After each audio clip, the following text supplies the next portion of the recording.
Meow.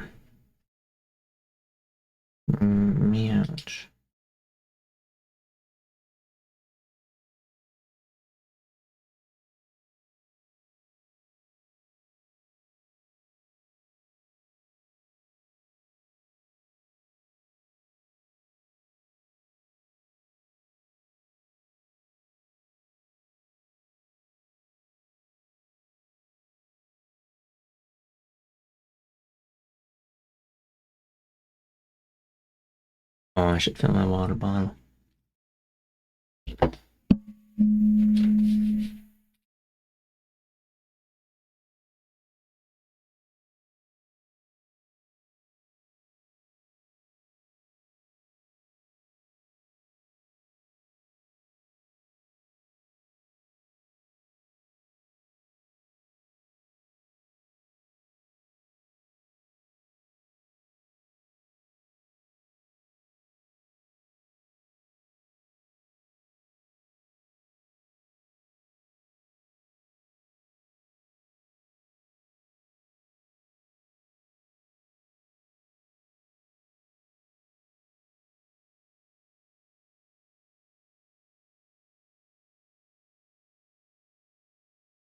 Oh, I am.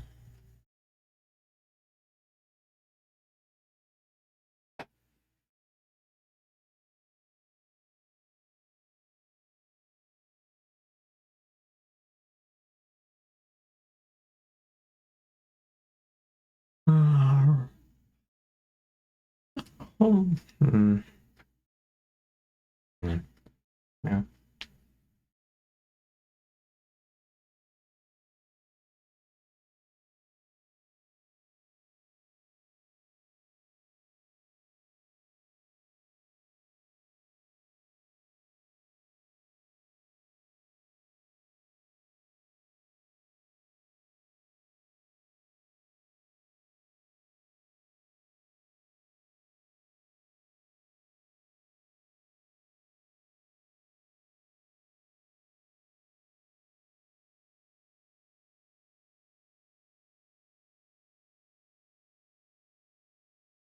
Imagine having hair. Kind of ridiculous, honestly.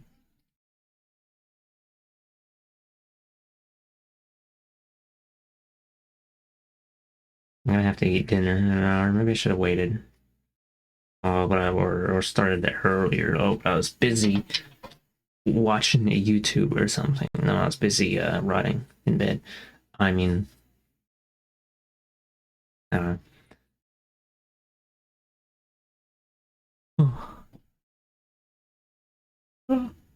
hmm.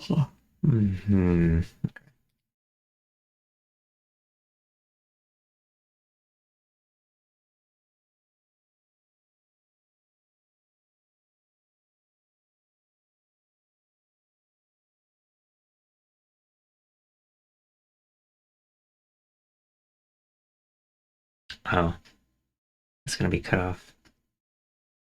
Oopsie doopsie. Maybe I should get rid of that a little bit there. Oh, it's covering the chat too. Whoops. All right. Well, I guess we don't know that. Yeah, I moved the chat over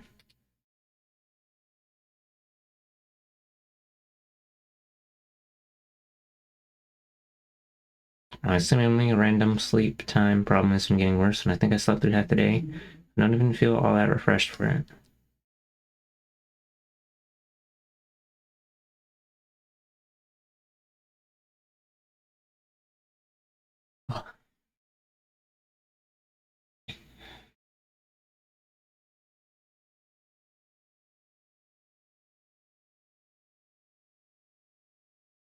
Yeah. It's possible that a regular sleep cycle is more beneficial than getting 17 pounds of sleep in one day. I mean, this is why they say, or not this is why. This is what they're hinting towards when they say that catching up on sleep on the weekends doesn't work or whatever. If it's like you were squishing your sleep hours and during the entire week and you're like, I'm gonna sleep for 48 hours, I'm gonna sleep for the whole weekend. Doesn't really work like that. Hello, Nekio. Welcome to here, I guess. Hum.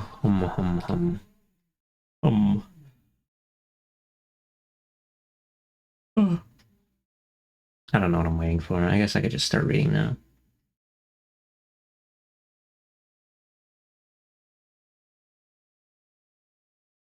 I'm not actively deciding to go to sleep at 3 p.m. and just bam, suddenly sleep time.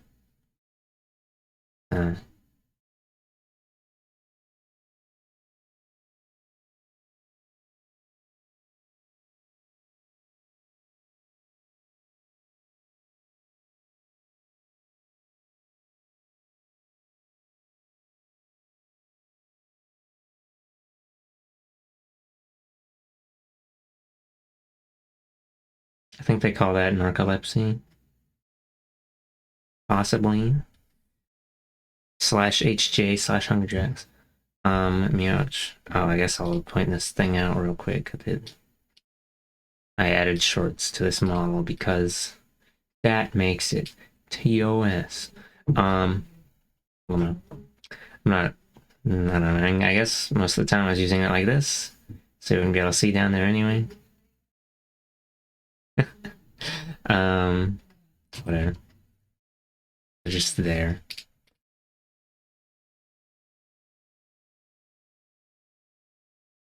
I also updated the Kai-C models to have. So the original one was missing the skirt, so I put it there. And then the other one that's like a 3/4 view, you couldn't close the jacket. I don't actually like wearing shorts because then my legs are exposed to the elements. And these shorts, these are like the Twitter shorts. No, they're they would actual shorts would go a little higher on the waist because it's nice when your shorts cover your entire ass. I mean, meowch.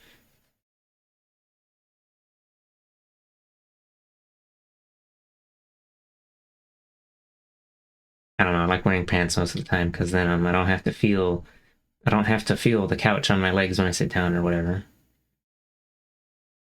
Or say if you sit on a bench and the bench is like got stuff, it's got particulates on it, or perhaps it's cold or hot or whatever, and then it'll sizzle your skin. I mean, it'll freeze your skin. I mean, it'll grill you. Hello, pretty boy 3K. Welcome to here. Hi. Okay, maybe I'll start reading in like 30 seconds. IRL similar here. My flush sauna pretty much only wears clothes that also cover down to the ankles. I've basically just been wearing jeans since forever. Meow, meow. Okay, we're reading Let This Radicalize You, Organizing in the Revolution of Reciprocal Care by Kelly Hayes and Miriam Kaba. I looked up the authors, and Kaba is a Black activist, and Hayes is I forgot what the word was already. Let me look it up again. Indigenous American something.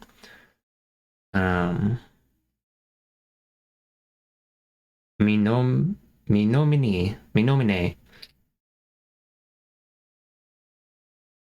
Northeast America Indigenous.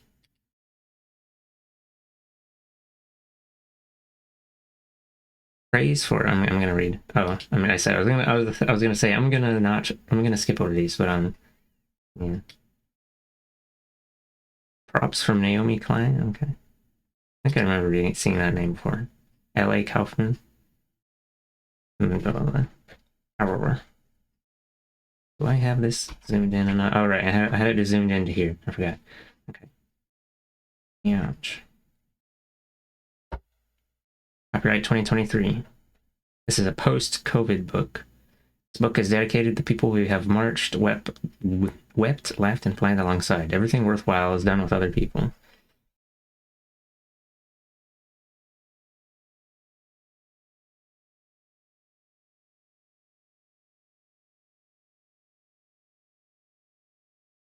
Oh, right, I forgot. I'm going to be using the top text for the chapter marker things. Radicalization is vital. Remaking the world. We can only survive together. Beyond alarm toward action. Refusing to abandon. Care is fundamental. Think like a geographer.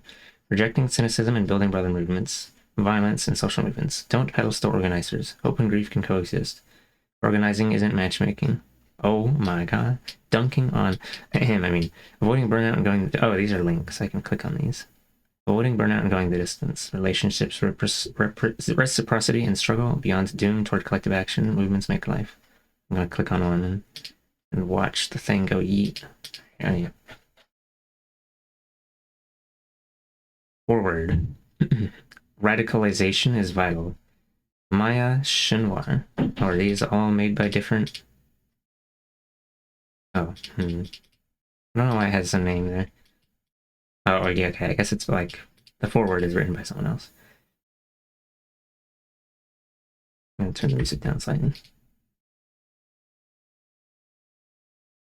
On a rainy day over a decade ago, as I was doing research for a book on the impacts of incarceration, I met up with Mariam Kaba at a cafe in Chicago to interview her about prison abolition. I already considered myself an abolitionist, someone who thought that structures of imprisonment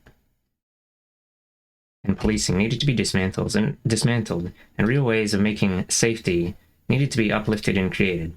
I'd read the books, I'd attended the protests, I'd reported on prisons for years, and as a person who had come up in the anti-war movement and devoted my life to social justice journalism, primarily as the editor-in-chief of Truth Out, I thought I was already radicalized. However, I exited that cafe 3 hours later, feeling like my radicalization was just beginning. As Angela Davis says, sorry, I'm adjusting my mic. As Angela Davis says, radical means grasping things at the root. And as I walked to the train station in the rain that day, I felt myself tugging at the roots of my assumptions more than ever before. I'd interviewed Mariam in search of answers, but now my brain was buzzing with questions among questions. So, what do we do instead of prisons? I had asked Mariam. What do you think we should do? She'd asked me back. If we don't have police, I asked Mariam, who do we call? Who do you think we should call?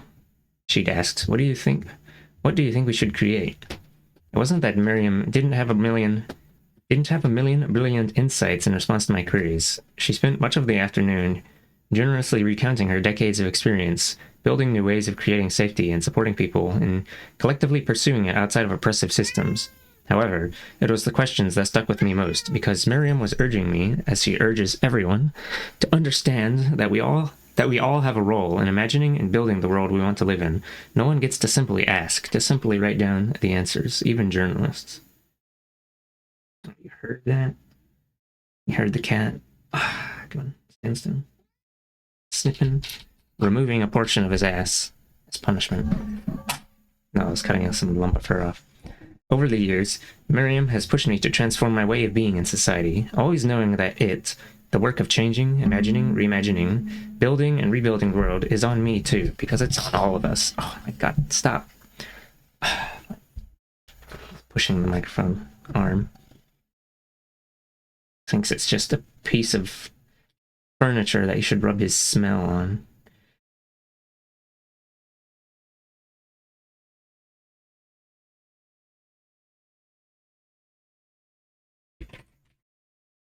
Anyway, I'm not gonna put any. We'll just have to... I don't know if I can summarize the thing. Let's see.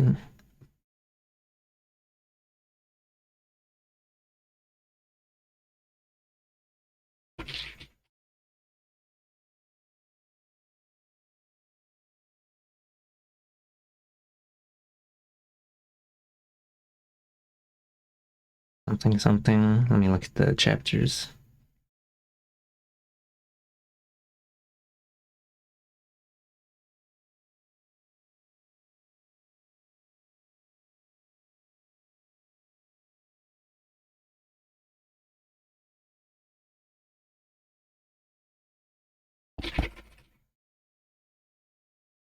There you go. Block of text on the bottom.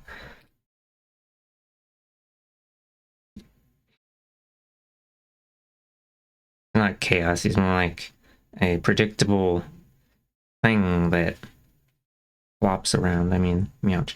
Okay. Right here. The universe has its ways. Let's see. I'll read the previous bit again. I transform my way of being in society, always knowing that the work of changing, imagining, reimagining, building, and rebuilding the world is on me too, because it's on all of us. The universe had its ways, and not long after I met Miriam, I met Kelly Hayes. Kelly initially joined the Truth Out staff to work on social media, but she is an extraordinary writer as well as an indomitable organizer, and, of course, her words soon made their way to our pages.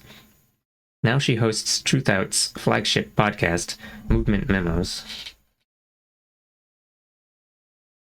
In the beginning, Kelly mostly wrote about activism unfolding in Chicago, and I was struck by how she, like Miriam, was doing the things that she thought should be happening, and asking herself the questions she wanted answered, even as she always sought input from others too.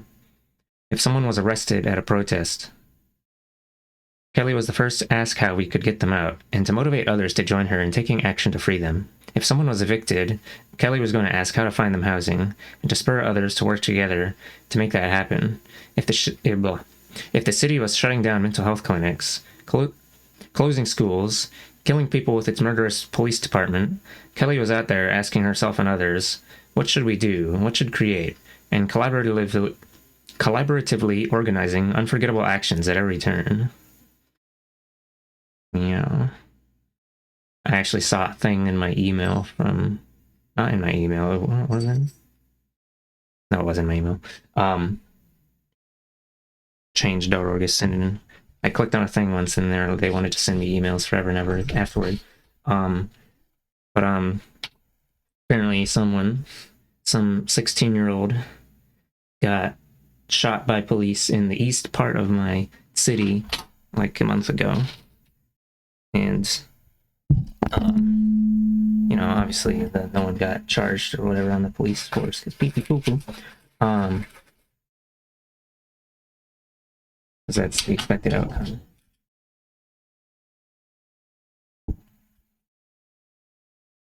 Even in the small town backwater of... Hey, stop that. Fucking...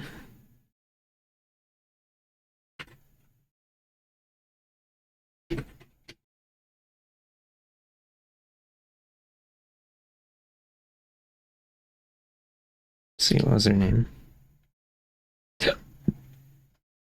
Easter Lifa.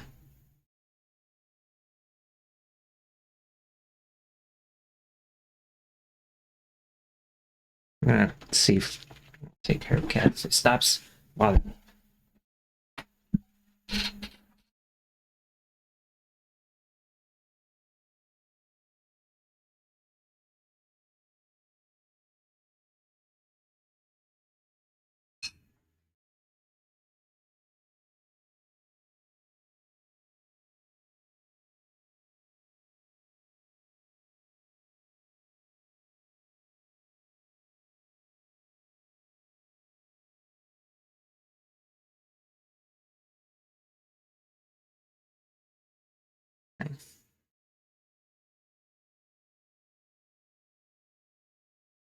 I opened an article. I'm getting distracted.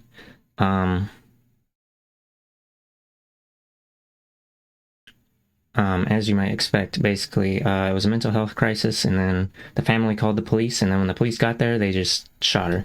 Wow. I'll just link it if you want to read it yourself.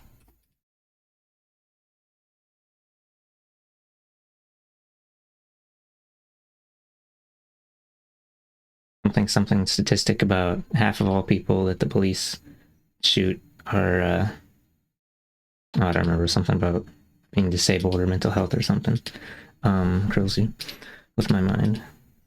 Right. I got distracted by these words and the thing that I looked up a bit ago. Okay. Kelly was clearly a dreamer. I knew that from the first time we had drinks together and spent 3 hours devising our ideal universe, which, in addition to being free of borders, police, and capitalism, involved a near constant karaoke and, on Kelly's insistence, an endless stream of Star Trek playing in the background. But she inspired me most with her vision of organizing as fundamentally action-driven. In 2014, when Kelly launched Transformative Spaces, her blog about organizing, she conveyed that spirit in her first entry. The struggle for freedom and transformation is not a dream. It's a fire that's burning in real time, and the blaze is spreading. Since then, Kelly and Miriam have organized a mind-boggling number of campaigns, actions, events, fundraisers, and formations, supporting countless people's lives in a vast array of social movements. They're always fueling the blaze, not just telling you about the blaze, not just insisting the blaze is necessary, but helping to ignite it themselves and urging you to help gather kindling and imagine strategies to keep it going, to help it spread in generative and life-giving ways that will nourish lush new growing things. When we consider the origin of the word radical in relation to roots, let's not forget what roots do. They make life possible. Radical, in its historical definition, is synonymous with vital, designating the humor or moisture once thought to be present in all living organisms as a necessary condition of their vitality. I think that in a world facing ever more urgent existential threats, growing more radical, going deeper politically, becoming more courageous in both our dreams and our daily practices, will indeed be a necessary condition for life on Earth. Kelly and Miriam did not have time to write this book, but they did it anyway because they sensed a necessity to share decades of organizing wisdom, their own and that of a multitude of co-strugglers whose stories grace these pages, with newer activists in this precipitous moment. I usually have the music not on the VOD, but the last times that I did book reading, I had music on the VOD because that was back when I hadn't split it off yet. Should I do like, yeah,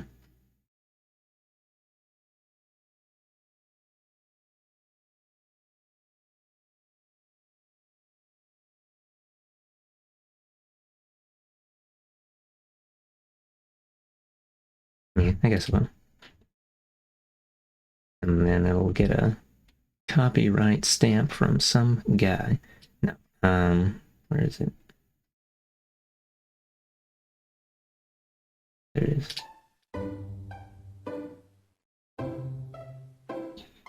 The day before Kelly and Miriam asked me to edit Let This Radicalize You, I had sensibly promised myself that I would not say yes to anything else. But I said yes, because, come on, I'm so glad I did. The past few years have depleted my hope reserves. I bet they've depleted yours too. As environmental organizer and spiritual leader, Joanna Macy put it near the start of the COVID-19 pandemic. We are in a space without a map. With the likelihood of economic collapse and climate catastrophe looming, it feels like we are on shifting ground, where old habits and old scenarios no longer apply. How do we hope without a map? Without being able to glimpse some identifiable point in the future where things might get better?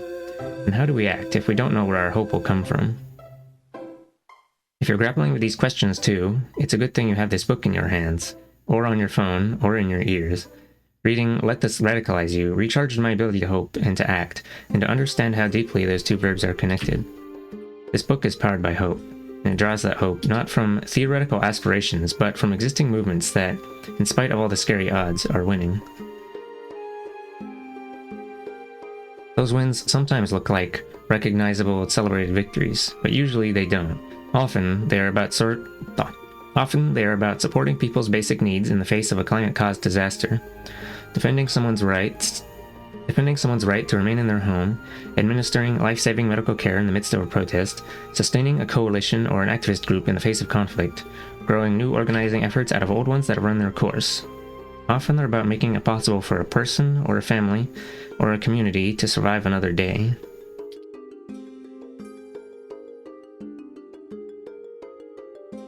Let me do another ping just to make sure that the creatures are paying attention. Yeah, anyway.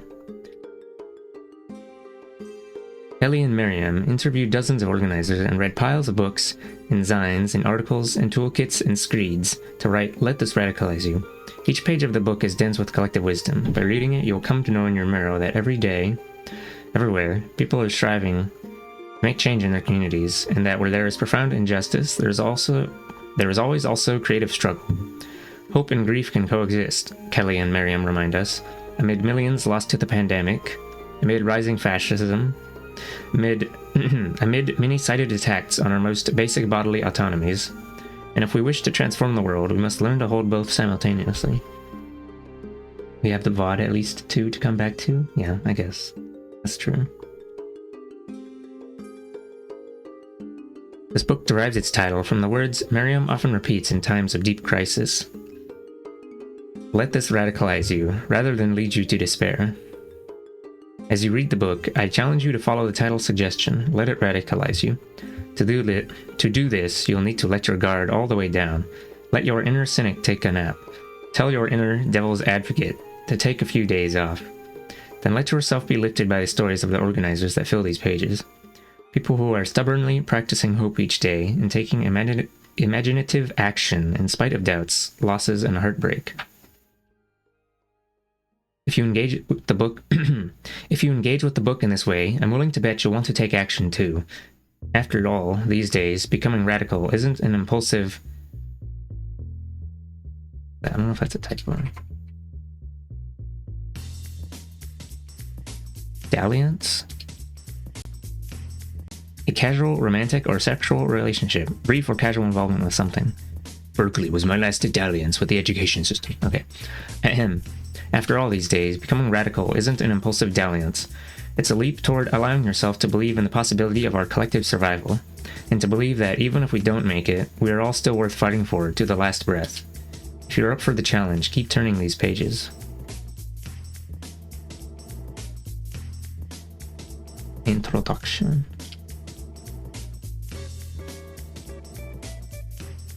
Introduction. Remaking the tale.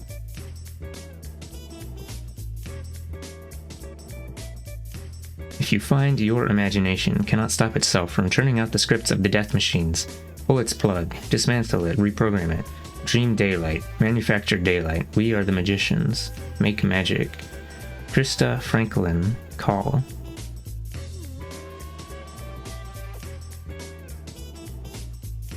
When I learned about the death of the radical poet Diane de Prima in late October 2020, I was immersed in community safety planning, as organizers braced for the political uncertainties of the 2020 election. In organizing meetings, we mapped out possible scenarios. If Donald Trump were victorious, would we see emboldened state action against dissidents and accelerations of state violence? If Trump were defeated, would his followers escalate their attacks? Something Biden, something crunches you with him. Okay. Whatever. We discussed safety plans and ways we could mobilize. My body and mind had been screaming for a break since a 2-month bout of COVID, but I had made commitments around the election that I felt the need to see through.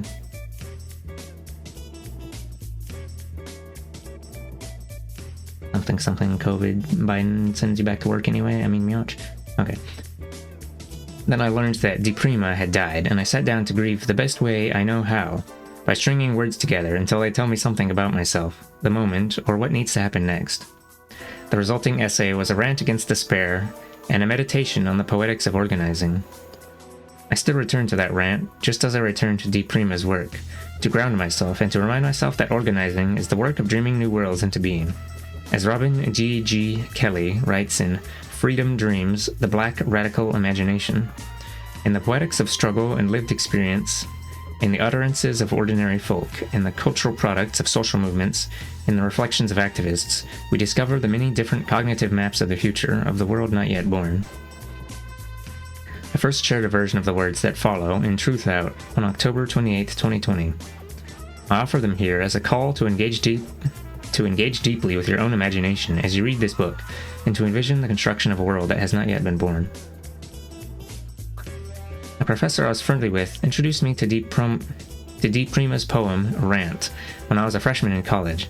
Its value didn't register at first, but later particular lines were echoing in my mind late at night while I was trying to write. I'm gonna look this up just because. De Prima, Rant.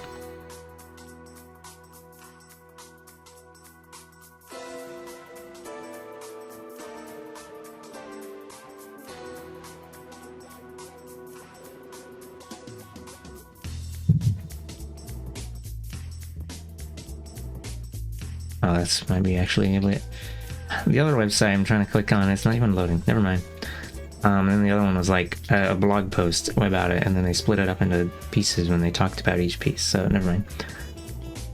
Particular lines were echoing in my mind late at night while I was trying to write. Sometimes I would close my eyes and repeat De Prima's words as I tried to find my own. She said, "The war that matters is the war against the imagination. All other wars are subsumed in it." Over a decade later, I reached a place in my organizing work where people would frequently invite me to speak at protests. I would not write speeches in advance, but I would sometimes read aloud beforehand to stretch my voice and center myself. Over the years, friends have lovingly tolerated my backseat readings of rant on the way to marches and rallies. One friend especially enjoyed the words, "Cat, get the fuck out of here." Not those words.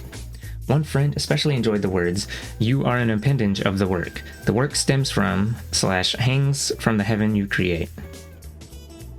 I have been returning to that poem as I puzzle over my own words since the age of 19. I return because it reminds me that we are world builders. Just as great writers construct vivid fictional realms that we as readers can actively envision, our minds create vast landscapes that fill in the gaps in our understandings of the past, present, and future. Our mental maps of the world and of history itself are the products of our own world-building process. We fill in the empty spaces with theory, prediction, and possibility. Sometimes the filler is gray, pessimistic, and cynical, and we assume the worst of every detail. This does not demand much of us in terms of learning or creativity. Some people color in the blank spaces with optimistic assumptions. Some are true detectives, seeking every concrete detail they can as forensically as possible. Some seek to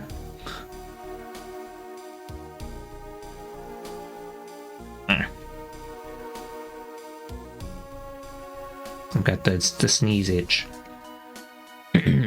Some seek to reinvent everything. We do the same to the present. We do the same to the future.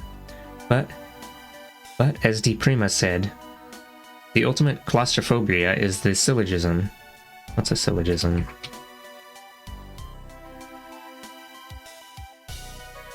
A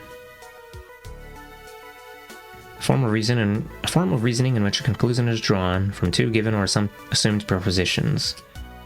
E.g., all dogs are animals, all animals have 4 legs, therefore all dogs have 4 legs. Fuck, kitty cat.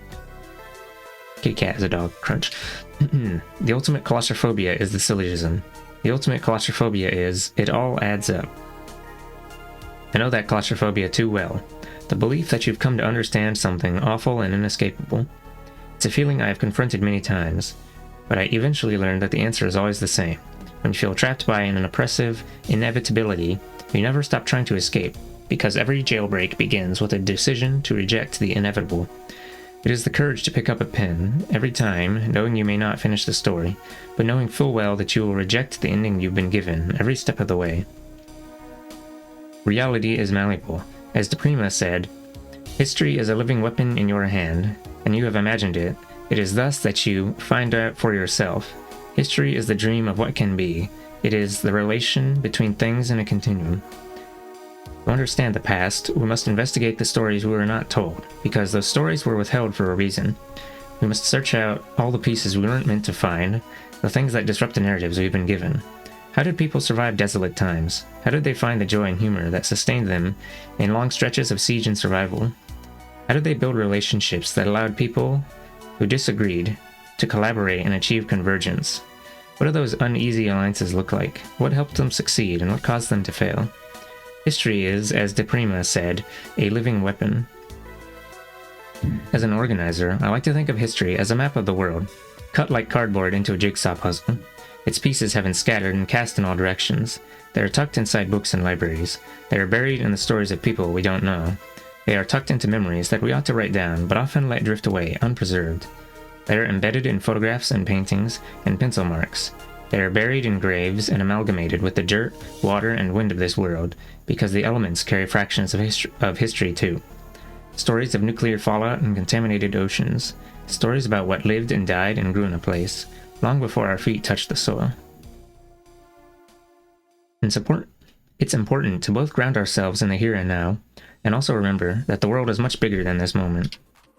Bigger than us and our experience of it, and much bigger than we imagine when we are afraid. Organizers seek to impact all of these things. The way people reconstruct the past, the way we understand the present, and ultimately the way we envision what could be, creating against the grain. I guess the sneeze mysteriously disappeared. What stories are we telling ourselves? What are we sowing into the world when we speak? Our politics are the product of this world-building process, and storytelling is a fight for the future. That fight is inescapable in a world on fire. The only questions are how the fight and the fire will shape us, and how we will shape the fight and the fire. I believe we write the meaning of life as we live it. I believe it is up to us to write a story worth living. I do not believe in the surrender of hope or imagination any more than I believe it is acceptable to give up on the survival of others, or of all life on Earth. There are some things we never surrender, and some things we never surrender to. When we try to change the world, when we create containers for work, initiate relationships, or chart strategic paths forward, we are always battling assumptions. What myths underlie those assumptions? How can those myths be ripped out from under the lies they prop up? How can inevitability, a construct of the wicked, be ripped apart? Oh, right, by the way, I turned off ad stuff, or I turned off mid-rolls for this stream. Right in the middle of my little ad experiment, we're fucked up. The restoration of possibility amid despair is an act of destruction paired with a call to imagine, which is a call to arms. The armament of knowing you have not been defeated. The armament of knowing that the present and the future will have histories that have not been written yet. Possibility is the hope we wear when we charge into battle. It is stronger than assumption or reaction because it is intentional. It is an awareness that cannot be snatched away. The knowledge that there is always another ending in play, even if we don't know what it is. So we charge into the breach if that is the only way forward, because possibility is worth it. As De Primo wrote, there is no way you cannot have a poetics. No matter what you do, plumber, baker, teacher, you do it in the consciousness of making, or not making, your world. You have a poetics. You step into the world. We all have politics, too, but poetics and politics can be reshaped. Organizers are aspiring authors and artists, creating elements of stories and constellations we are often unaware of, with pockets of unseen work happening far and wide. Creating connection, potential, and possibility is creative work. We are in a moment when we must hold prediction and possibility all at once. It is a time to act together, with vision and with hope. As De Prima told us, there is no way out of the spiritual battle. The war is the war against the imagination. You can't sign up as a conscientious objector. The war of the worlds hangs here, right now, in the balance. It is a war for this world, to keep it. In many ways, this book is an invitation. An invitation to dream, an invitation to consider, an invitation to build, to experiment, and to act. As organizers, we extend many invitations, and we hope that people will join us in the streets, on the picket line, at a meeting, or to learn together and share ideas. We invite, we hope, and we try to extend something worthwhile. This is true whether we are planning a protest, holding a meeting or teach-in, or writing a book. This book is intended for organizers who are young in their work, though we hope it'll be beneficial to others as well. In thinking about what to include in a book for people who are newer to movement work, I thought about how I had learned and grown as an organizer, and what had been most helpful to me. One answer seemed particularly relevant: long talks with mentors on the way home from protests. Season.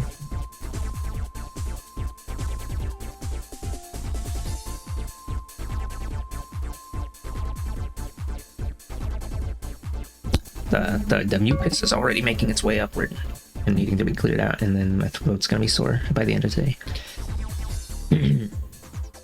When Miriam and I first began co-organizing events together, we lived in the same part of Chicago, so after a long night of marching or rallying outside police headquarters, we would often wind up in the same car on the way home.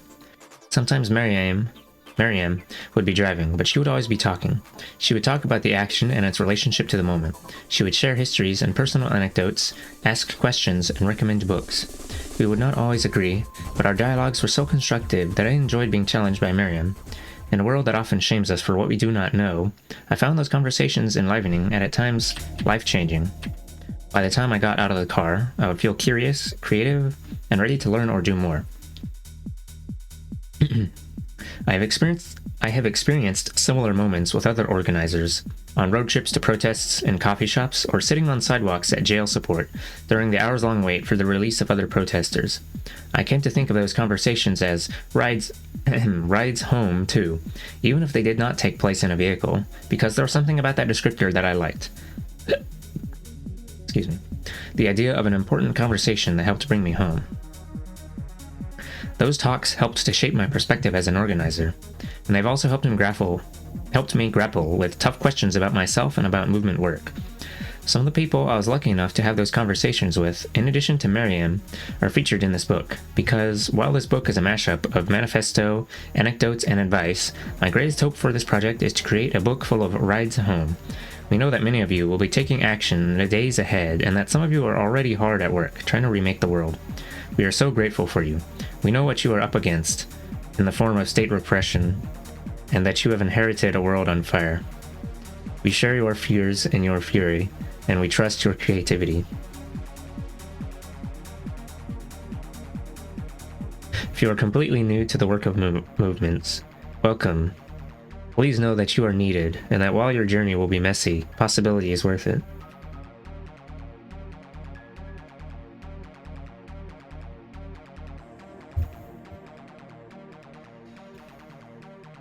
We talk a lot about possibility and hope in this book, and we are by no means attempting to minimize the stakes or the obstacles you will face in your work. I know these are frightening and even soul-shaking times. I cannot tell you that the tumult will relent, because it will not.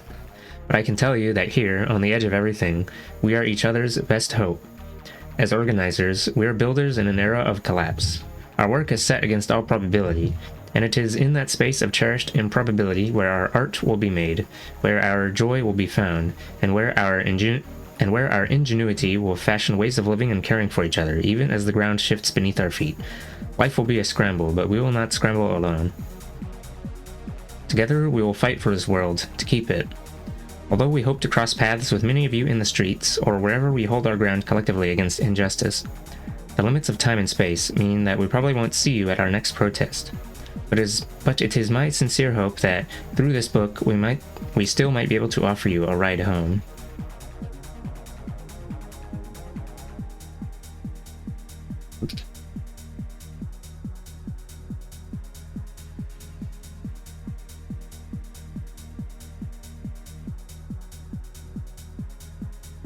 Introduction Part 2. We can only survive together. If we can recognize that change and uncertainty are basic principles, we can greet the future and the transformation we are undergoing with the understanding that we do not know enough to be pessimistic. Hazel Henderson. I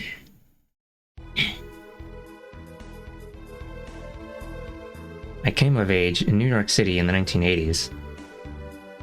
Oh, this is... okay. Maybe I should read the names too. So the last one was Kelly Hayes, and then this one is Miriam Kaba. I came of age in New York City in the 1980s. I was incredibly lucky to find some wonderful touchstones. These people were patient with me, sometimes hard on me, but most important, they listened to my ideas. They were role models who taught me about the limits and possibilities of lifelong activism and organizing. Yet, I must admit that I write these words with retrospective admiration. When I was 14 and 15 years old, I didn't appreciate these people in the way I do now. As a teenager, I thought they were too cautious and lacked revolutionary zeal. The truth is that I was being seduced by another group of people. I'll call them the butterflies.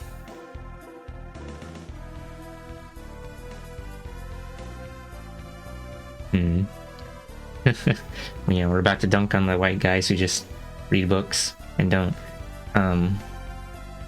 show up to movements. I mean, meouch. Okay. When I was 14 and 15 year old, I didn't appreciate these people in the way I do now. As a teenager, I thought they were too cautious and lacked revolutionary zeal. The truth is that I was being seduced by another group of people. I'll call them the butterflies. These were the people who always had a ready quote by Fanon, Malcolm. Was that Franz Fanon? Malcolm, like Malcolm X? Che Guevara, or Karl Marx? Only men, of course. I carried around tattered books that I had not yet read. This would send me scurrying to the library or to Liberation Bookstore to find those exact tomes. These were the people in my life who spent the most time talking about revolution. In retrospect, I know that the reason I was so enthralled was because It was exciting to imagine myself as a revolutionary. My untested ideas were always brilliant around them. They were fun to be around because they rarely participated in the actual hard work of building organization, and they had a lot of criticisms of those who did that work. I think I have seen some videos talking about this sort of creature before. I don't remember the name, like the exact ones right now. I could probably pull them out of my consciousness if I tried hard enough.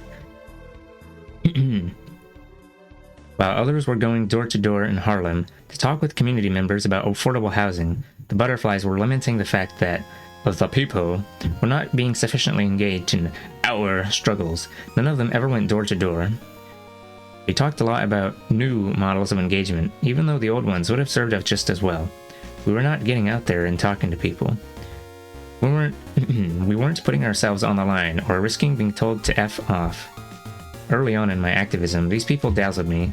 They were shiny,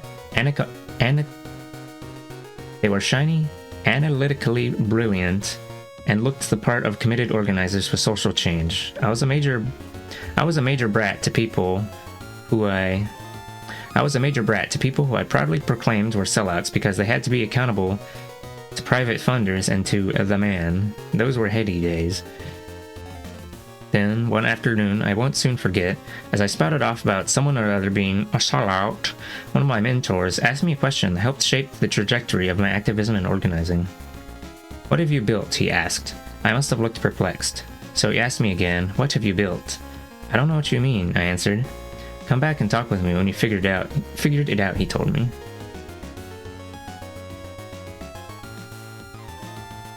I'm gonna try and remember the things that I was thinking about. What was it? So... oh yeah. Organizing is difficult work, and the results will take years, perhaps decades, to actually end up with any results, so then... bleh.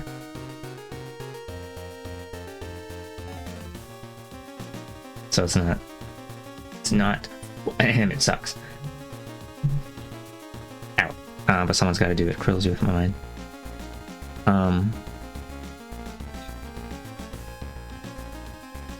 And what is it? Oh, the other thing? This might be more of a thing in America, but like, if I remember right, I think it was from a YouTube called That Dang Dad, maybe. It was like saying how the people, when they learn about the people, little goobs, when they learn about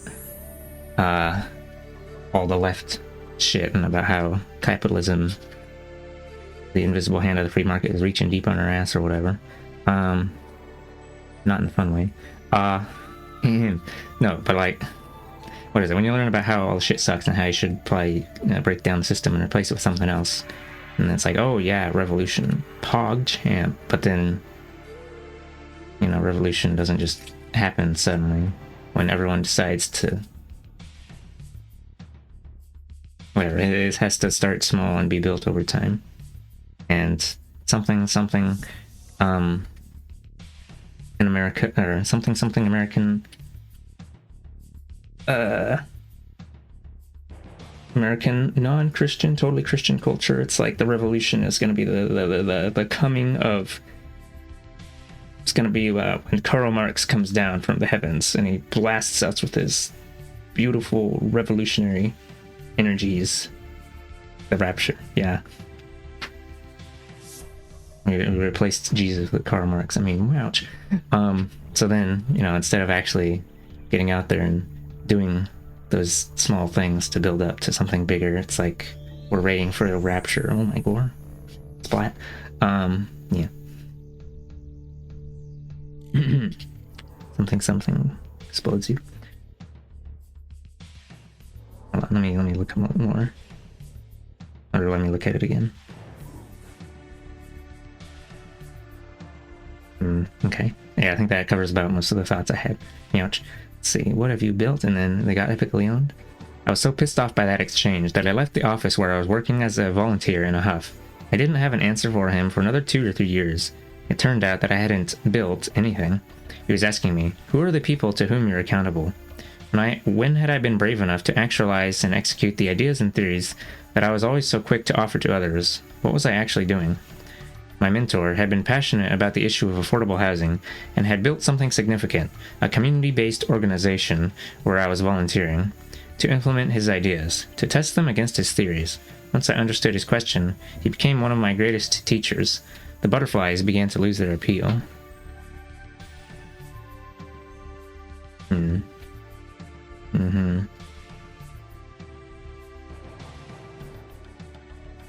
think there was an article that I reposted once in Serious Media, in my Serious Media channel on Discord about... Oh, I don't know, it's been a while now. I forgot.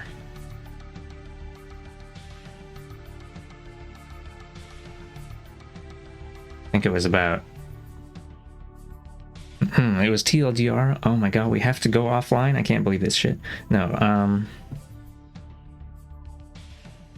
something the masses, dang old masses coming back for... No, what is it, like... Something about, yeah, something like about online spaces versus organizing in person. A lot of people that... a lot of people aren't on the internet. And yeah, I'm trying to remember. Using my brain sucks. I don't remember the name of the article, so I'd probably have to dig for a while if I wanted to find it.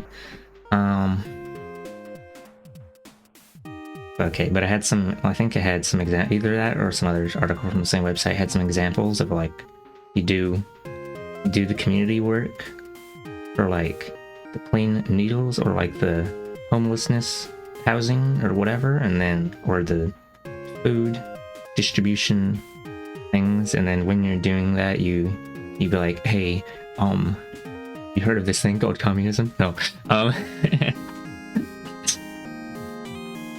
no, not exactly like that, but it, you know, you put in a little bit of explanatory, no, put in a little bit of education in there as well, and be like, this is, you know, this is why shit sucks, and if you have time, you should, I don't know, whatever, you know. Honestly, I do feel very guilty in that I don't go out to a lot of physical spaces for these things. There's a lot more I can and should do, I suppose, and it's harder for me to really build up the energy to go out and dig into it. I want to do more to support, but I don't know. I need to sort of figure it out in the future.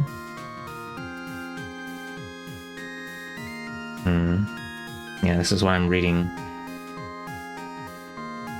leftist books on Twitch every so often. It's only been 6 months since the last one, no, how many months was it? 3 months?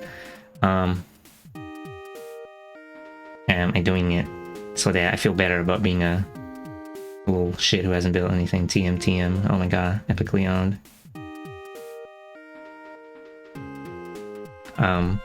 But also like, yeah. Yeah. I've literally never been in touch with my community TM like ever, so, and even like talking to individual there. I have social anxiety, that's my excuse. Ha ha ha, hee hee, ha. Okay. Butterflies crumpled in a fist. Ouch. Okay. From the mid-1980s to the present, I have been part of co-creating a number of projects, formations, and organizations. I've also co-organized issue-based campaigns. This work had mainly taken place outside of my paying jobs. It wasn't until I was in my late 30s that some of my organizing work would actually overlap with my employment. For over 35 years, I have devoted myself to working with others to transform our conditions to be more just. In 2011, I became aware of the criminal case against Marissa Alexander, a black mother of 3 who tried to protect herself from an abusive husband by firing a warning shot into the ceiling after he had threatened her again. Marissa's attorney tried to use Florida's Stand Your Ground law, made infamous after George Zimmerman's 2012 killing of Trayvon Martin, as Marissa's defense, but a judge prohibited him from doing so.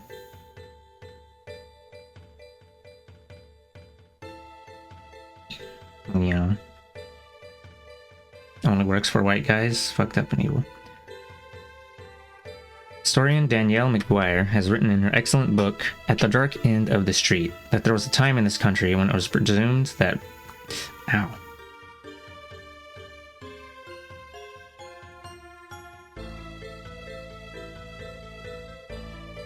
Sorry, I was poking at my fingers. Historian Danielle McGuire has written in her excellent book, At the Dark End of the Street, that there was a time in this country when it was presumed that black women could not be raped. The idea, enforced by police and courts and structural white supremacy and patriarchy, was that black women were naturally promiscuous and that their bodies were inviolable.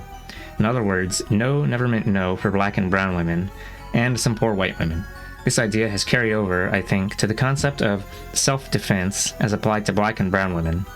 If black women's bodies can always be violated, and if black women are easily killable, then the notion of self-defense can never apply. Black women do not have a self worth defending. Yeah, I'm okay. I was just... As you grow older, you get more little... whatever. I have this, like, wart on my base of my thumb that doesn't go away, and I was just picking at it. I was trying to destroy him. Or it's not really a wart. It may have been a wart at one point, but now it's just, like, some thick bit of calloused skin that refuses to go away. Well, yeah, I'm gonna be just like my dad, picking at the skin on my base of my fingers. Horrible. Okay. I was deeply engaged with... Excuse me. I was deeply engaged with other organizing projects at the time, but in the summer of 2013, I decided that I would organize a teach-in on Marissa's case. I hosted it on her birthday in September in response to a national call to action by the Free Marissa Now campaign, which was mobilizing people around the world to get Marissa free and organize more broadly against incarceration and gender-based violence. I reasoned that if local participants in Chicago were exposed to the injustice of the case and provided with an opportunity to organize on Marissa's behalf, then they would. That's exactly what happened. While I initially warned that I would only be able to serve as a sporadic advisor to the local defense committee, I ended up getting drawn into a co-organizer role fairly early, working with my fellow Chicago Alliance to Free Marissa Alexander, CAFMA, organizers was one of the best organizing experiences that I've had. One of the important lessons that I've learned in my years of organizing with defense committees, groups that focus on supporting and working to free a criminalized person, is how isolating and lonely the criminal legal process is. This is particularly true for detainees who find themselves jailed while awaiting trial or a plea deal and are dealing with both the loss of their freedom and the anxiety of not knowing whether they'll be convicted. Letters and other communications are lifelines for those who find themselves trapped behind bars. Many of the people we supported with defense committee work have shared that receiving letters made them realize people on the outside cared about them, remembered them, and supported them. Often, they've said, it makes the difference between giving up and staying hopeful. In spite of her husband threatening to kill her and the state of Florida relentlessly pursuing her social death, Marissa walked out of a Duval County jail on January 27, 2015. She would spend 2 years electronically shackled under house arrest, but collective action had prevented the state of Florida from stealing decades of Marissa's life. CAFMA would ultimately transition into a new organization, Love and Protect, with the broader mission of supporting women, trans, and gender nonconforming / non-binary people of color who are criminalized or harmed by state and interpersonal violence. Love and Protect is a founding member organization of Survived and Punished, a national organizing project to end the criminalization of survivors of domestic and sexual violence. I no longer live in Chicago, but my co-organizers who grew Love and Protect have continued that work in concert with Survived and Punished California Coalition for Women Prisoners, and Survived and Punished NYC, which I co-founded and currently organize with. I highlight this particular struggle to point out that a great deal of advocacy, care, resistance, and support arose from the struggle to free Marissa, work that reverberates to this day. Rather than simply expressing my feelings about the case, or the organizing around it, as the butterflies might have, we're gonna be dunking on butterflies for maybe just for this bit. Rather than simply expressing my feelings about the case, or the organizing around it, as the butterflies might have, I took action by offering a way for others to mobilize to support Marissa. When others did volunteer to help, we created an organizing container for that action. When Marissa's case had been resolved, the care and resistance that her struggle had fostered inspired people to keep building and working to free others. Mutual aid, of which defense committees are good examples, has the power to change our social relationships, to galvanize us into groups and communities that confront specific crises, and then move on to fight much broader battles. We saw that kind of reconfiguration happen around Marissa's case, as people moved from concern to collective action, and from collective action to the building of an enduring organization. I have learned to take the construction work of organizing as it comes, creating things that I believe have to exist, and working with others to build containers, organizations, and projects that I believe the world needs. I'm always dreaming up new ideas and making things, because the world is not transformed primarily by what we think of it. Transformative change happens when we are willing to build the things that we know must exist. Excuse me. This book that you're reading is one that I wish I had as a young activist. It's our attempt to distill some of the lessons we've learned about organizing over the past few decades, and to include some lessons from other organizers. We wrote it with new activists and organizers in mind. We also wrote it as a love letter to the many organizers we've been privileged to work with over the years. This book is not intended to be a manual about how to do community organizing or how to run issue-based organizing campaigns. There are many excellent books and manuals that already do that. Instead, it is a book of stories, reflections, and guidance designed to inform, inspire, and encourage your movement work.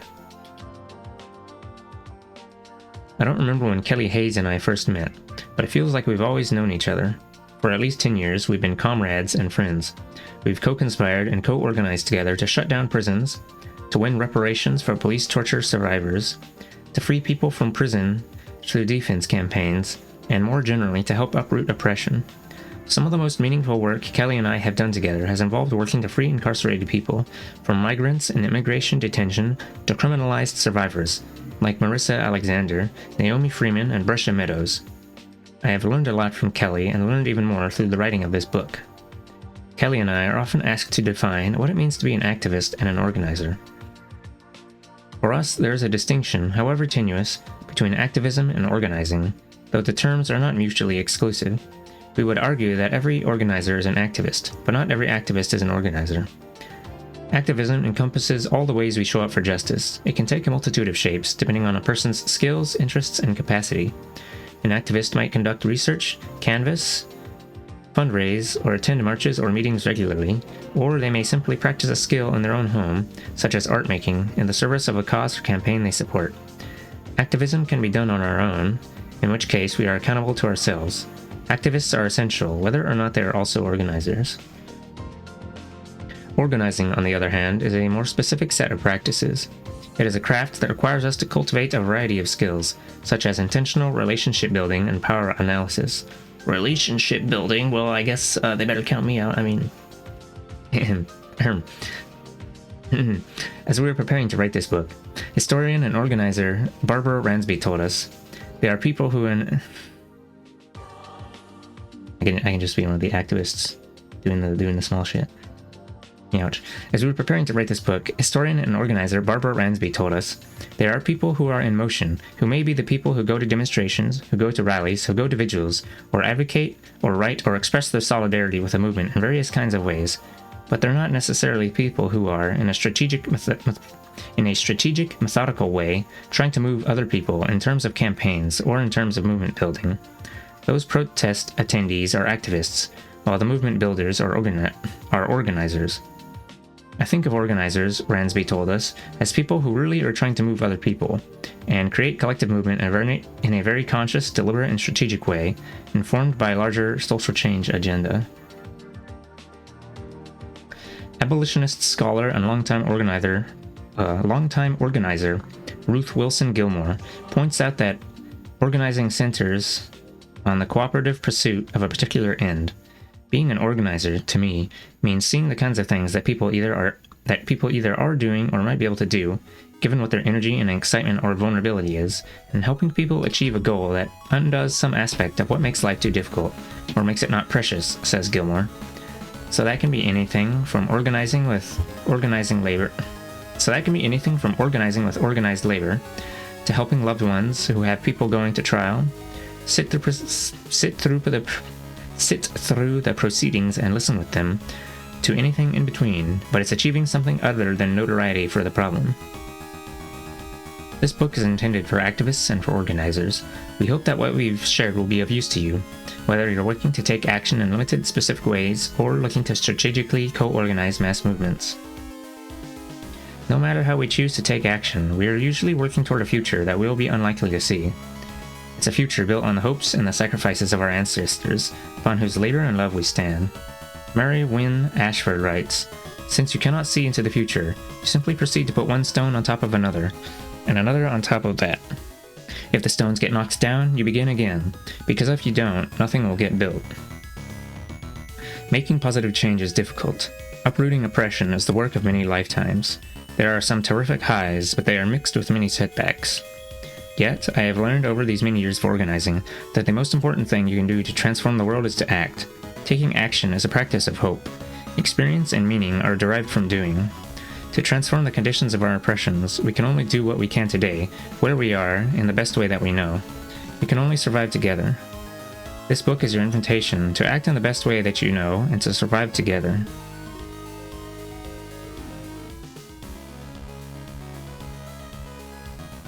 Chapter 1.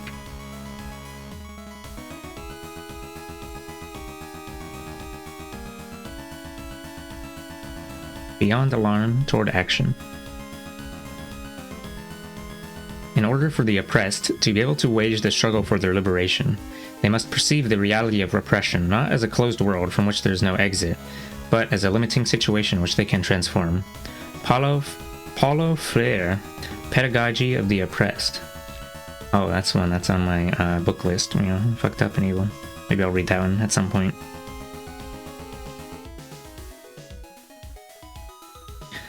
On a cold night in February 2015, 15 people were huddled in parked cars or unassumingly loitering on foot outside Chicago Mayor Rahm Emanuel's home. Then, an organizer gave them a signal to move, and at once, over a dozen activists sprung out of the cars and from around corners to spell out a message in lights outside of Emanuel's home. Each person held a large sign of a letter, illuminated with LED lights, spelling out a larger message that read, "Reparations now." Emanuel knew that survivors of police torture in Chicago were demanding justice, but now we were bringing that message to his doorstep in lights. When a light inside the house went off, we knew that we had been seen. As expected, the police descended upon us quickly, but our attorney, Jerry Boyle, ran interference long enough for Kelly to take a picture, capturing the image we were after.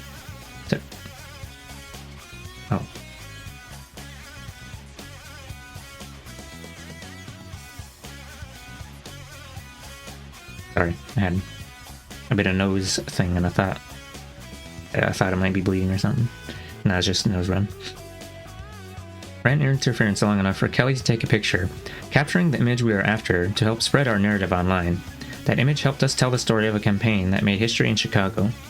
This was not a new campaign. The fight had already been waged for decades before our action outside the Emanuel house took place. Between 1972 and 1991, John Burge, a Vietnam vet turned police commander in Chicago, tortured or supervised the torture of more than 120 people. All except one were African American. The torture was perpetrated by a group of white detectives who called themselves the A-Team and was always verbally laced with racist insults. The methods of torture were diverse, systematic, and brutal. The cops' techniques included Russian roulette, electric shock, beatings, suffocation, burning, and more. They systematically tortured suspects for decades with impunity. Burge torture survivor Daryl Cannon has spoken out about his experience, which echoes the stories of so many others. It was 1983, and the police wanted a confession. Cannon was terrorized with Russian roulette while being called a N-word. Officers attached cattle prods to his genitals and electrically shocked him. After hours of torture, he confessed to murder and spent over 20 years in prison, 14 of those caged inside a torture chamber called Tam's Supermax, a maximum security prison. Many other men shared Daryl's experience, caged for decades due to confessions obtained through torture.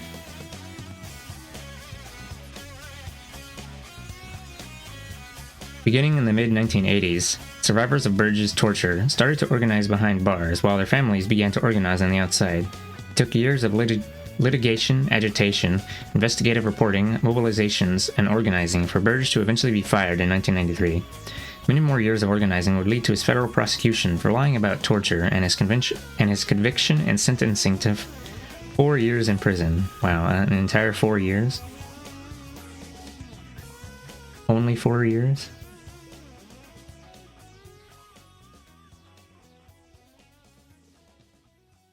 Tortured or supervised torture of more than 120 people? 4 years? Should have exploded him into his particulate elements. I should have sold his kidneys on the black market. I mean, meow.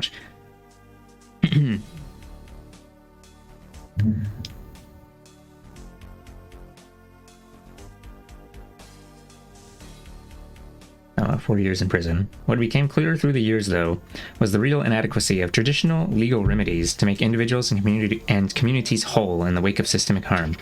Something else was needed. So, in 2010, a group of artists, lawyers, torture survivors, and organizers came together to form the Chicago Torture Justice Memorials, CTJM. This grassroots group asked police torture survivors and the larger community to imagine how they would publicly memorialize these cases of torture and imprisonment, recognizing the difficulty and immensity of depicting the harms perpetrated, while also recognizing the decades-long struggle for justice. Through visioning sessions, teach-ins, creative outreach, and community dialogue, CTJM sought to spark the collective imagination of communities to conceptualize what was necessary for the city to provide in order for individuals and communities to begin to heal from torture. This call served to redirect everyone's attention beyond the usual cries for accountability for police violence and to focus on holistic means of meeting the material needs of all members of impacted communities and offering positive visions for healing and repair. Out of these brainstorms, dreams inspired by a call made in 2008 by civil rights attorney Standish Willis, co-founder of Black People Against Police Torture, came an expansive Chicago Reparations Ordinance and Resolution. In addition to the establishment of a $5.5 million reparations fund for Burge torture survivors, the ordinance called for the city to provide survivors and their families with specialized counseling services at a new center on the south side, free enrollment in city colleges, and priority act. Okay, I'll be up in a bit.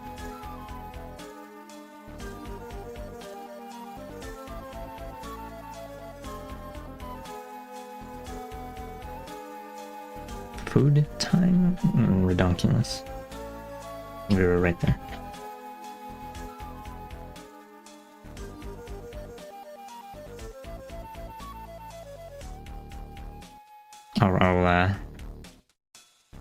I'll get down to here. It's got a little break there.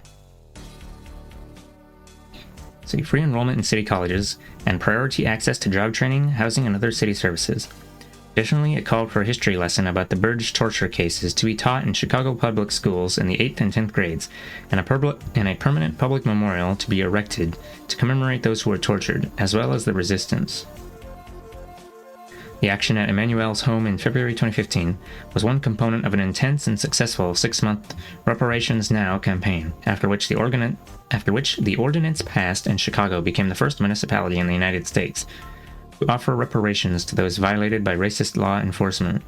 The reparations law represented the first time the Chicago City Council formally acknowledged and took responsibility for the police torture that occurred and recognized its obligation to provide concrete redress to the survivors and family members.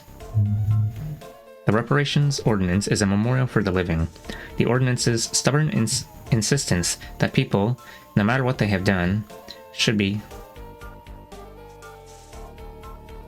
The ordinance's stubborn insistence that people, no matter what they have done, should be compensated for torture was a little earthquake. It shook up and reconfigured the normalization of punishment. Few believed that the Reparations Now campaign would succeed when we officially launched it in December 2014. This included some of the key organizers of the campaign. As we sat in a coffee shop in fall 2014, Mariam said that she'd been talking with members of CT, JM, and other organizers about how the power of the protests after the killing of Mike Brown and Ferguson, and others in our own community, could be harnessed to push for local victories. Kelly thought this sounded really exciting. As she bit into a muffin. Miriam said that we were going to organize to make the police torture reparations ordinance law. Kelly kept munching and said nothing. Miriam didn't know it at the time, but Kelly didn't believe that it was a winnable campaign. It wasn't until many years later that Kelly disclosed that she had worked on the campaign fully convinced that it wouldn't succeed. Why did Kelly agree to join in that Reparations Now campaign, even though she did not believe the battle could be won? It's simple. Miriam and Kelly had an established relationship and had built trust over the years. While Kelly's skepticism about the political system kept her from initially believing in the possibility that we might win, her belief in Miriam and other organizers convinced her the fight would be meaningful, generative, and worth waging, even if the measure did not pass. She later said that she learned a powerful lesson about what is and isn't possible in organizing. Kelly understood and knew the facts about Burge's torture, but those facts alone would not have been enough to convince her that a campaign for police torture reparations would succeed. And they would not have been enough to convince her to launch herself fully for months, without any compensation, into an organizing campaign. Facts are not enough to mobilize people into action. I'll come back to it's not just about facts, but I'm gonna go eat food and then I will read a book for another 6 hours straight, and you will enjoy it. Possibly. Oh, excuse me. Pardon. Ouch. I'll see you in 15 minutes or so.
Alright, I'm back. Food was placed in my mouth. Never stood a chance. Ow.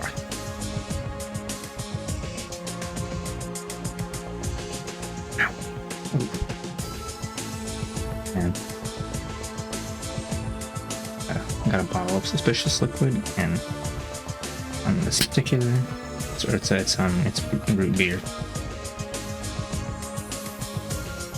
The lid is kind of tight, so I have to like get it with my teeth first.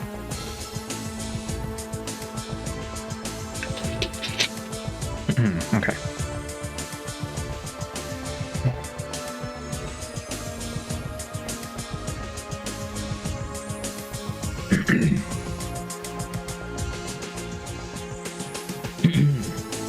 It's not just about facts. Oh, let me turn this back down. Where do we begin as we attempt to mobilize people around a major issue? Often, we assume our jumping off points should be facts and fear. This is understandable. From the climate crisis to the COVID-19 pandemic to the horrors of the prison industrial complex, organizers often raise the alarm about present or future catastrophes. Our work is usually informed by a daunting awareness of the crises we face. Becoming well-versed or even immersed in the realities of these crises is crucial, but can sometimes lead to a near-constant state of alarm. Excuse me. Also, have a good AFK in the queue. Constant state of alarm. Since we did not always have this knowledge and now feel motivated by it, it's easy to assume that if others knew how bad things were, they too would want to take action. This assumption can sometimes lead activists to become walking, talking encyclopedias of doom. Dr. Doom. Crunches you. Would die. However, as organizers, our job is to help move people to action, and no fact is so shocking or profound that its utterance will spontaneously spark a movement. Our work is full of truths that should be unthinkable. Yet, the mere recitation of these facts does not move people into the streets or lead them to join movements. Indeed, in some cases, it prompts people to turn off the television. In 2018, Chris Hayes, host of MSNBC's All In with Chris, tweeted, "Every single time we've covered climate change, it's been a palpable ratings killer." This does not absolve the media of moral responsibility by any means, as they have a duty to inform the public about these threats, but it is useful information for us as organizers. Fear alone doesn't usually hold people's attention, let alone inspire them to action. Makes them run away like little baby creature. I mean, Mioch. Similarly, social media bombards us with flashes of tragedy and injustice throughout our waking hours, but most of these stories do not widely reconfigure worldviews or provoke new action. They often prompt people to retweet and move on.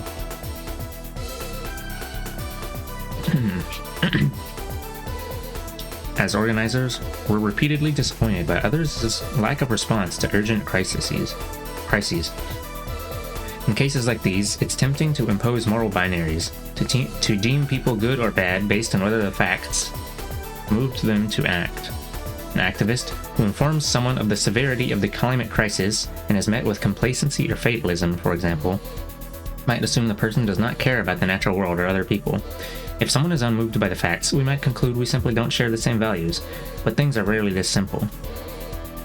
Our personal realities are patchworks of things we've seen, been exposed to, and potentially come to understand, bound together by belief. Our interpretation of the information and stimuli we are given is the product of many influences.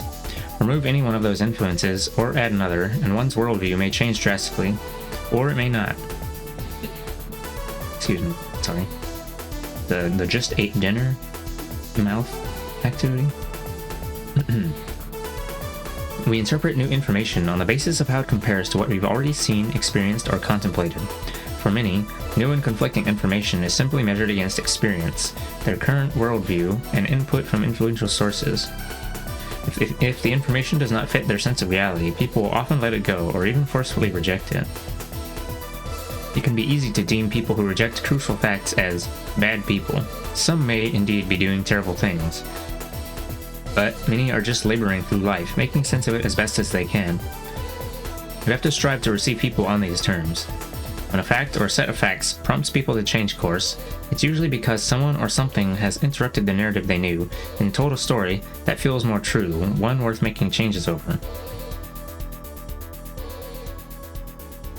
During the Reparations Now campaign, participants actively worked against any sensationalizing of the horrors torture victims endured. While traumatic details were part of the campaign's storytelling, these details were handled respectfully and presented in the context of transformative demands and a different vision of the future. Rather than simply asking people to absorb terrible facts, organizers were inviting people to imagine the reparations ordinance as a step toward a world without the violence it sought to address, and to fight for that world. When these narrative shifts occur among communities and groups of people, new potentials arise. People are capable of taking actions that defy systems of oppression and popular expectations. But to ready people for such moments, we must do more than raise the alarm about injustice. Telling stories, sharing visions. When we were writing this book, our friend Ruth Wilson Gilmore told us a story about facts, engagement, and action. Gilmore was invited to speak to a large group of students at Berkeley High School in Berkeley, California, which Gilmore describes as one of the most segregated places on Earth. Affluent white students at Berkeley High School often have bright futures, Gilmore told us, and are prepared to attend colleges like Yale, Cornell, and UC Berkeley, while black, brown, and poor white students are largely subject to what Gilmore calls organized abandonment. When Gilmore entered the auditorium, she was met with a large crowd of black and brown students, along with some likely impoverished white students. Looking back, Gilmore says, "I should have realized how reluctant they were to be in the room." Gilmore was introduced to the students by the white high school teacher who had organized the event. The teacher opened with the words, "1 in 3 black men will go..." The teacher opened with the words, "1 in 3 black men will go to prison." This statistic did not incite a sense of shared outrage or solidarity among the students, as the teacher had likely hoped, but seems to deflate the crowd. "I sat there, and I watched all these kids lose whatever strength, confidence, and hope they had," Gilmore told us, "and they just kind of folded into themselves, and clearly, without even talking to each other, and there were no smartphones then, made the determination to endure this and get back to their lives. There was not one thing we could say that was going to interest them." The young people Gilmore encountered did not need another voice shouting about how bleak their futures were. They had no interest in a conversation that began on such terms. Of course, any meaningful conversation about prisons would have to acknowledge what those young people were up against, but opening with talk of their inevitable doom simply caused them to shut down. Decades later, Gilmore still thinks about how that event should have begun. She says that if she had it to do over again,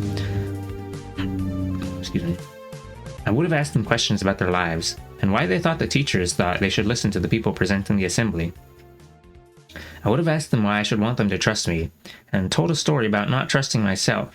Not I hope some "I used to be young too" story, and then tried to get people enthusiastic about challenging the situation that brought us all together. The kind of engagement Gilmore describes is key to creating a sustainable flow of communication, education, and potential inspiration. Everything is a story, and people need to understand themselves as having a meaningful role within the story you, as an organizer, are telling. If their role in your story feels like doom appreciator, most people will recoil, retreat to their own smaller story, and keep the focus there. This is not to say that we should not dramatize the size or severity of this system's death-making. Given the state of the natural world and the existential threat this system poses to most life on Earth, it makes sense that some protests visually dramatize the global catastrophes of climate change, for example. Such imagery can be heartrending and devastating, but not every action, speech, or conversation about climate should be an apocalyptic snapshot, for the same reason that not every protest against police brutality should be a die-in. What does that mean? A die-in, sometimes known as a lie-in, is a form of protest in which participants simulate being dead. Oh, we all take a nap in front of the police building. Okay, I got it. Sorry, not a nap. Been used in a variety of groups. Animal rights, anti-war, against traffic violence, human rights, AIDS, gun control, racism, abortion, and environmental issues. Often protesters occupy an area for a short time instead of being forced to leave by the police. Disrupt the flow. Okay. Damn girl, you single? No.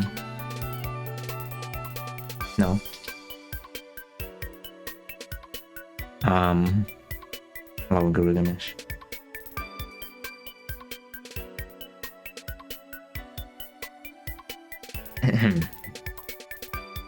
Bedtime story. This is actually a non-fiction book. It's about activist organizing stuff.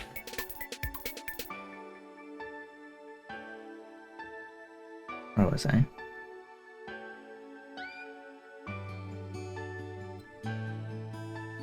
Oh, here. But not every action, speech, or conversation about climate should be an apocalyptic snapshot, for the same reason that not every protest against police brutality should be a die-in. Death and devastation are only one part of the story organizers are trying to tell. They are an essential part of that story, and people should be moved to appreciate the stakes, but appreciating the stakes is not enough. If spitting horrifying facts at people changed minds and built movements, we would have overthrown the capitalist system long ago, because the facts have always been on our side. To move past the expectation that facts alone will transform people's politics, we have to sit with our discomfort that oftentimes people know. When it comes to many of the issues around which we're organizing, most people are aware of the problem, even if they are not acquainted with all the horrid particulars. In fact, some might be quite familiar with the problem and still choose not to act. Occasionally, you may encounter a situation where the public has virtually no awareness of the issue, such as a corporate cover-up of a toxic chemical leak or an emerging pandemic, but in many cases, people have heard the facts before or at least know how to access them.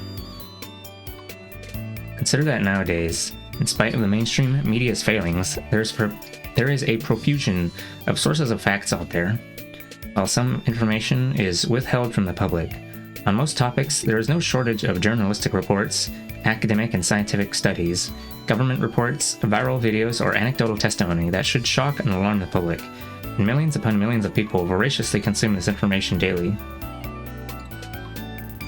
Why don't more people act?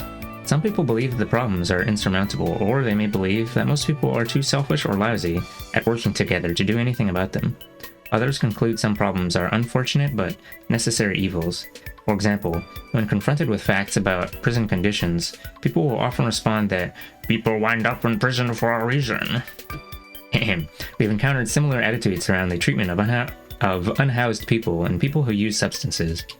While many people will acknowledge that conditions are not ideal, they also often believe that certain people bring negative experiences upon themselves.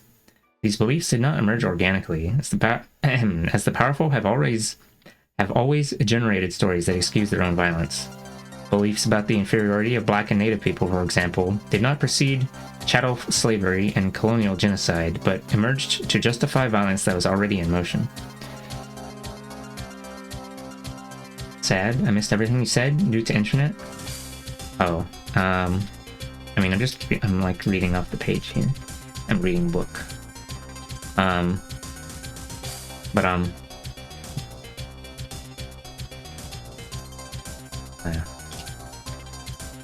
I'll type it out.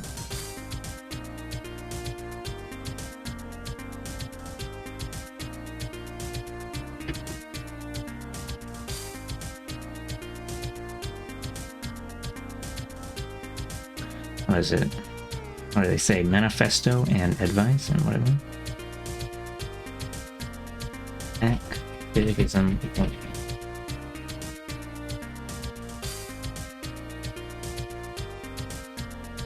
Okay. There you go. Text version.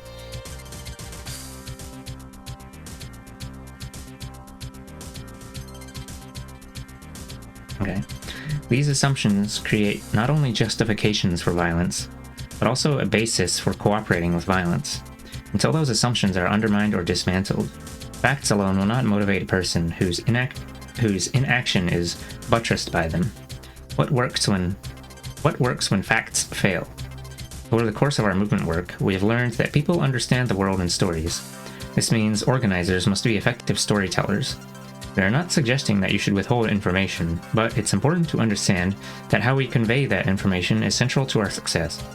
As Patrick Rainsborough and Doyle Canning write in reimagining change, narrative power analysis starts with the recognition that the currency of story is not necessarily truth, but rather meaning. In other words, we often believe in a story not necessarily because it's factually true. We accept a story as true because it connects with our values, or is relevant to our experiences in a way that is compelling.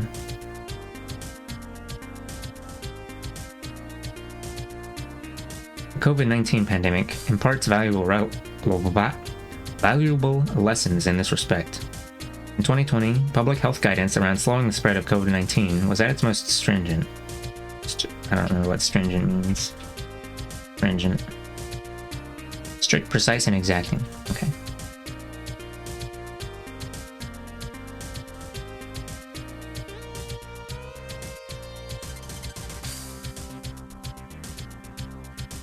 Activism, organizing. Also, you're not single? Yeah.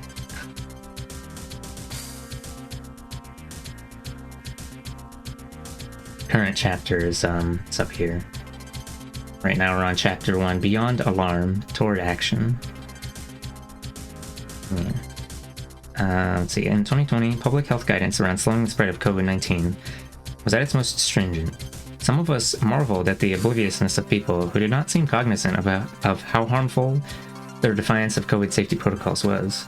Many people have similarly been shocked by vaccine hesitancy in the United States. We've often seen people divided into moral categories over these matters. It would be easy, in fact, to dismiss everyone who acts against the collective good as selfish or bad. But would such characterizations help us alter the terrain? As organizers, we must always pose the question, why is this happening? Is this for school or for fun? It's for a secret third thing. I mean, I guess you categorize it under fun. I don't know. Well, it's not for school.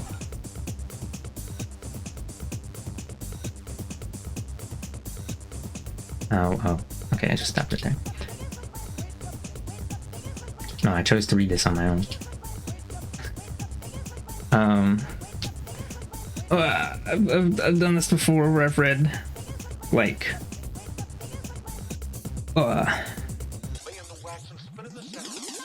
read non-fiction books on stream before. Although it's been a few months since the last time I did one, because the last time I tried to read one, it was two pushes up glasses. No, it was two highfalutin. So I gave up on it, and then I got kind of annoyed, and I didn't want to try again for a few months. You know, non-fiction books about, I don't remember how I worded it. Anti-capitalism, socialism, whatever shit, leftist stuff.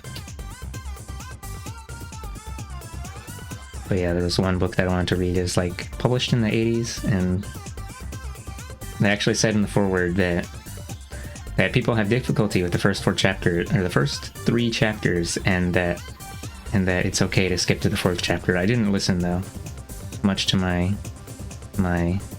oopsening. It said something like, you can skip to the 4th. No, it wasn't Karl Marx. It actually said that if you are familiar with, what is it? It said if you're familiar with Marxist class, whatever, discussion of class and struggle and whatever, then you could skip to chapter 4. Otherwise, maybe you could skip to like chapter whatever. But it's like the first chapter was very metaphorical. It was the book was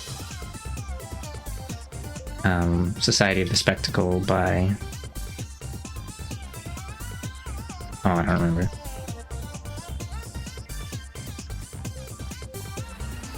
It was in 1967 actually. So that's about, I don't know, 60 years ago, by Guy Debord. Oh, the click command doesn't work anymore. Sorry. Hold on, let me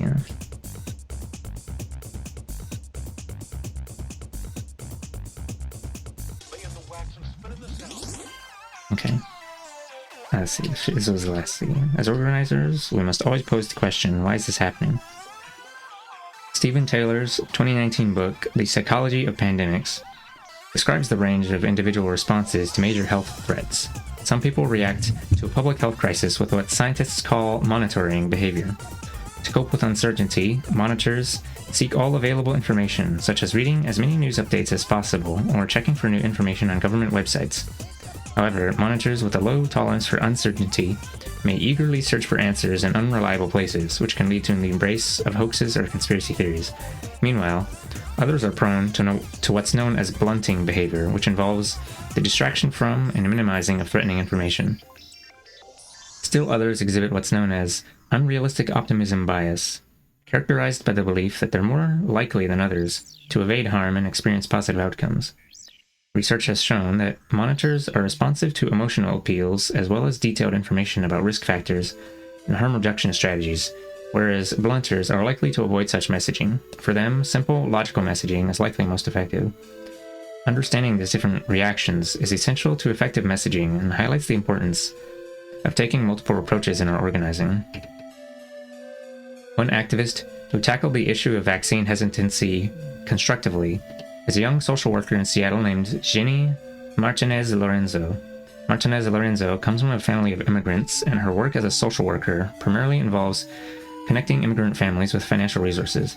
COVID-19 hit the communities Martinez Lorenzo works with especially hard. I'm just gonna call her Lorenzo instead of a full name. When she learned that vaccines would soon be available, she hoped the nonprofit she worked for would be a resource in terms of educating the community and perhaps even hosting a vaccine clinic. But she soon found her coworkers were hesitant to raise the matter. Everyone was too afraid of seeming pushy, Lorenzo told us. No one wanted to bring it up. Some of the nonprofit's employees had their own hesitations about vaccination, which made them even less eager to raise the subject with community members. Lorenzo pointed out that educational materials and information about the vaccine were not being made widely available in Spanish, which meant many community members were not getting the chance to decide for themselves if they thought the vaccine was worth taking. The local registration process for appointments was likewise fraught for non-English speakers, and she hoped her workplace could be a resource in that regard as well, perhaps hosting its own vaccine clinic. Dissatisfied with her employer's response, Lorenzo began to gently raise the topic at a women's group that she had begun for community members the nonprofit served. She shared information after she got her own vaccination appointment and after her first dose. But Lorenzo knew that merely sharing some facts in her capacity as a social worker was unlikely to change anyone's minds, and that if she pushed for vaccination in those meetings, she might alienate people. Excuse me. I think there is this power dynamic between me coming in as the social worker of the group, she told us. Lorenzo knew some people would not want to question her in front of the group, so as not to be rude, and that others might take offense if she pushed the matter, like I know better and I'm telling them, you have to get it. From her experience as an activist, Lorenzo knew that the matter would come down to persistent, patient, and curious conversations and story sharing. She knew that people had anxieties about the vaccine, some of which were rooted in personal, historical, and systemic trauma, and she wanted to offer them a place to voice those anxieties beyond the internet, where hesitant people... the personal, historical, and systemic trauma? It's like the, what is it? I remember seeing a thing about how... there was more Black people that were hesitant to take the vaccine because of or is it? I think it was Black women specifically, more specifically, because of having negative experiences with the medical system before because of how they treat women and people of color, or not just that, but like I guess the difficulty of accessing care as well. I mean that's the same thing. Yeah, whatever. Shitty white doctors? Ouch, Curly? Okay. Something systemic trauma. And she wanted to offer them a place to voice those anxieties beyond the internet, where hesitant people were largely being met with misinformation or with scorn for their perceived selfishness. She made phone calls and had one-on-one conversations with mothers from the group, asking what they thought of the information about the vaccine that she had shared. She also told the story of her own parents getting vaccinated and what it was like for them. About Asian people, I guess with COVID, Asian people did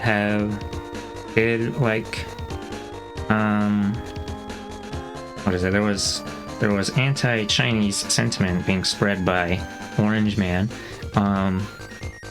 but usually in general, what is it?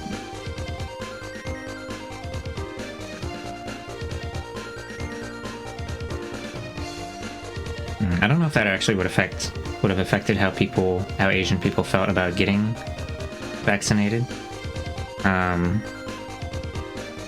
I guess there's some people.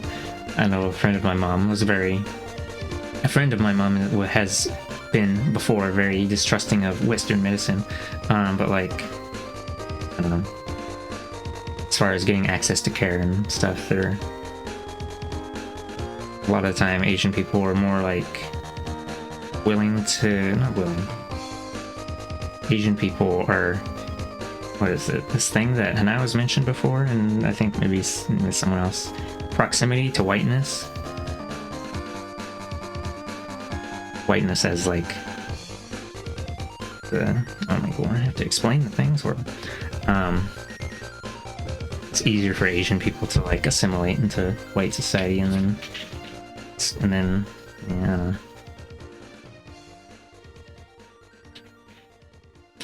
When mom's like, you have to get a good job and send me money when I'm older. You have to win at capitalism. And I'm like, capitalism. Oh, I can't believe this. My child, a communist. I left a communist country, TM. Okay. Where was I? Oh, right here. Lorenzo took the same approach outside of work in her relationships and community, in recurring conversations that, in most cases, went on for months. Rather than speaking from a place of authority or lecturing people, Lorenzo explored the topic with people, searching out answers to any new questions that arose, and sharing her family stories of vaccination. By the time Lorenzo's employer agreed to arrange a Q&A session with Spanish-speaking public health experts, interest in the vaccine had risen among the families Lorenzo worked with, and by the time the organization was ready to host a vaccine clinic, many people were eager to sign up. Martinez Lorenzo told us in April 2021, "I started doing those types of phone calls back in January, and it's taken up until this past weekend, where we got most of our families vaccinated at a clinic that we did." Lorenzo noted that even after people signed up, some would call her later and say, "Can you tell me again about the vaccine?" Patience was key. Contrary to popular characterizations, the people Lorenzo helped to get vaccinated were not unthoughtful or selfish. They needed information, and they needed to be heard and reassured repeatedly, but their participation in a larger action aimed at protecting large numbers of people was wholly attainable. So why are people so hard to reach, particularly when the threats at hand seem so blatantly obvious? Human consciousness can be overwhelming, even in the absence of an existential threat. But when we add something like a pandemic or the climate crisis or other extreme threats to the mix, people cope in a spectrum of ways, some of which are helpful and some of which are not. We have seen some of the ugliness that fear and uncertainty can generate, as anti-mask and anti-vaccine movements have become increasingly widespread and aggressive. By the time such ideas are entrenched, it can be very hard to reach people, which is yet another reason why we cannot yield the terrain of crisis to reactionaries who are organizing why we cannot yield the terrain of crisis to reactionaries who are organizing avidly in these times. Leveraging fear gets great results for people who want to bring out the worst in others, but it garners lesser returns for those who want to bring out the best. Oh, excuse me. But, Taylor writes, people can also react in positive and healthy ways amid crisis. While pandemics can result in antisocial behaviors, he says, affiliative, supportive, pro-social behaviors are more common, where widespread sickness and debility evoke acts of mutual aid among members of a community in crisis. We saw many of these supportive, pro-social behaviors emerge early in the pandemic as hundreds of mutual aid projects sprung up around the country seemingly overnight. The Seattle area resource Big Door Brigade defines mutual aid as when people get together to meet each other's basic survival needs with a shared understanding that the systems we live under are not going to meet our needs and we can do it together right now. In spring 2020, as people around the country grappled with economic freefall and mass illness and death, many people identified needs within their communities and leveraged social media and other resources to create local response teams. We saw new and old formations organize themselves to deliver groceries and medicine for high-risk individuals who could not risk shopping in person. Many people with sewing machines mass-produced cloth masks, some of which were sent to medical facilities as healthcare workers grappled with a devastating shortage of personal protective equipment. Some people made masks on their own as a solo effort, while others teamed up in formations like the Anti-Sewing Squad, created by performance artist Christina Wong. Within the Anti-Network, in 1 year, volunteers between the ages of 8 and 93 donated more than 300,000 masks to people in need. On Kelly's Reservation, Kelly is one of the authors. On Kelly's Reservation,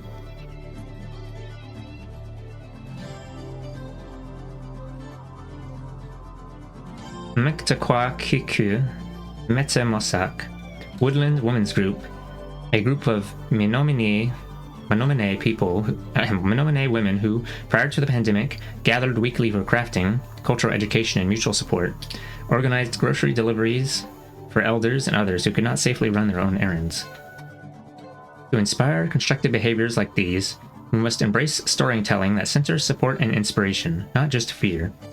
We spoke with Shayna McDavis Conway, the co-director of the Center for Story-Based Strategy, about how to build a different kind of political messaging. Story-based strategy, a participatory approach that links movement building with an analysis of narrative power, positions storytelling at the center of social change.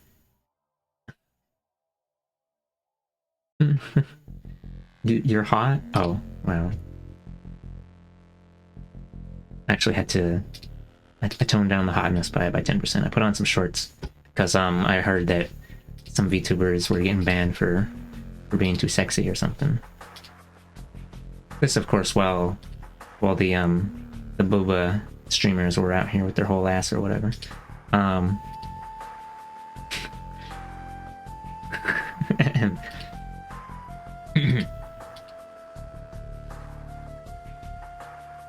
this is one of the VTubers I considered making the main one that I use more often, but I don't know. It's still in the top 5, I guess. Ouch. Let's see, where was I? Positions storytelling at the center of social change. McDavis Conway points to climate activism as an area that overwhelmingly relies upon fear-based communication, and she gestures toward a different path. We do need to tell stories that evoke emotion, she says, and fear is an emotion, but it is not the only emotion available to us. There are many other emotions we can tap into. Wait. Right. How can we move or provoke people to take action around the climate crisis without emphasizing fear? We can use admiration, says McDavis Conway, like admiration for indigenous activists who are fighting pipelines. We can tap into nostalgia for coastal cultures that are impacted by rising sea levels. We can tap into love and sadness and excitement, outrage, even disgust. McDavis Conway notes that anyone who has a child who loves slimy creatures knows how disgust and fascination can inspire someone to spend hours on an activity. Ultimately, she says, when we ask people to process a fearful message that they are not prepared for, we risk losing them altogether. But when we tap into the diverse spectrum of human emotion, we have an opportunity to inspire people to view themselves as part of a larger story, and to make moral decisions about who they are in relation to other human beings. Eco-philosopher and educator Joanna Macy has come to a similar conclusion about the role of fear in activist messaging and the opportunities that emerge when we access a broader range of emotions. In 2017, she talked with environmental journalist Dar Jamal about how activism for the environment, for peace and justice had been hampered by this difficulty people have in sustaining the gaze, which she once chalked up to apathy. But Macy came to realize it was not apathy that caused people to turn away from injustice. Quote block. Back then, we were trying to scare people to pay attention. You don't know how bad it is with climate change. You don't know how many nuclear warheads are on high alert. Get roused. And it wasn't working. People thought the public was apathetic. But I realized it was not that people didn't care or didn't know, but that people were afraid to suffer. It was the refusal or the incapacity to suffer. So this has been a lot of my work, to help people open to and become enamored of the idea that they'd really like to see what was going on. And to open the eyes and open the heart to discover, again and again, universally in the work, That acceptance of that discomfort and pain actually reflected the depths of your caring and commitment to life. What we offer as organizers is not simply alarming information, nor is it the guarantee of success in a particular campaign. We must offer people a vision of how things could be, and the opportunity to connect with the people, projects, and movements that can bring this vision to fruition. That is the organizer's unique gift, an invitation to participate in a transformation worth experiencing and fighting for. Organizing welcomes people into a different way of thinking and living in relation to one another, and allows people to cultivate and dwell in hope collectively. Rejecting our fear of each other. Oh my god. A social anxiety challenge? I mean... okay. Rejecting our fear of each other. When people comply with an action or tolerate a situation they know is harmful or wrong, fear is often a factor.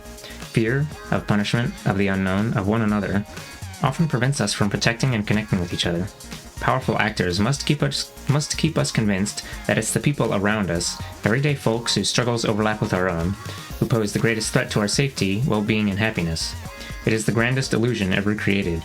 In a world where corporations and governments worldwide are poised to annihilate most life on Earth, whether that's through climate change or nukes, we're made to believe that other disempowered people are the greatest danger we face. Of course, many of us know this is not true, at least intellectually. We know that the military and corporations are the primary drivers of climate chaos. We know that governments maintain conditions that generate despair and therefore produce interpersonal violence. And we know that under changed conditions, we would have far less to fear in the world, both from the system and from other people. We know that in a society where everyone's needs are met, we would no longer need to fear being unable to pay for our health care, or losing our jobs and going hungry, or being hurt by desperate, disillusioned people. Yet, many of us accept the violence, limitations, and boundaries imposed by the system as though they are natural laws, inalterable, inevitable, and final, and view everyday people as an existential threat to control, contain, and manage. Oops.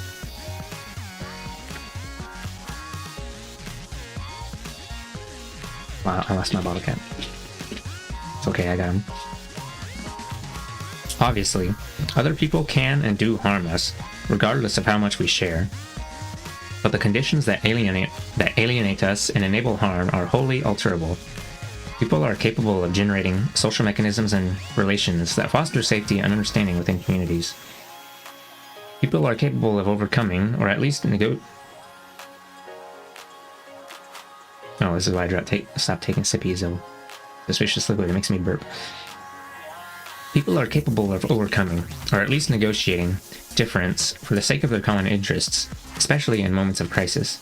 As the unprecedented flourishing of mutual aid projects during the pandemic has demonstrated, many people respond to communal crisis with generosity and shared concern.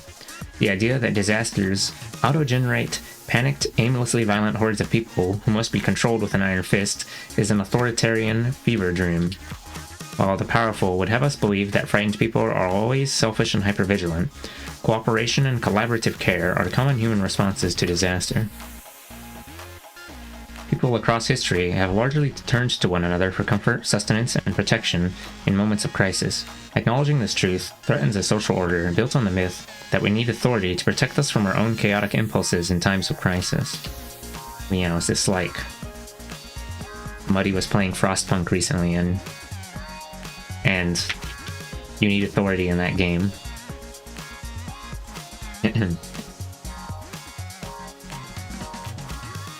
Muddy was saying he didn't like the vibes coming from that game, but he's still playing it because it's still a fun game, I guess. Let me know.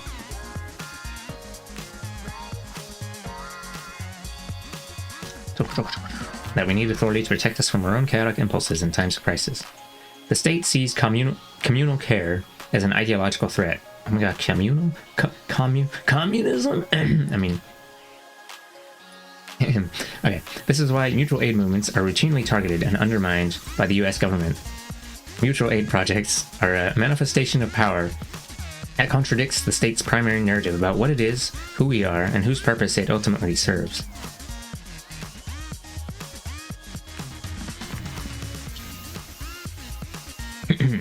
Capitalism requires an ever-broadening, disposable class of people in order to maintain itself, which in turn requires us to believe that there are people whose fates are not linked to our own, people who must be abandoned or eliminated. Absent that terrible belief, we would not tolerate the horrors that unfold around us each day. Excuse me. We would be collectively enraged that people live unsheltered and hungry, or die of treatable illnesses because they lack money. We would be horrified that millions of people live in the bondage of the prison system, and that people die in the process of struggling to reach unwelcoming borders in the hopes of salvation. Many of us are deeply upset about these things, but this manufactured politics of disposability and the fears that enable it prevent people from taking action against these harms. There are many layers of fear associated with this abandonment. Fear of what would happen if the system no longer managed our lives, fear of being devoured by the system ourselves, fear that we cannot win, and perhaps most dauntingly, the fear that we cannot do any better than this, that our hopes to the contrary are the utopian dreams of childish idealists. These fears create a psychic fortress around the death-making forces that are killing us in real time. Fortunately, the death-makers of this system have never gone unopposed. There have always been dissenters and freedom fighters organizing against the violence and avarice of capitalism and white supremacy. From prison industrial complex abolitionists organizing From prison industrial complex abolitionists organizing to free people from cages, to indigenous people defending their ancestral lands around the world, these battles have powerful lineages. Joining the ranks of such struggles may come naturally to some. For many people, though, choosing to believe that change is possible and that it can only come from working in concert with other people requires tremendous courage. Challenging the mythologies of this system, reordering our fears, and investing ourselves in collective struggle are huge steps, and they are not steps most people will take merely because conditions are deteriorating. Organizing gives us the opportunity to do more than map out the monstrosity that is the system. It allows us to build bonds between people in unique and powerful ways. By expanding our relationships and embracing interdependence. I think what are the words in this? They're just like little word bites, but this track is distracting me. Okay. By expanding our relationships and embracing interdependence, we can leverage power against the threats we face and extend care amid crisis. We can courageously reach out and connect with other people, even if we feel like we don't have much in common with them.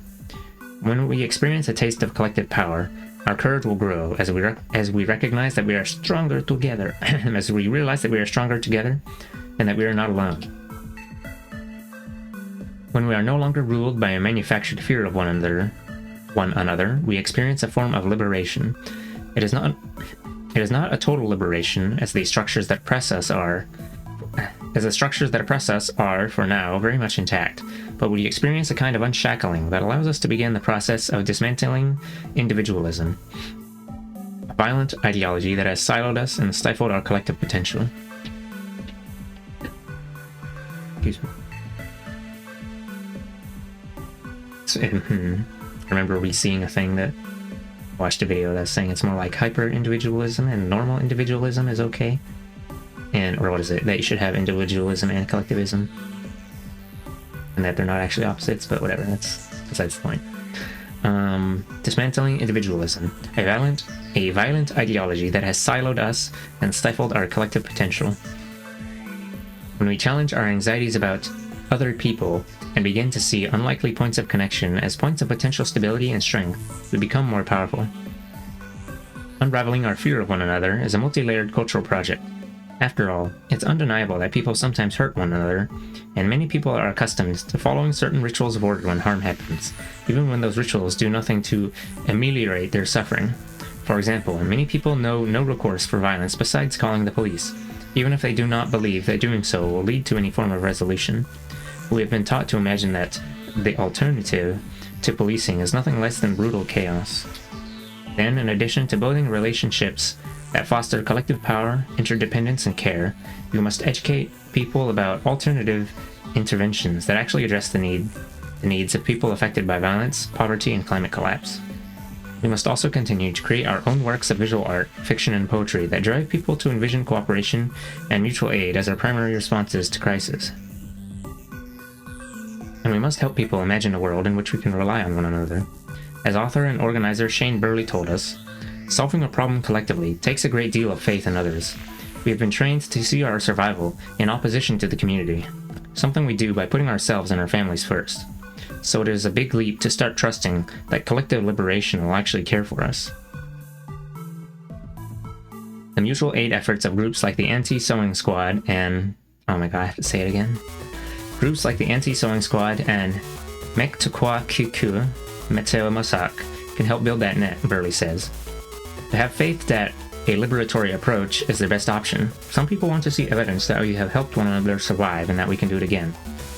That's what building up projects of solidarity and mutual aid does. It creates a belief in what is possible, so that when even larger crises form, we have shown that by fighting the oppression of another, we really do have the ability to target our own oppression as well, Burley told us. In order to invest in a new vision and a new way of living, we have to believe in each other and our capacity to create something better. Our belief in human potential must outweigh our fear of human failure. Our imaginations must be courageous.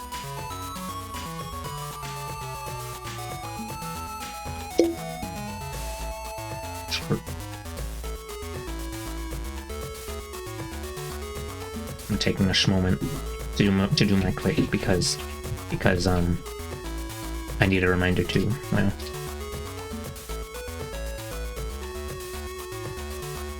oops.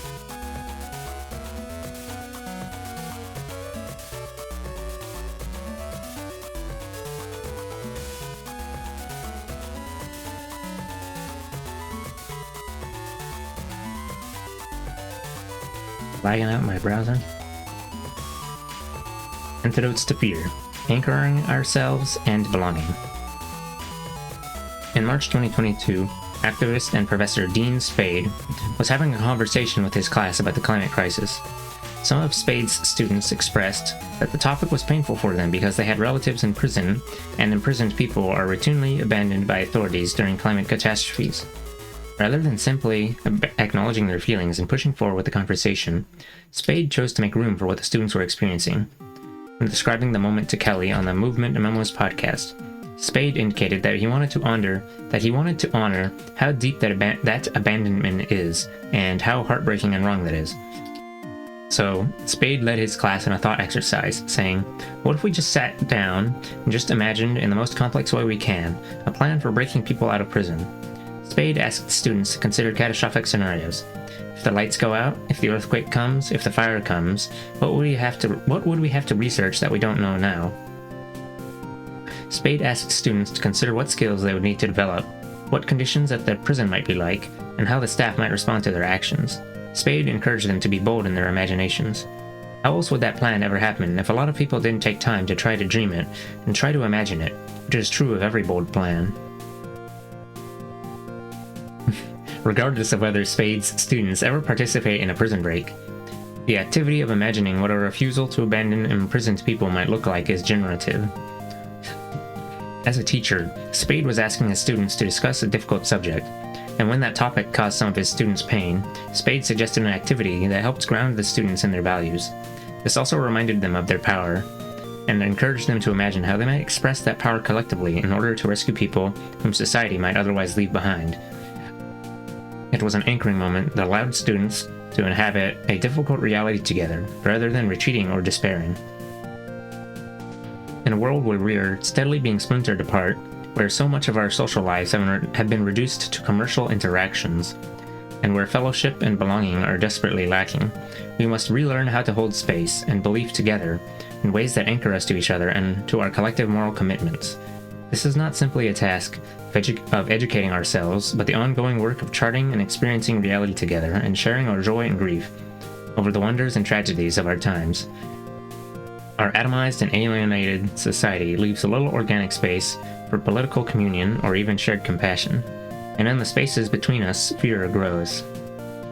In order to overcome these impediments, organizers must work to construct anchors that can provide a coherent understanding of the world in catastrophic times, and help people maintain their values and commitments. If we do not take the work of anchoring seriously, we may find that our ships scatter or even sink with every strong gust of wind.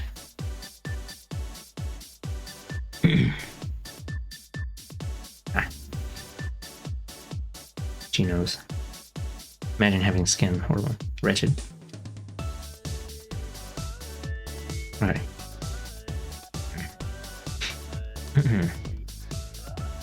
Anchors can take numerous shapes: a story, a community space, sense of fellowship, a memorial, anything that helps ground people in a shared sense of history, compassion, and purpose.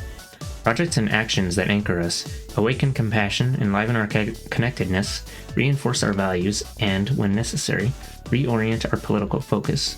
We will need many such efforts in the coming years, as people's values are increasingly imperiled by the further normalization of mass suffering and death, and collective memory is continuously whitewashed by the powerful. Fundamentally, people who have been conditioned out of fear to view their own interests in isolation, rather than to find strength in collectivity, must learn to anchor themselves to one another for the sake of survival. Commitment itself is an important anchor. Normalization is an insidious process, and it can warp people, reshaping the views and actions of people who have made no conscious decision to abandon their beliefs or other people.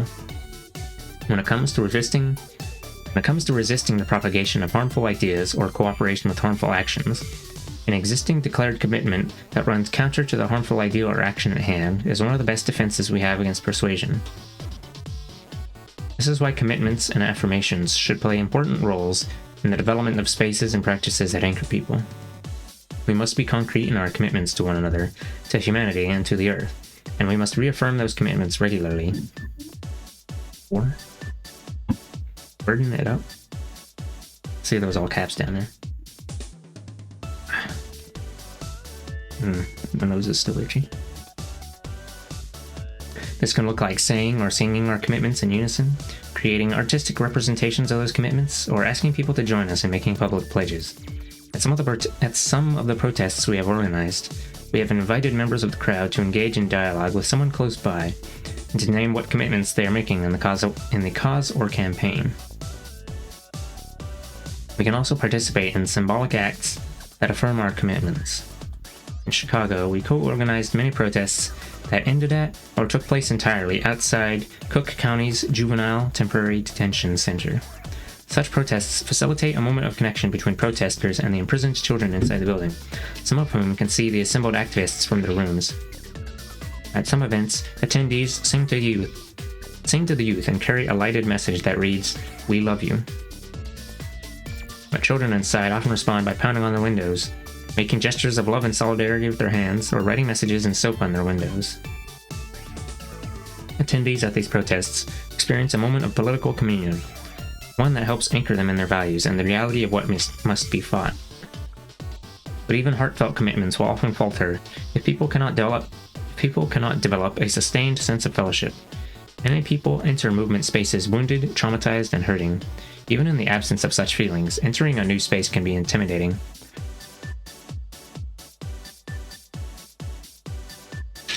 We may wonder if we will be accepted or understood.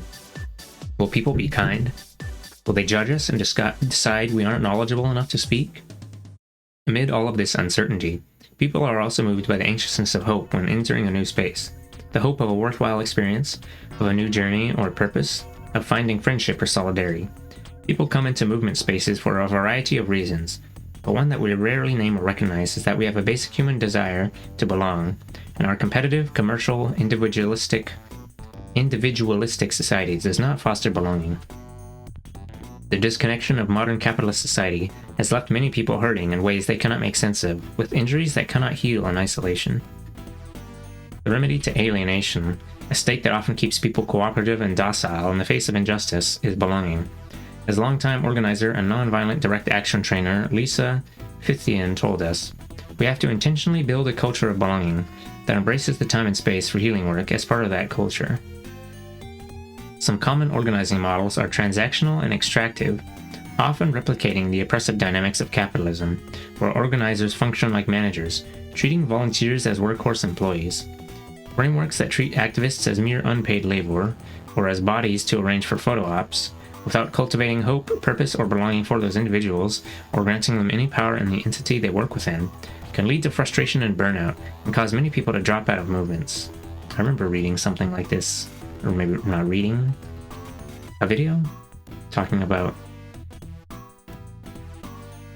I think it was talking about nonprofits, NGOs, being organized in a way like the capitalist structures and then reproducing the shitty capitalist workplace hell or whatever.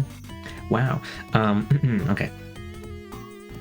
Can lead to frustration and burnout and cause many people to drop out of movements. We cannot win by replicating the dynamics of the dominant society. There is no beating them at their own game. We are not managers or CEOs. We can only win by building something entirely different that offers people something that the oppressor cannot.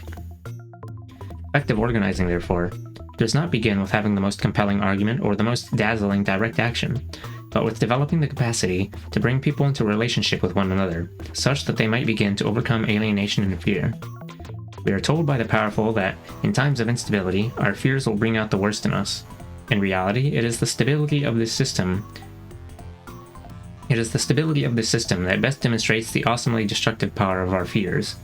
Governed by fear, people are largely cooperative with systems that produce torture, mass death, and annihilation. That is the greatest danger that fear poses, not panic amid disorder, but cooperation with an order that we ought to find unspeakable, one that is actually poised to bring about our own extinction. But by building community and cultivating a sense of belonging between alienated people, we can begin a courageous process of dreaming new possibilities into being. We can also invite people to imagine what's possible by modeling and rehearsing the world as it should be in real time, in the spaces, groups, and relationships that we build. Many people have no real sense or experience of community. They may think of communities in purely geographic terms, their town, their neighborhood, their school. But to build community in a relational sense, we must overcome the isolation imposed by this society. An isolation that stifles our problem-solving abilities and leaves us dependent upon structures that, in times of crisis, are inadequate at best, and, at worst, plainly destructive. Concretely, what does it mean to build community? Excuse me. In simple terms, a community is a group of 3 or more people. Oh, wow, only 3 minimum? In simple terms, a community is a group of 3 or more people with whom we share similar values and interests, and with whom we experience a sense of belonging.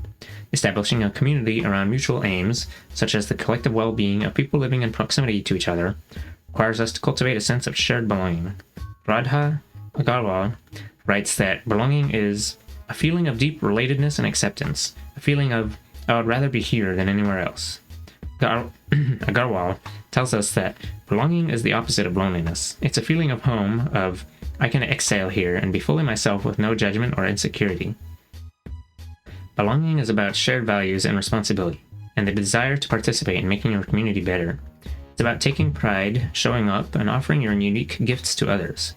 You can't belong if you only take. There is no substitute under capitalism for the sense of shared potential and understanding that exists when our work embodies our values and how we believe people should relate to one another. Yes, there will be breakdowns in the order because we are all coming from this society, and we have its destructive muck all over us. But if we begin with that understanding and process harms with care as they arise, organizing spaces can offer a pause button for the atomization of the... Oh, what is this? Can offer a pause button for the atomization of the dominant culture. This feeling is part of what helps bring people back, however often a group meets. What becomes increasingly possible in spaces where people experience belonging, imagine new ways of living, and practice those kinder, more just beliefs in relation to each other, is the cultivation of hope. Because if we can experience other people as co-strugglers, not as competitors or fearful enemies, we can act on the values of the world we want to build. We can experience moments of justice, peace, and liberation, and in doing so, realize that these concepts are not fantasies, but realities that can be constructed.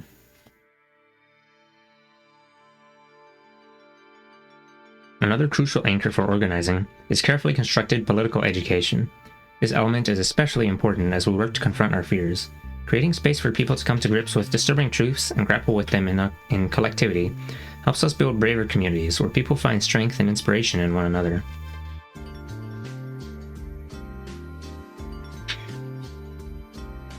As activists, we sometimes poke holes in people's worldviews, perhaps damaging assumptions or allegiances, and this can feel satisfying, but a deeper kind of education is needed to uproot fear and spur action.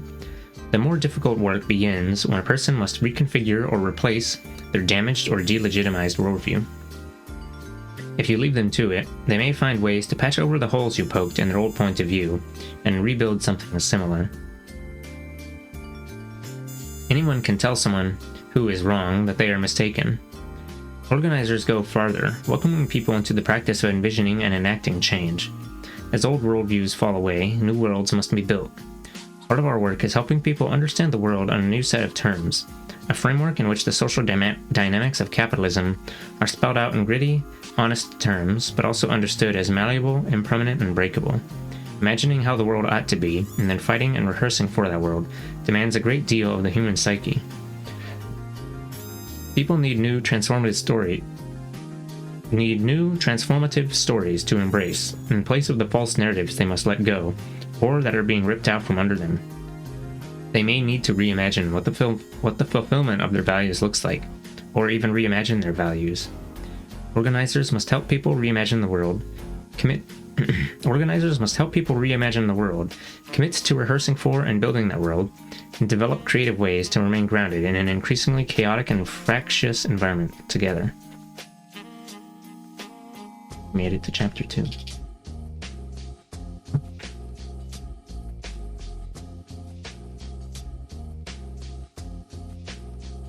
I'm gonna take a sip again.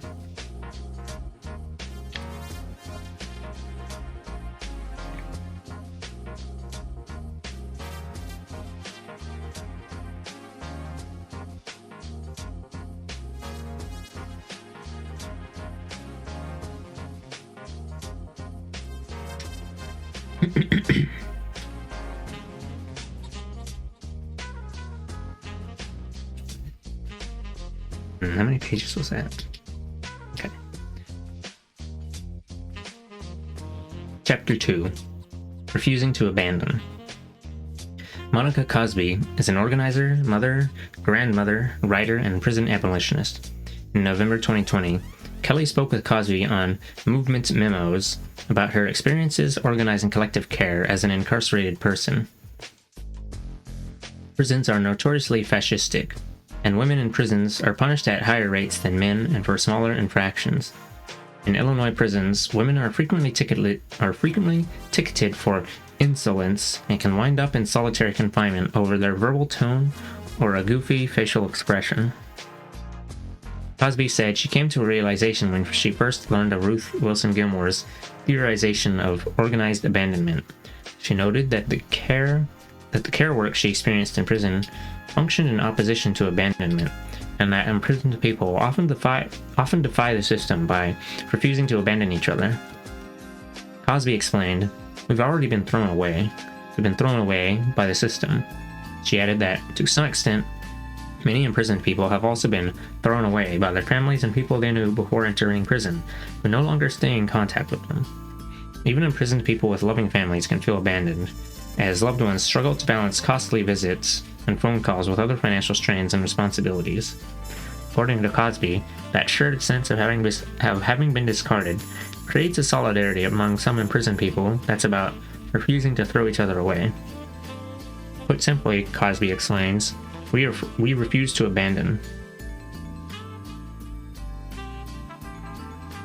In prison, visible acts of care or bonds of solidarity can be punishable offenses. Alan Mills, the legal director of Uptown People's Law Center, has sued the state of Illinois on behalf of imprisoned people who have endured the abuse the state characterizes as mental health care. When Mills spoke with Kelly for Truth Out, he laid out the stakes for people who might practice mutual aid in prison. Mills explained that a little fuzz in my mouth. When Mills spoke with Kelly for Truth Out, he laid out the stakes for people who might practice mutual aid in prison. Mills explained that one of the most important things that people who have a mental illness can do in prison is find a supportive community to be in. But prison rules are engineered in opposition to such support systems. Mills said, generally in prison, any sort of group like that is considered an unauthorized organization. Prisons view it the same way that they would view a gang. Let's get this track too destroyed. According to Mills, creating mutual aid formations or even forming close bonds with others can land imprisoned people in solitary confinement. In a torturous, spirit-breaking environment where solidarity can have punitive consequences, Cosby explained how some imprisoned women create their own social life support system, one that she credits with saving her own life. Cosby explained that, given her initial sentence of 83 years, she did not see any light at the end of the tunnel. Other women, who were also serving lengthy sentences, offered Cosby support and guidance when she arrived. "They were the light in my tunnel," Cosby said. "We were all in the tunnel together, just making the light." There were multiple occasions during Cosby's incarceration when she considered taking her own life. "I just didn't want to be in prison anymore," she said. Cosby's family had moved out of state shortly after she began serving time in prison. While at Cook County Jail, Cosby had weekly visits with her family. But in prison... Oh, right. The difference between jail and prison? But in prison, she was unable to visit with relatives or use the phone. She missed her children. "I just was fucked up," Cosby said of the experience. Amid her despair, Cosby became suicidal. She made a plan to wait until other women had left her cell block for dinner and then hang herself from a rail. She tore a sheet to create a noose and then began giving her personal belongings away. That night, Cosby sat on some steps near the spot where she planned to tie her noose to the rail, watching as people exited the area for dinner. She watched, just waiting for the door to close behind them so she could enact her plan. But to Cosby's surprise, not everyone had left for dinner. Kimmy Keller, who is out here now, and Tammy Evans, who is still locked up. They didn't go to chow that night, she said. The two women were among the people Cosby had given her belongings to. Recognizing what this behavior likely indicated, they resolved to keep an eye on Cosby. When Keller and Evans found Cosby sitting alone on the stairs, waiting for an opportunity to die by suicide, they sat with her. Cosby explained, "They knew because they had either been there before, or they had seen other people in that space before. But they knew what it was, and they didn't let me go. They just refused to abandon me." Cosby has paid this kindness forward on many occasions, at times sitting with people who are grappling with untreated mental health issues, who might not be present in our particular reality that we're living in, but who still required the support, care, and companionship of another human being. "I've sat with other women because I remember when somebody sat with me," Cosby said. The social life support system that Cosby described also involved the cultivation of joy as a form of sustenance and a means of rebellion. To lift each other's spirits and imbue life with a more joyous energy, some of the people Cosby was imprisoned with would sing until they got in trouble, and then keep singing. While working shifts in the kitchen, Cosby was among those who would sing. Every so often, whatever COO or kitchen supervisor or whatever come by and be like, "Shut that shit up, cut that shit out," and we'd be like, "Alright," and sing any motherfucking way, Cosby said. When the women were issued a disciplinary ticket for singing, they would respond by making up a song about the ticket. This rebellion of song created space for joy in a brutally oppressive environment. Despite the fascistic nature of prison life and the surveillance that dominated their lives, amid playful bouts of song, Cosby and the other women were able to smile and laugh and dance. Cosby also noted that imprisoned women regularly made gifts for one another, even though such items were regularly confiscated as contraband. Imprisoned women would often commission artwork from one another. "Some of the best artists I've ever seen in life are in the fucking prison," Cosby noted. In addition to rebelliously singing and commissioning artwork that would likely be destroyed, the imprisoned women also made up holidays in order to create more cause for celebration. In addition to celebrating holidays like Christmas and Mother's Day, Cosby said, "We also just make up holidays just because, and we feed each other. We make these fantastic, fantastic meals out of nothing."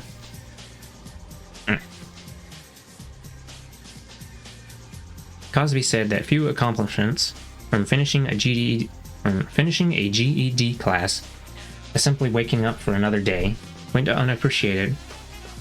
GED, that's like the high school degree requirement thing. Few accomplishments that went unappreciated amid the imprisoned women's intentional cultivation of joy. We celebrate every little fucking accomplishment because it's not a little accomplishment. It's the constant celebration of just us. We're celebrating the fact that we done did some shit. We woke up this morning. We celebrate. These practices of cultivating hope and joy as a matter of survival under extremely oppressive conditions are instructive in these times. We must throw our energy into building active relationships with other people whom we refuse to abandon and who refuse to abandon us. To resist the erosion of empathy, we must invite people to participate in acts of care, defense, aid, and rescue. We must normalize acts of mutual aid amid the everyday crisis of capitalism and build these mechanisms into our organizing work at the ground level.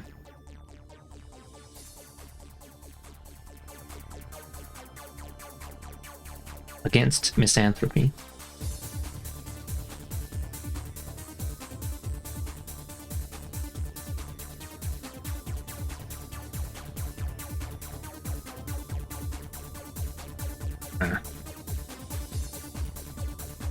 We have heard it many times, often from exasperated activists.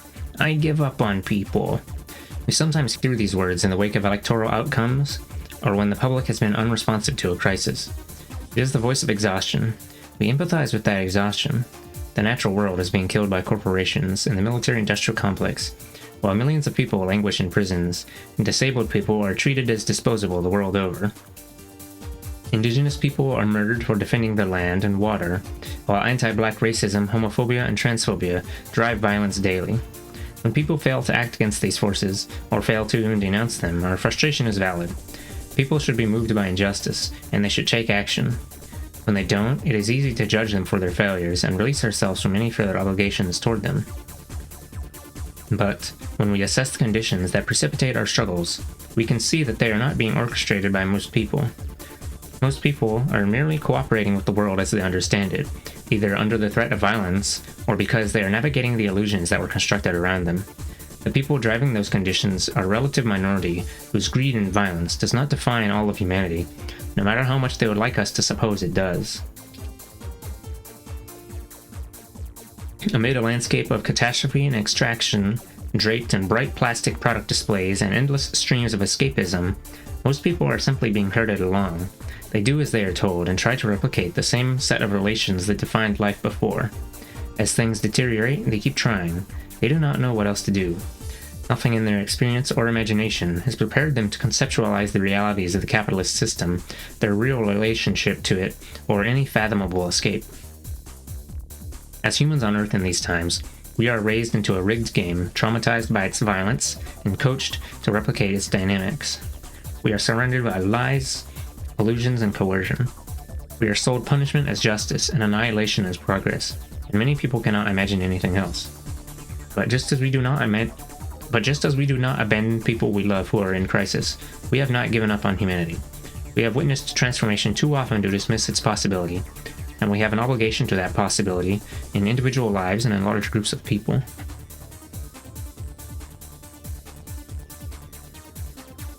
Whether caring for people or caring for communities, we must draw some boundaries to preserve ourselves, but we must also live in opposition to abandonment, following Cosby's example. Struggling people need resources that are being denied, and an opportunity to heal and reorient their lives. As organizers, we work to connect other people with the resources, relationships, information, and understanding they need to change their lives and the world. We organize opportunities for discovery, exploration, and the pursuit of justice.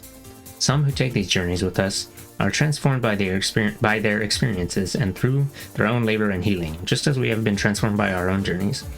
Political evolution is a lifelong process, and it is messy.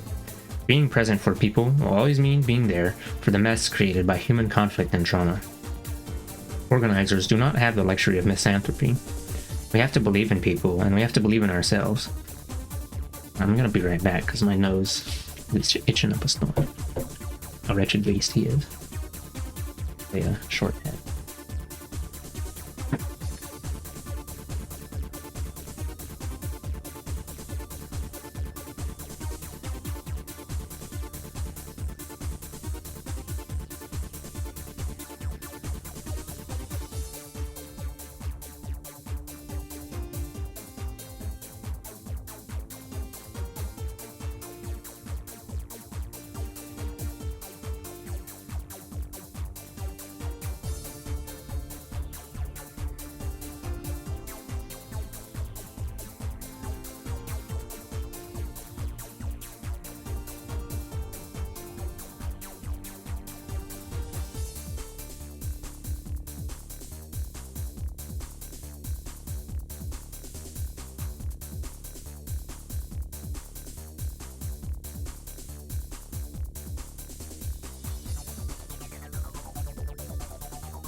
Arg. And these the bathroom as well. Okay.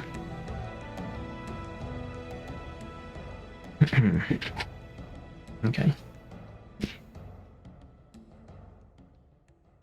I think my nose will never stop itching. He's cursed. Okay. Building relationships. As organizers, beyond believing in people, we have to build with them. That means prioritizing relationships within movement work. Our friend Egeris Dixon is an organizer and political strategist with 20 years of experience working in racial justice, transformative justice, LGBTQ liberation, anti-violence, and economic justice movements. She is also the founding director of Vision Change Win Consulting, where she partners with organizations to build capacity and deepen the impact of their organizing strategies. In a conversation about relationship building, Dixon told us, "For me, relationship building is as much of a politic as my commitment to abolition is, or my commitment to anti-capitalism. Some people see building relationships as a chore, but I actually feel like you've got to believe in it. You have to believe that it matters." Dixon considers herself an introvert. However, building relationships is not about being the life of the party. Instead, Dixon said, it revolves around a key principle. If you show up for people, they'll show up for you. She engages with people accordingly, whether she is interacting with neighbors in her apartment building or working with organizations. In practice, showing up for people can look like bringing someone food when they're ill, cop watching, observing and documenting police activity in order to discourage or bear witness to police violence, cop watching if a neighbor has to deal with police, listening and extending comfort to someone experiencing an emotional crisis, or offering to lighten someone's load if they're overworked. There are structured ways groups and communities can agree to show up for each other, such as neighbors making a collective agreement to cop watch if they observe police activity. Dixon talks about relationship building as a skill that needs to be sharpened and maintained. For her, that sharpening came through years of daily canvassing. At one point, Dixon was organizing work experience program workers in New York City parks. The city's work experience program was created as a work fair program to extract labor from people seeking public benefits. Worker advocates have described the program as New York City's public sector sweatshop economy. Oh, hello, Volk. Welcome to here. Welcome to book. Hope you're doing good today. When canvassing around the issue, Dixon would walk around city parks, waiting for workers to take breaks so she could chat with them about their working conditions and whether they would want to join a community organization where folks were fighting to not have to work for the city for their public assistance benefits and instead could get job training or go to school. Dixon worked for that base building organization for 2 years, which required her to do 4 to 6 hours of outreach work per day, every day, and I'm grateful for that, she told us. I am grateful because I realized that relationship building had to be an everyday, every minute commitment, because movements are based on oppressed people coming together, because we have people power, so we need people for the people power. However, building people power is not simply about adding people to fill in gaps in our work. Rather than recruiting people to fulfill the roles that we envision for them, Dixon stresses the importance of learning what people are passionate about and finding an intersection between someone's interests and the work at hand. Relationship building is also a process of hearing what people's needs and dreams are, and creating space for people to collaboratively or collectively take care of each other, Dixon said. So I think a lot about starting with asking, what do you want? What do you need? How can I help? Here's what we're working on. How does that sound to you? What are we missing? What else is needed? Not, do you want to get involved, or you should get involved? Oh, hello, Bills, as well. Yeah, hi. Welcome to... My throat is gonna crunch at the end of this.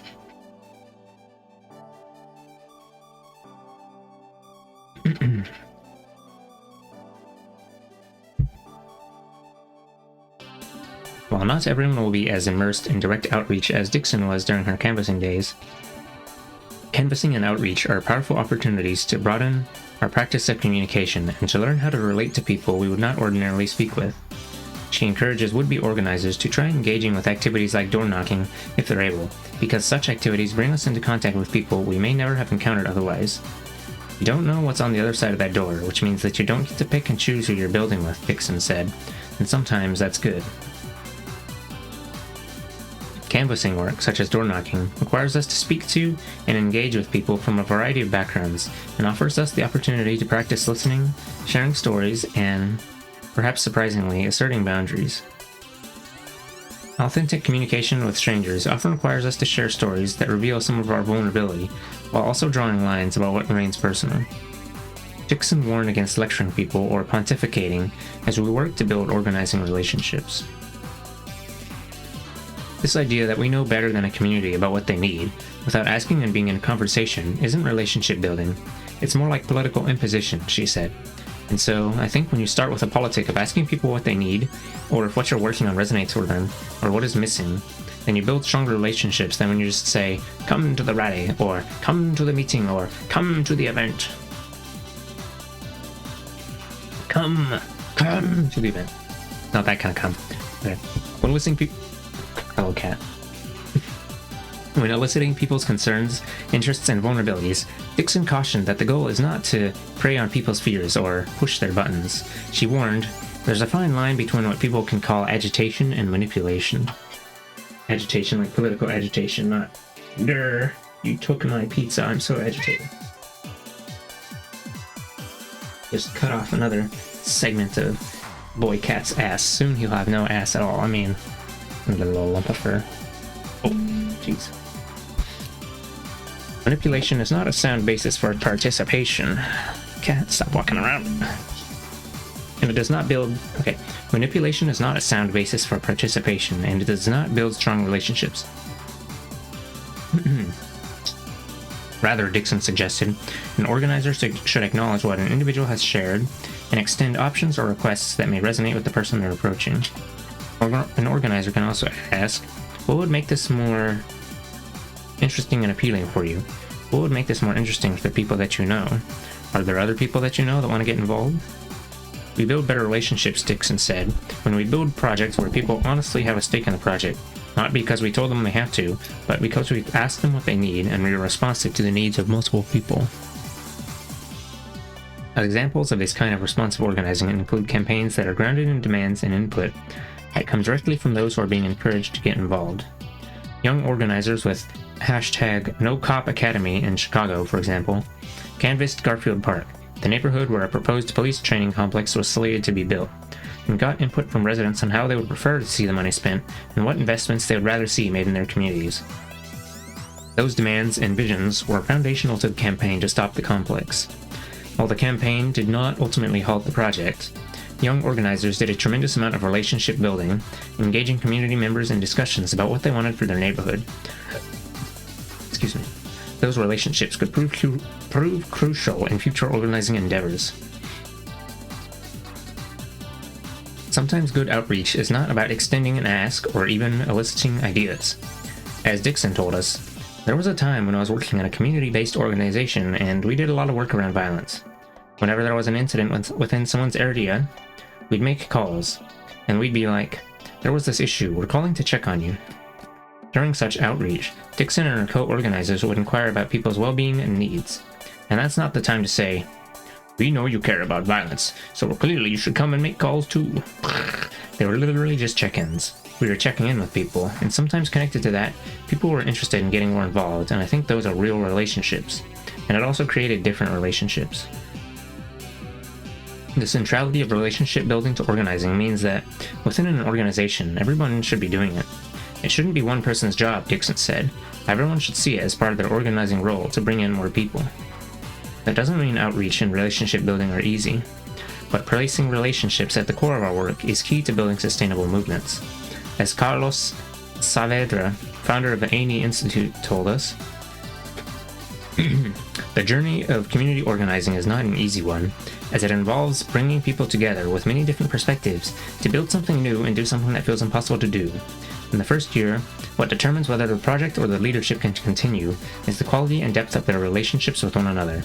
This brings organizers to the realization that they must spend most of their waking hours listening to others, building trust, and taking small actions that give people a glimpse of their true power. Kitty cat. Wretched beast, be gone. Or I cut off more grass, before I snip some more fur. Building strong relationships can also help organizations and groups survive conflicts, which are inevitable in all organizing spaces. Dixon said that when folks are building projects based on their shared dreams and needs, there is a bond that solidifies with politics in a way that helps people navigate conflict or fissures, because you start with the practice of showing up for each other, and you start from the practice of getting to know each other in a way that we can actually show up for each other. Sometimes we save each other. In a 2017 piece written in the wake of Hurricane Harvey, climate writer Dar Jamayo used texts from his loved ones who lived in the Houston area to frame his reporting on how anthropogenic climate disruption had intensified the storm. According to the National Weather Service, Houston had experienced epic and catastrophic flooding. Jamayo explains that sea surface temperatures near Texas were between 2.7 degrees and 7.2 degrees Fahrenheit above average, making them some of the warmest ocean temperatures on Earth. Those warm surface-level temperatures turned a tropical depression into a catastrophic Category 4 hurricane within 2 days. Harvey was also the first storm on record in the Gulf of Mexico to have ever intensified in the 12 hours prior to making landfall. The piece began with a text from Jamayo's mother that concluded with, "We are okay, tired, love you, Mom." Jamayo ended the piece with a text from a friend who lived near downtown Houston. The text read, "It'll take years to recover. We are all rescuing each other. Odd to think that our future can be summed up like that."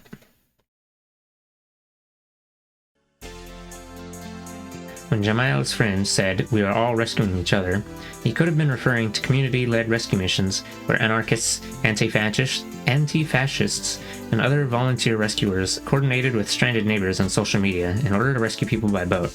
He could have been referring to the distributions of food, diapers, and other essentials, or to the emotional support people were extending to one another as they endured a world-crushing experience. He could have been talking about all of those things and more, because there are many ways that we rescue one another in a crisis. And as Jamayo's friend observed, we will be rescuing each other for years. As fires rage and sea levels rise in the coming years, we will be called upon to rescue one another again and again. That impulse to find our boats after a storm and to pull each other from the water on unauthorized, community-led rescue missions will be key to surviving these times and to the creation of a new future. It is not saviorism, but collectivity and solidarity that will fuel our best efforts. One of the greatest struggles of our time will be to cultivate a life-affirming political culture that can be enacted in the everyday, a counterculture of rebellious care. The act of showing up for each other can be as simple as checking in on a friend who is sick or grieving to see what they might need, or it can be as dramatic as saving someone's life. In this society, the idea of saving people is a troubled one. Often, when people talk about saving others, they are talking about something coercive, like criminalization. Laws that criminalize sex workers and people who use illicit substances, for example, are often depicted as saving those people from harmful, depraved forces. In reality, the enforcement of such laws plunges people into a system that inflicts physical and sexual violence upon them, while also robbing them of our most finite resource, time. Some people view themselves as saving others by attempting to convert them to Christianity. For these reasons, many have come to associate the idea of saving with glory-seeking and a lack of respect for the agency of others. Some people state definitively that we cannot save others, that we can only help them save themselves. But the truth is, we sometimes save each other, and that's a good thing. If your neighborhood floods, for example, and you have access to a boat, you may wind up pulling people from the water. While officials often discourage DIY rescue efforts, we know that many people would be left behind in the absence of such efforts. Now, if your neighborhood floods regularly and you're the only one trying to help people, that is a problem. Or if you were to become egotistical about your role as rescuer and sought fame or adulation for your efforts, that would likewise prove problematic. But the importance of saving others should not be dismissed, and we should recognize that, in these tumultuous times, none of us are far from needing saving ourselves. Our goal should be interdependence, to be part of a community where rescue is viewed not as exceptional, but as something that we owe each other. We do not need heroes. We need people who are committed to one another's survival, who are willing to act on the basis of that commitment. Unfortunately, we are living in an era where refusing to abandon people can be a revolutionary act. could also be the key to our collective survival.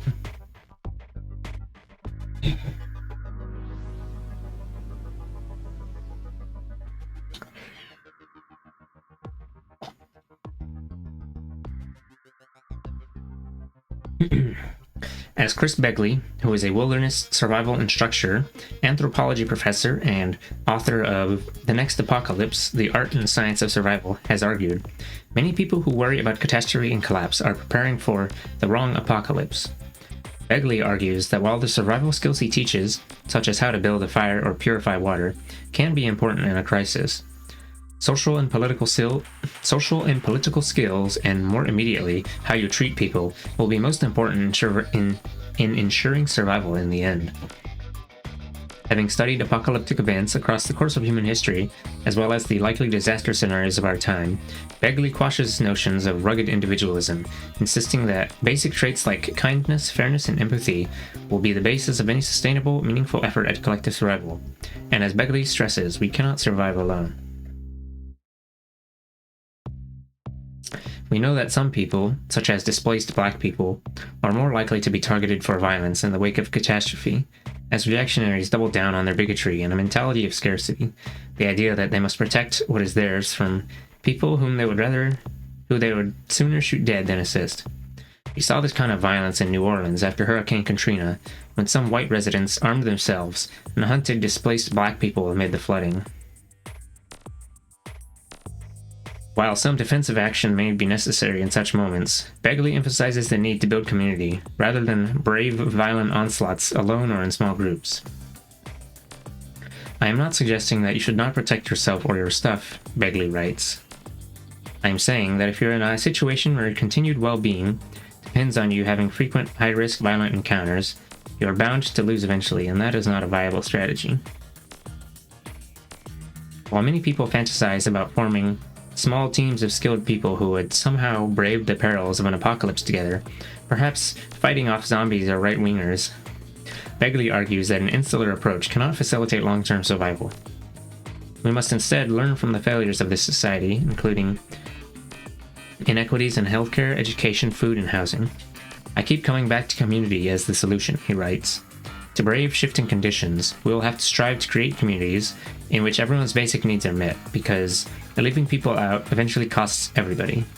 Interdependence and the social skills that facilitate that connectedness or cooperation are at the heart of Begley's theory of survival. Begley stresses that while most people, once motivated, can acquire basic survival skills like fire building quickly, social skills often take much longer to develop. We need to prioritize them, starting now. As organizers, we have experienced the power of interdependence on many occasions. For example, in the realm of direct action, we have protected and been protected by others in the face of police violence. On March 11, 2016, then presidential candidate Donald Trump attempted to hold a campaign rally in Chicago. The event was shut down by protesters. Anti-Trump protesters maintained a major presence inside the University of Illinois at Chicago Pavilion, where the event was being held, and outside on the surrounding streets. At an intersection near the rally's venue, Trump supporters and police attacked a blacklight area of protest.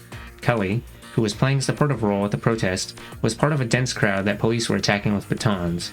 Young black organizers were brutalized, and one protester was ultimately hospitalized after being struck in the head with the police baton.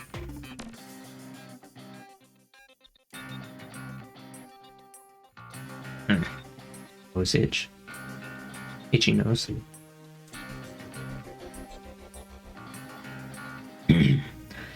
Some protesters collided as the crowd was forced backward by police, and Kelly was knocked to the ground. Kelly has back problems, and after the fall, she needed help getting to her feet, but she was not sure if anyone had seen her fall. The crowd was dense and under attack. She was absorbing accidental kicks from people being shoved backwards by police, as people stumbled and attempted to stay on their feet. She felt someone begin to step on her lower body before they too stumbled backward.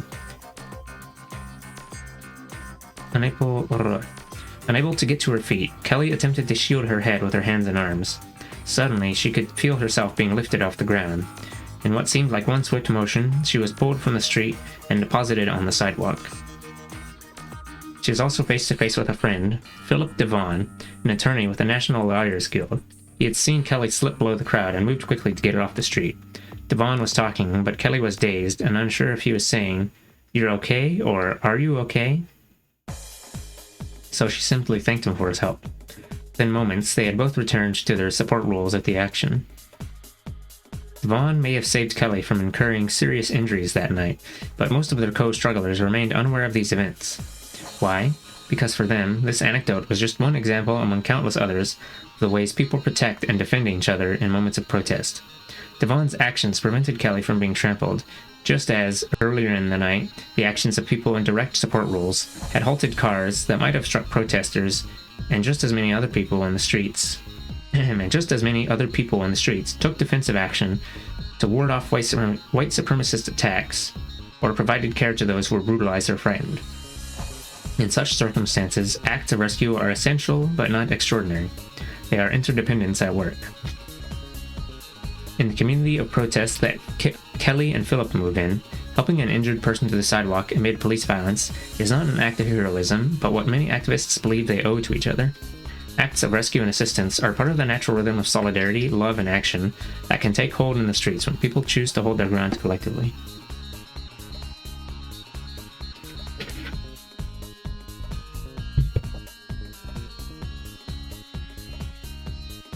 Migrant justice organizer and author Harsha Walia told us that she views the bonds that can form between protesters in the streets as an underappreciated form of mutual aid. She explained that some acts of assistance are obvious and overt, such as de-arresting fellow protesters who are being seized by police, but less noticeable actions, such as slowing the pace of a march so that no one is left behind and the group can move as one, reflect an awareness and a level of regard for one another that are at odds with the norms of this society. Walia dismissed the popular tendency to view direct action and mutual aid as separate approaches. Sometimes mutual aid is pitted against being on the street. One is seen as more militant and one is seen as more care-based, she said. Well, they're not mutually exclusive. Protest, like catastrophe, can enliven our connectivity as human beings. We should not think of our protective instincts as selflessness, rather as a connectedness that facilitates reciprocal care. By not abandoning people, we contribute to a culture where we ourselves are less likely to be abandoned. By defending one another, or even rescuing each other in times of danger, we are reclaiming our capacity to help each other survive.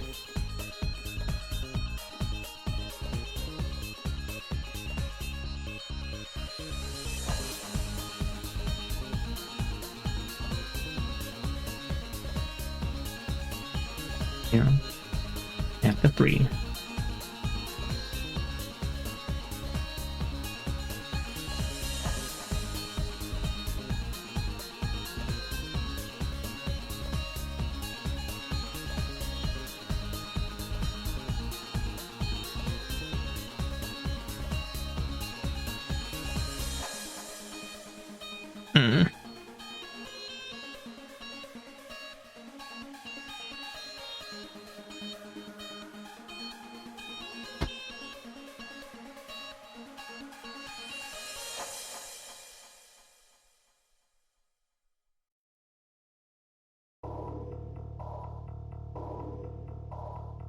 Okay. The itching is eternal. Okay, chapter 3. Care is fundamental.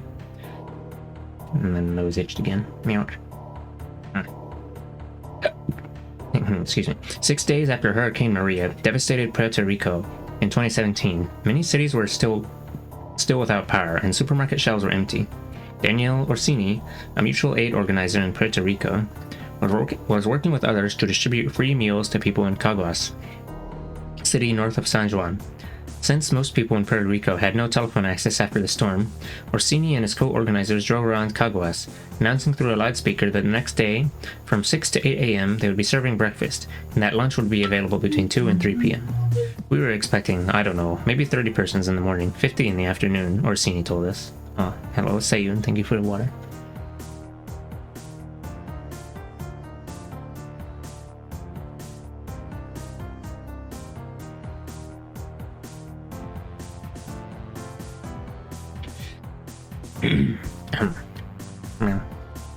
To Orsini's surprise, 100 people showed up for breakfast and 300 for lunch. Orsini and his co-organizers had experience running mutual aid kitchens, so they were well positioned to round up available pots, pans, and food and coordinate meals.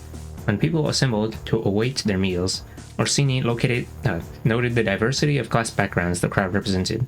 Some of the people in line were impoverished, but others were clearly middle class and probably not accustomed to standing in long lines. Hi Scoots, hope you're well. I'm alright. I'm a little, I wanted to sleep more today. But there's a book that needs to be read or whatever. Meow.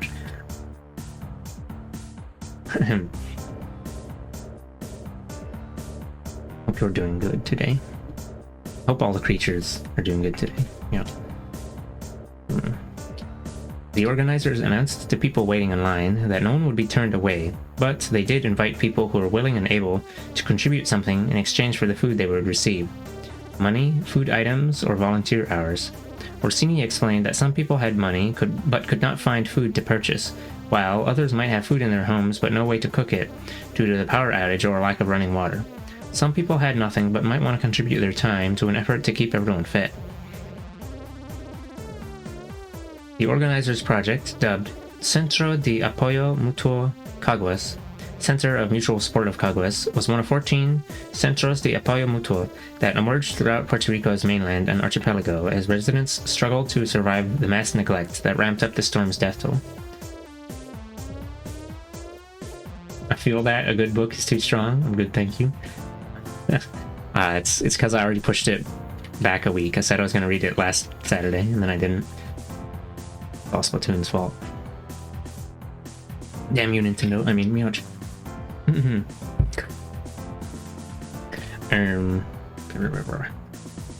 Mass neglect ramped up the storm's death toll.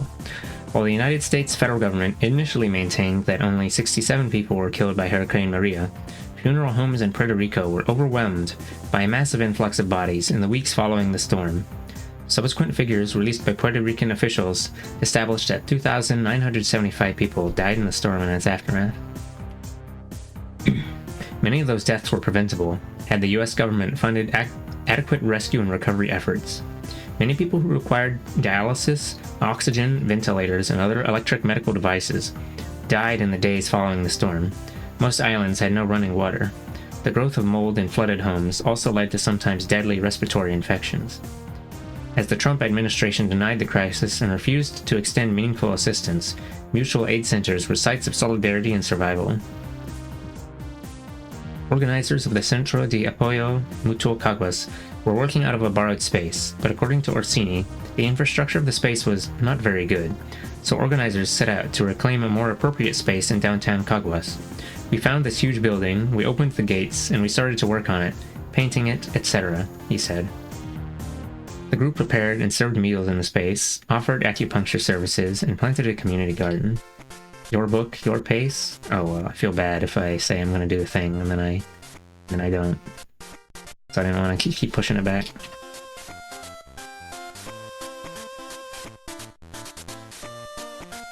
Acupuncture, where? And planted a community garden. As often happens during and after moments of mass activation, some of Puerto Rico's mutual aid formations eventually splintered or disbanded. Orsini explained that the number of active Centros de Apoyo Mutuo diminished as the norms of capitalism were restored in Puerto Rico. Oh man, they forgot to hit him with the anti-capitalism book and say, whatever, I've seen a few things say, like, you have to have... you have to have long-term goals as well, so that it doesn't just fizzle. As the norms of capitalism were restored in Puerto Rico. As electricity was slowly restored across the mainland and archipelago, and grocery stores and restaurants made their resurgence, fewer people sought food from community kitchens, and some groups debated where to focus their energies. Orsini left the Centro de Apoyo Mutuo Caguas in order to pursue an acupuncture-focused healing justice project. Yeah, he really likes the acupuncture.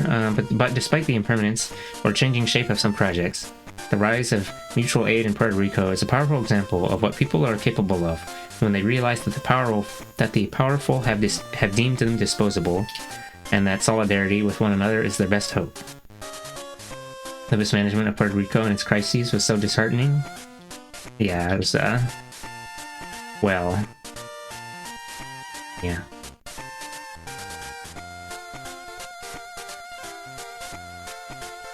Real United States moment.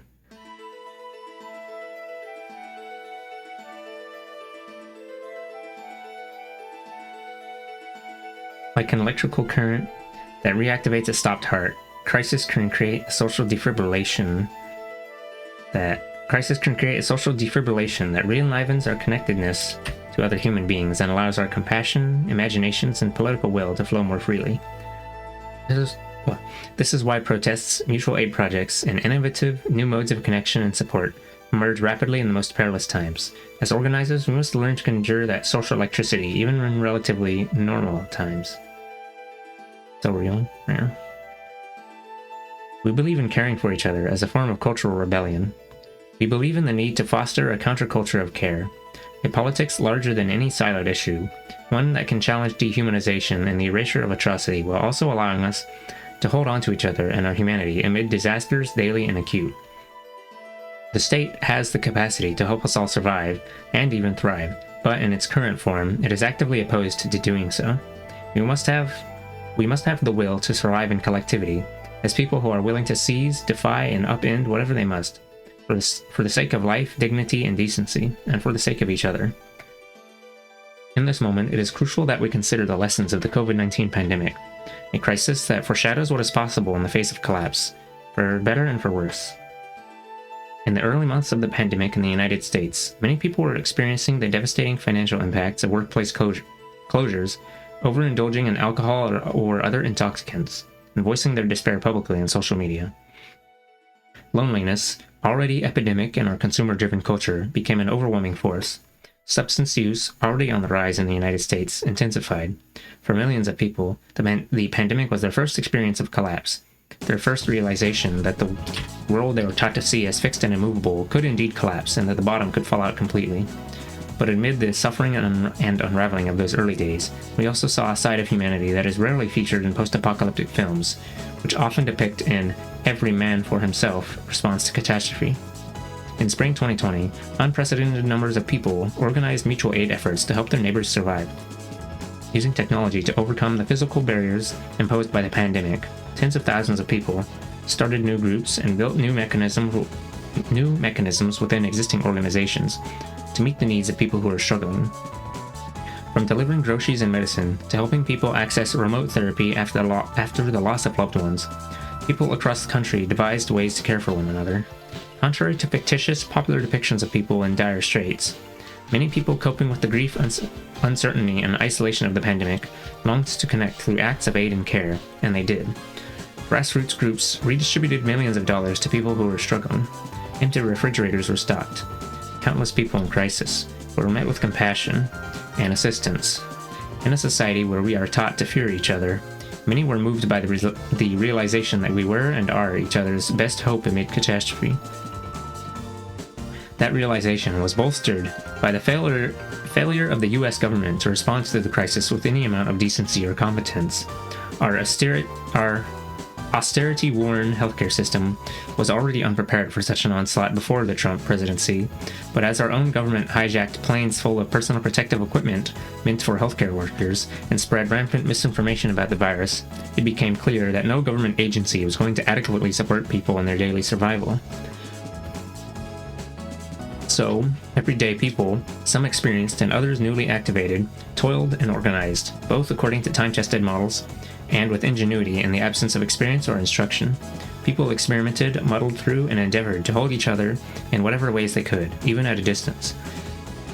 As journalist Shane Burley told Kelly during an interview for Truth Out in late March 2020, "I've been interviewing mutual aid networks all across the country, and dozens of them popped up within days. I mean, just days, and almost every major city has more than one. Small towns have them. Some of these groups small towns have them.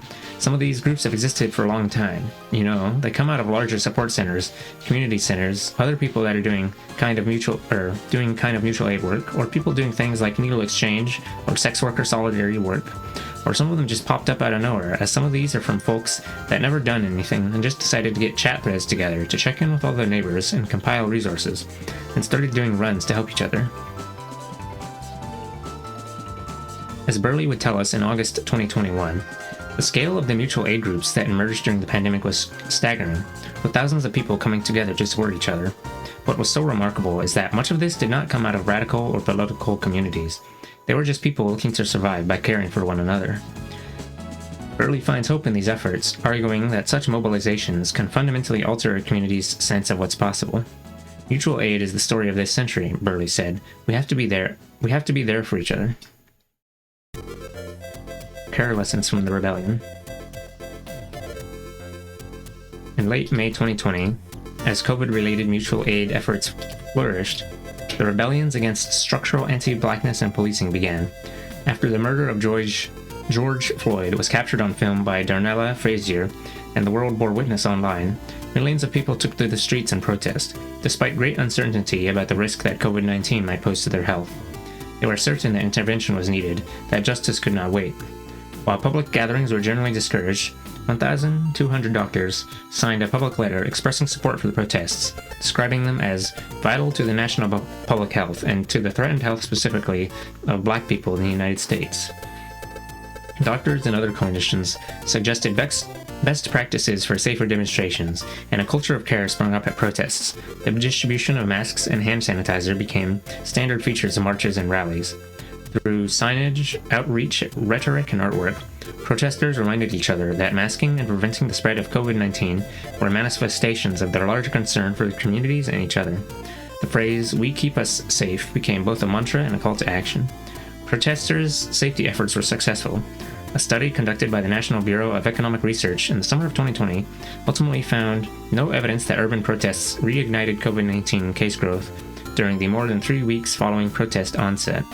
The study further indicated that cities which had protests saw an increasing in social distancing behavior for the overall population, relative to cities which did not. U.S. handling of COVID did a bunch of readjusting to brain soup. Oh. Yeah.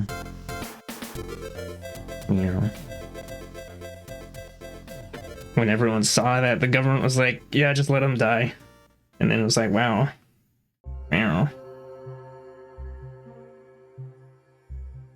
It's time to get America back to where it curls you.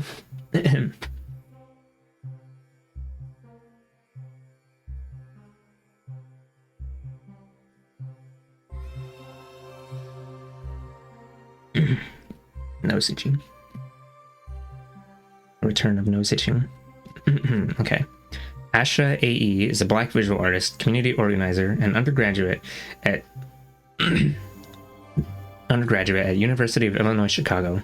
She is engaged in campaigns with Sata's Daughters, a queer, Black, woman-led, and youth-focused organization rooted in the Black radical tradition, and with Dissenters, an anti-war, anti-militarism, and anti-imperialism organization for young people.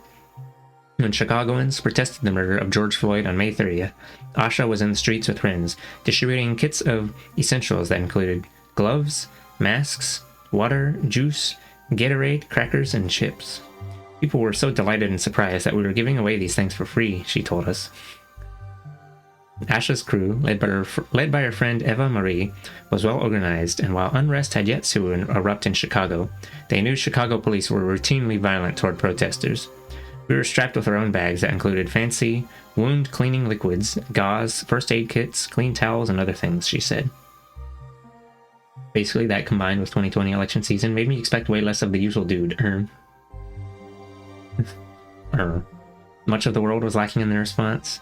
Well, the United Statesian response is probably the bottom 5. It was actually the poorer countries that weren't as well equipped to handle COVID that did a better job. I think like some of the Southeast Asian countries. because if they did have wider outbreaks, they wouldn't have the resources to handle all the hospitalized people. So they just went hard on that prevention shit. Meouch. Yeah.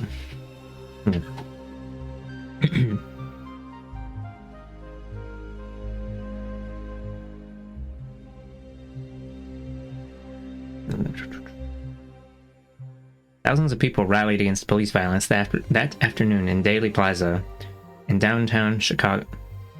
Daley Plaza in downtown Chicago. I've never seen a more diverse crowd of people, Asha told us. I felt like people were finally starting to get it. What black queer women and BIPOC folk have been saying for decades finally started to click. I even ran into people from grade school and high school who rarely went to protests.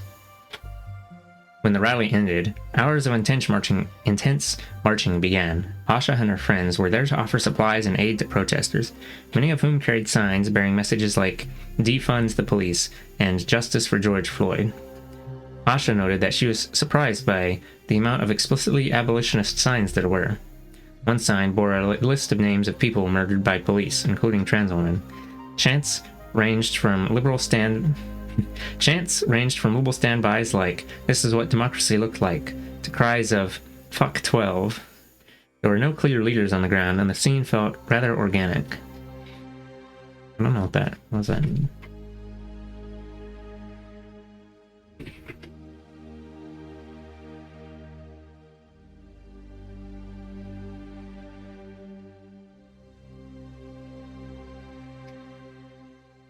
Oh. There was a popular cop show called Adam 12. The patrol call sign for the pair of cops that were the focus of that show. You used to just call police 50, Hawaii 50. I know. Okay.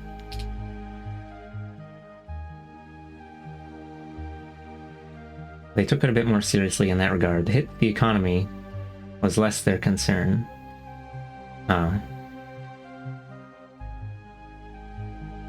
Or heard it a bunch of times? Oh.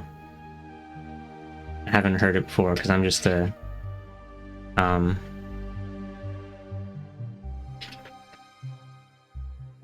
because I'm functionally just a white kid. Oh, even though I'm half Chinese. Crunch.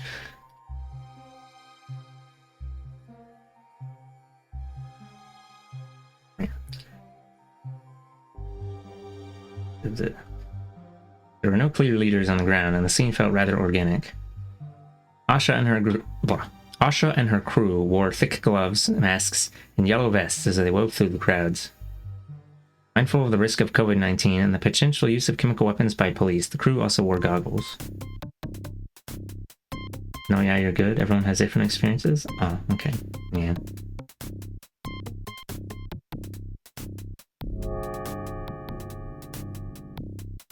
Yeah, I don't really have what is it? I don't know if this is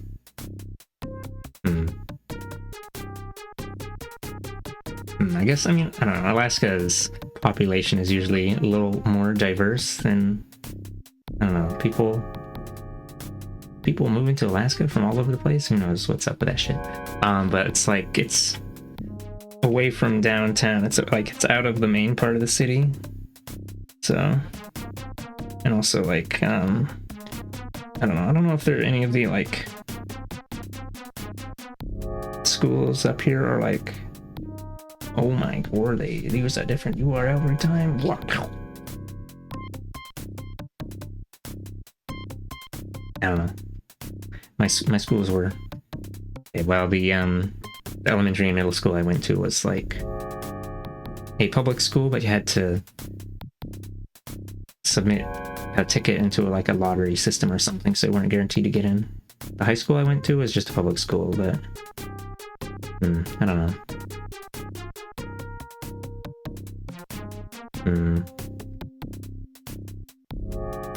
Well, my parents did put me into this thing called School Within a School, SWS, which was like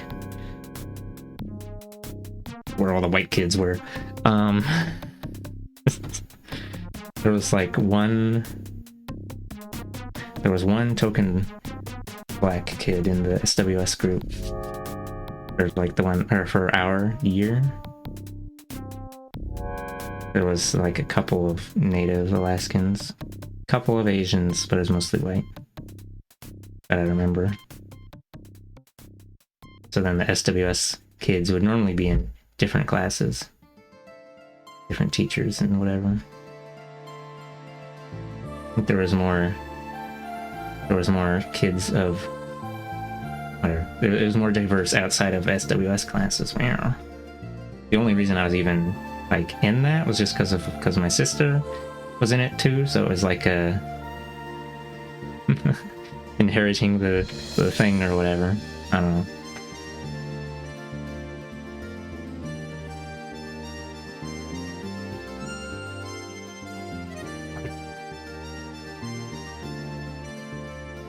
Yeah, local, let's see. I mean, same, but suppose it me being in a pretty mixed area growing up in Broward. Yeah, local situation and media you're exposed to will both affect your knowledge and experiences. Well, now you know about it and can use it too. You can say the thingy as well, Scoodle. The thingy? I may have already forgotten the words coming out of my mouth. I mean, nyach. But yeah. Yeah. Okay. Be mindful of the risk of COVID-19 and the potential use of chemical weapons by police. The crew also wore goggles. Eventually, the scene got wild and I lost my pupil, she told us. After backing away from a bridge and being threatened by police, Asha saw a police car on fire and realized that the protest had become an uprising. She saw a 7-Eleven store overrun by people who carried away food and other supplies. In a short time, multiple stores on downtown Chicago's State Street were overrun by rebellious young protesters. Downtown Chicago is the heart of Chicago's wealth. From skyscrapers to upscale hotels and department stores, the area sees steady investment while black and brown neighborhoods are starved by austerity. I've never felt so free in action, Asha told us, adding, I believe rioting and looting downtown are resistance to capitalism.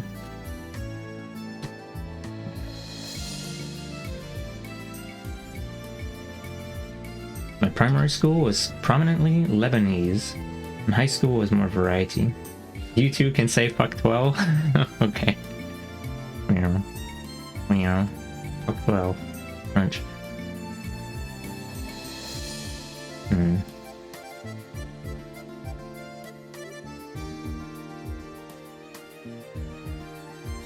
I think I actually had more variety of people when I was in grade school and elementary, actually. I do remember there was some Southeast Asian people. There was a couple of Filipino people. That's more like Pacific Islander. And there was this one kid who was from Colombia. I don't know. Cambodia. Totally the same. No, and there was at least one Vietnamese kid as well. And there was also a kid who was, his family was Pakistani. Ow.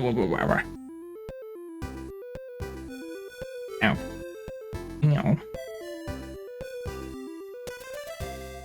Just besides the average amount of white people and some black and Chinese, Japanese, Korean. Yeah. I don't remember all of them. I would have to pop one up in the yearbook and be like, yeah, that one's Japanese. Shoot him with the laser. I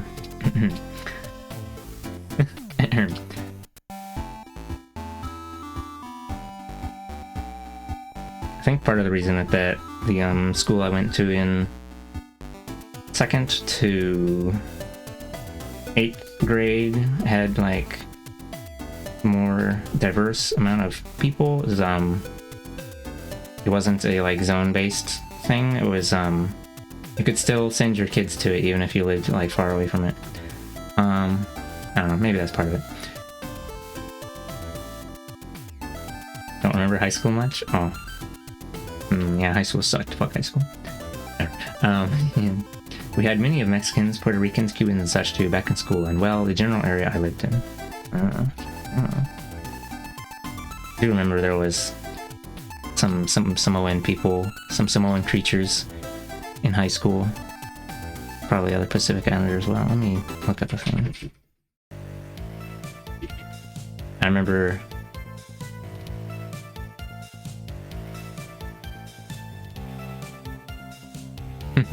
yeah, the high school I went to was oh, there's my counselor. Oh no. The high school I went to is the most culturally diverse school in America. High school. Apparently. Not every class I took was in the SWS program, so still had like half of them where I saw the other breadth of creatures really fucked up anyway. Here's a hold on, let me take a look. I'm not gonna look at it on stream, but here's a an article where this was the like the counselor for the SWS. So this is the person I would go and talk to. The picture at the top, it's the person that I would go and talk to for like class advising stuff. Let me know. I'm assuming she still works there. Probably. We had many of Mexicans. Wait, did I read that already? We had many of Mexicans, Puerto Ricans, Cubans, and such too back in school and, well, the general area I lived in. Yeah, we probably had some. We probably had some. I don't know. Probably had Mexican, Puerto Rican, Cubans in East High School as well. I don't know.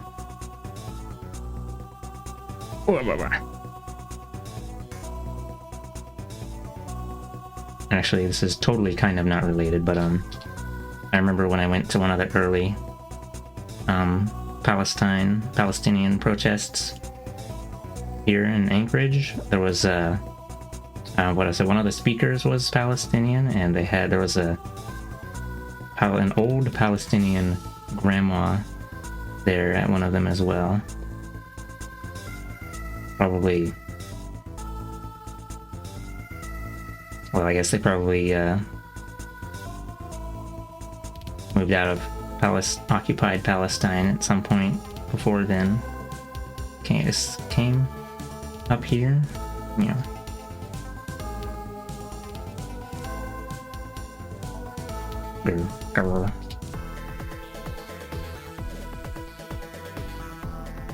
Still never finished my sign. Erg.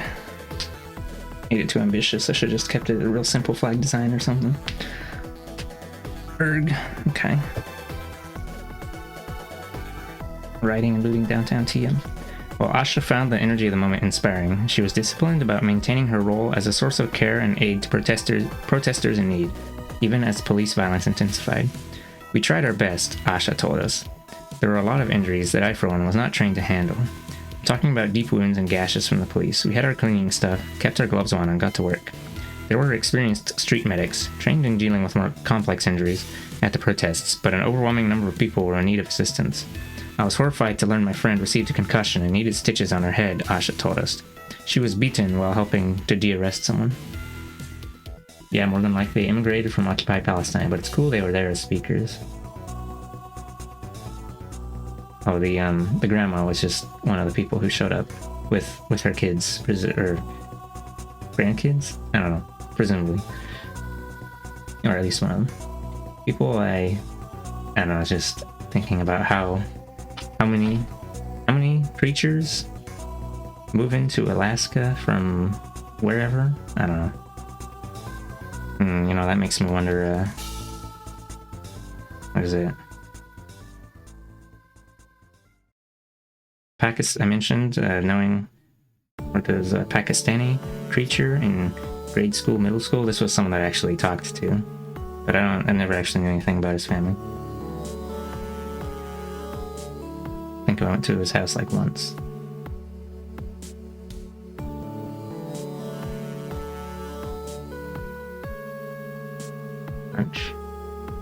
people I met who, like, stuck out to me was Russian girl in my Spanish class, and this one time when 2 Holocaust survivors visited our class to speak of their experiences back in middle school.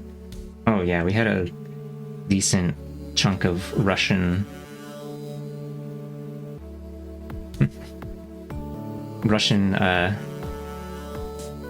second-gen immigrant childs as well, with names like Maria and Masha.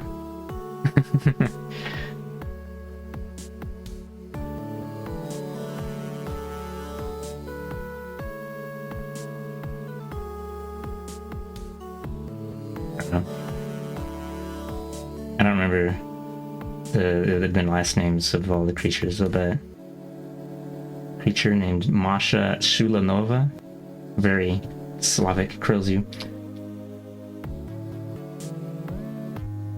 She was a nice person. Never really talked to her that much though. Splat. Okay. Wait.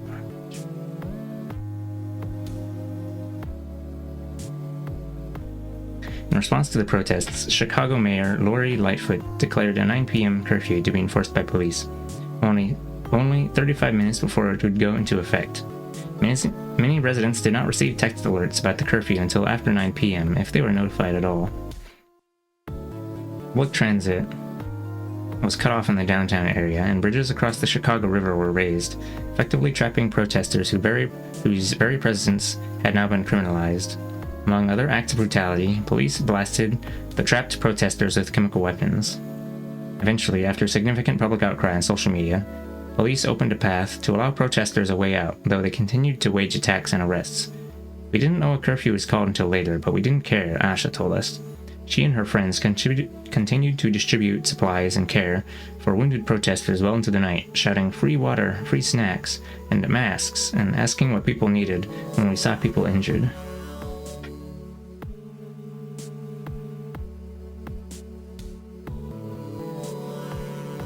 Oh, I totally didn't respond to them.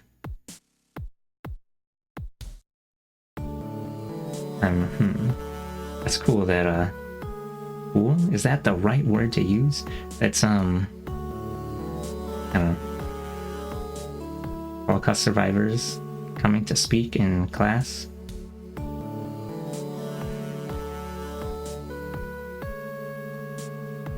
I guess it's good that you got that experience, I guess. I don't know. I don't know if we ever had anything like any people like that ever come in. Any sort of speaking about some historical thing. Or if it did, I don't remember because little child brain. Asha's experience of providing care amid rebellion was formative. In the days and weeks that followed, she continued to participate in acts of aid and care at protests. Nearly every action I attended, folk were in need of something. I loved that we, primarily Cops Out CPS and the Defund CPD squad, were able to provide. We don't just do this to demonstrate what care can look like. We do this for our people to ensure their wellness, despite all the forces stacked against us. Abolition can't wait. Care as refuge. On May 30th, 2020, while Asha and other protesters experienced unrest and brutality in the streets, the Chicago Freedom School, CFS, became a crucial space of refuge and care for young people in a moment of rebellion. Co-founded by Miriam, that's one of the authors, in 2007, CFS is best known for its work providing organizing and movement education for young people of color. Tony Alvarado Rivera, the school's executive director, calls CFS a hub for radical imagination and organizing rooted in movement history, as well as a practice space for youth-led liberation. On that May afternoon, Alvarado Rivera was outside Chicago Police Headquarters at 18th and State Streets, doing jail support work for protesters arrested the previous day, when a flood of police cars headed downtown. I saw hundreds of cars pass through the precinct and thought, this is going to be huge, Tony told us. While the police mobilization was worrisome, Alvarado Rivera had not yet imagined the extent of the violence that would unfold or the essential role CFS would play in offering care and protection to young people. Alvarado Rivera is a queer gender nonconforming organizer who joined CFS a decade ago as the coordinator of youth programs. When the pandemic struck, Alvarado Rivera was transitioning into their new role as executive director. In response to the spread of COVID-19, CFS had adopted a remote work model, but as the protests downtown intensified on May 30th, a pair of young organizers contacted Alvarado Rivera, asking if CFS was open. "We're out downtown and we have nowhere else to go," the young people told them. Opening the school as a healing space and a place for young people to regroup or debrief during protests was a common practice for CFS, but one Alvarado Rivera had not anticipated that day. Yet, seeing young people in need, Alvarado Rivera and CFS Director of Wellness, Culture and Action, Jacqueline Jax Hamilton, made their way to the school to receive young people who might need refuge, rest, or assistance. Alvarado Rivera and Hamilton understood that CFS would be a crucial point of retreat for young people who were being brutalized or simply trapped amid the chaos. Could say, "Cool, sure," and don't remember all details, but my English class teacher and this one admin, I think, dedicated a day in the week during that year to cover Holocaust history, and yeah, they did note how a good chunk of survivors wound up here in Florida. Yeah, I wouldn't be surprised if there was, Holocaust survivors who immigrated to Alaska as well. Well, let's see, 1940. Let me take a look at.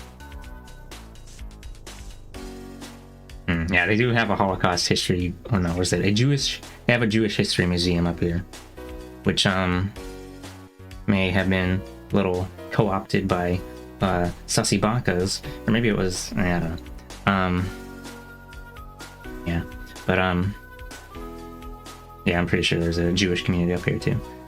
Yeah, they've got all the little community pockets. Are you reading, Stu? Yeah, I'm reading. I'm reading a book about communism. No, I'm reading a book about let me just read the title out. Let This Radicalize You: Organizing and the Revolution of Reciprocal Care.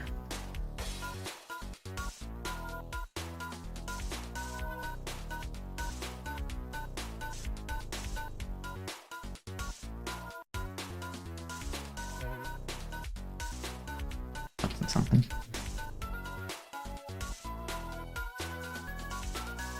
Oh, here we are. CFS would be a crucial point of retreat for young people who are being brutalized or simply trapped amid the chaos. In organizing, especially with young people of color, it's about making sure that they have a space where they know that they are protected, where they are cared for and loved no matter what. Alvarado Rivera said it was imperative on May 30th that the youth have a safe, judgment-free space to take refuge, whether they had been marching, extending care, or engaging in more rebellious activity. There were no questions asked as young people sought shelter. Obviously, we welcomed all young people, Alvarado Rivera told us, even some adults, but focused on young folks of color who were out in the streets mobilizing, protesting, raising their voices.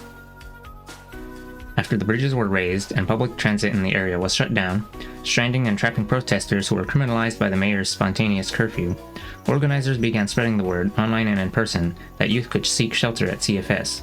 Young people were coming in bruised up, bloodied, and just shocked, Alvarado Rivera told us. Love your cursor, by the way? Oh, thank you. This is Smurf Cat. She was my old VTuber model, like 3 years ago. Have I been streaming that long? Wow. Crunches you. She got demoted to being a cursor. No, okay.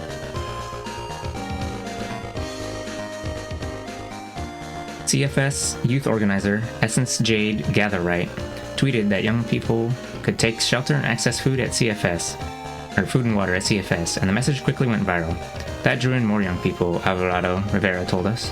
We were seeing 17-year-olds, 16-year-olds, 14-year-olds, some coming from deep in the front lines, and some who were just caught up and didn't know where to go, or what was happening, as folks were either being kettled or pushed into different areas, being siloed. Dozens of young people moved through the space. Some youth just needed food, a power outlet, or a ride, and allies and community members pitched in to get young people home safely. Trusted adults from the community were contacted to provide rides, But so many youth were stranded that community members, in communication with Alvarado Rivera, or watching the situation unfold on social media, eagerly offered to pay for rideshares. Other young people required care for their police-inflicted injuries, including those who had been exposed to pepper spray and tear gas. You know, tear gas, that thing that military doesn't use because it's like banned in the Geneva Convention or whatever, but police using it on civilians? Fuck yeah. Man.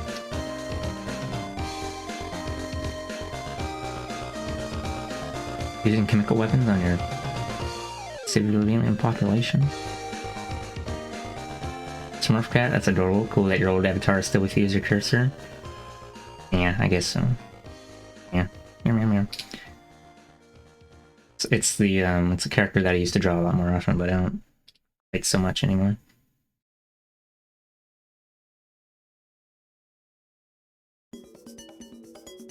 Pepper spray and tear gas. We would have to help some of them up the stairs, Alvarado Rivera said. They were crying because they couldn't see. CFS has shower stalls in its space, but they're not usually used. On May 30th, Alvarado Rivera and others quickly cleared out the supplies and files they'd piled up in the showers, so that people could wash chemicals off of their bodies. Alvarado Rivera looked up information that local organizers and street medics had shared about how to address injuries and chemical exposure. Fortunately, there were some youth from the U-Medics Street Medic Collective present, who were on the floor with other young people, just using their skills to calm young people down, to wash their eyes. Moving quickly, CFS organizers scrambled to assemble fresh clothes for young people who were soaked in pepper spray because young people were literally coming in just burning. At CFS that day, young people were bleeding and crying and sobbing, Alvarado Rivera said.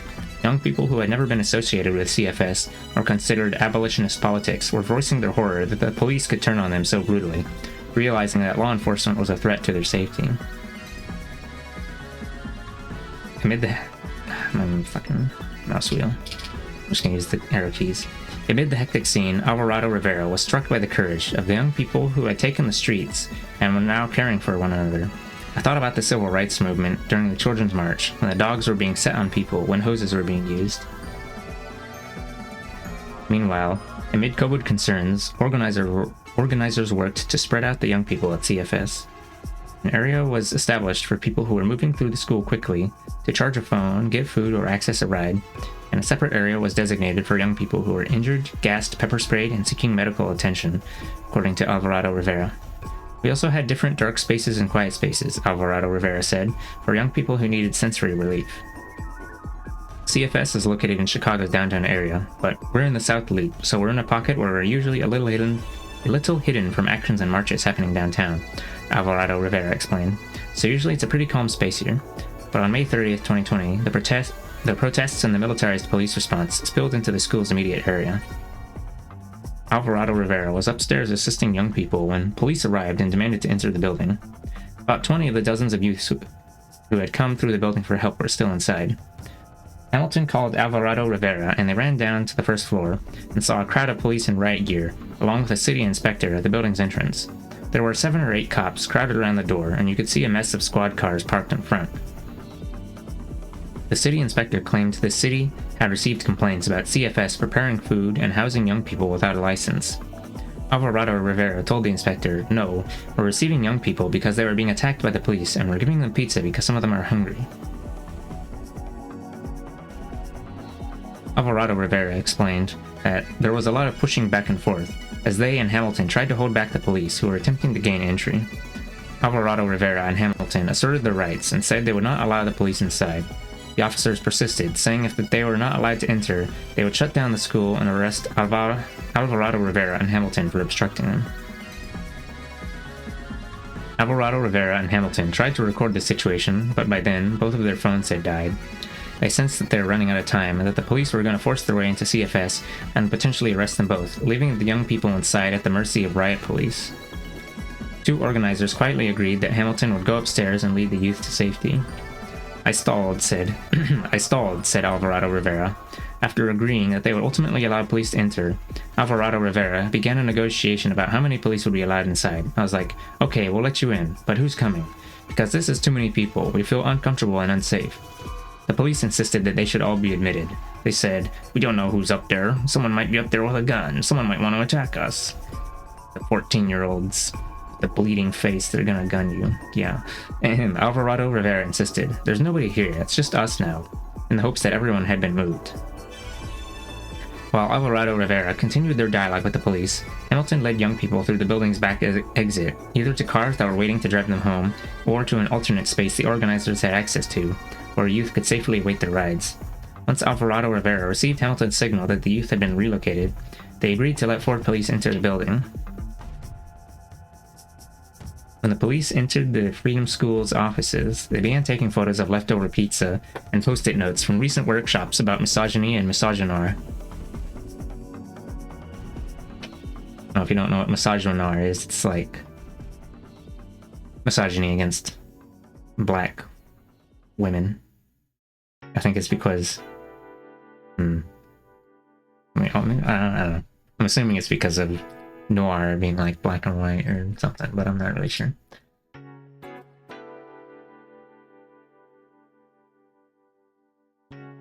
Where was I?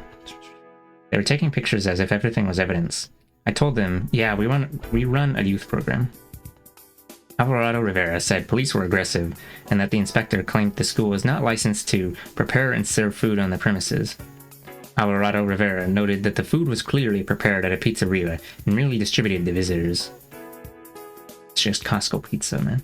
The inspector issued a cease and desist order and warned of fines between $500 and $1,000 for every day the school continued the alleged violation. The police maintained that they would shut us down and arrest us if they heard we were housing and feeding young people again.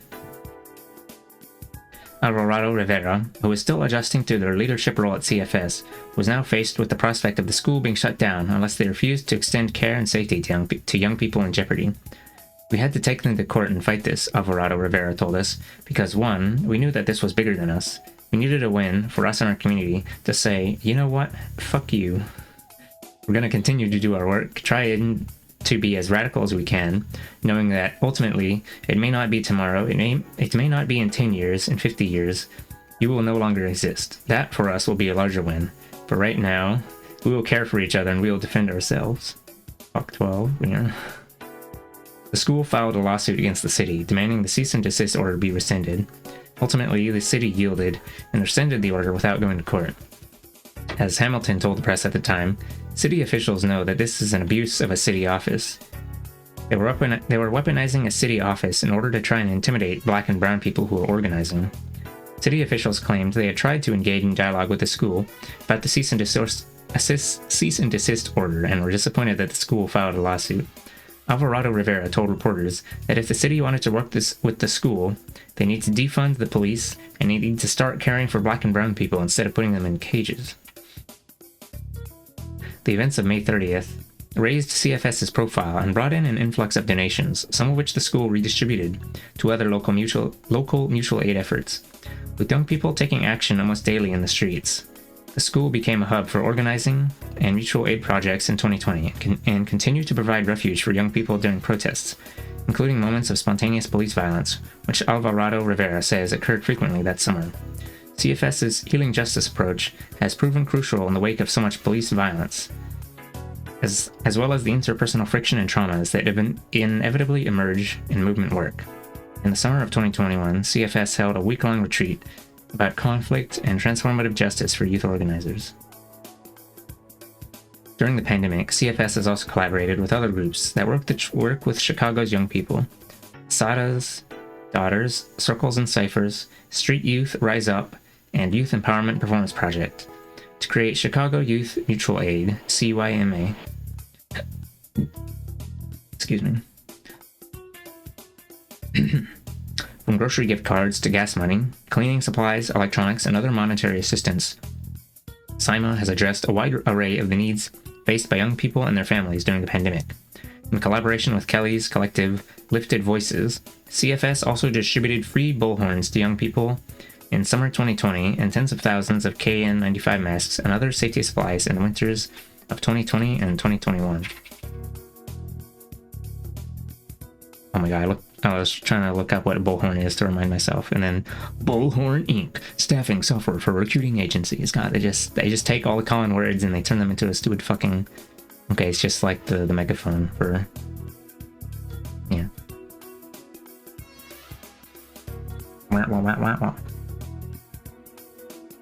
I think with this mutual aid, it's allowing us to see that our organizing work is care work, Alvarado Rivera told us.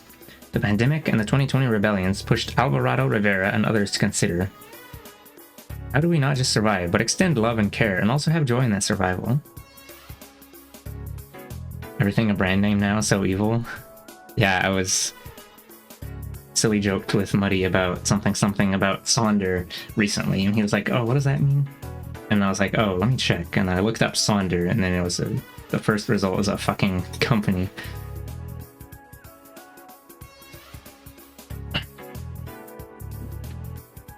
Really annoying.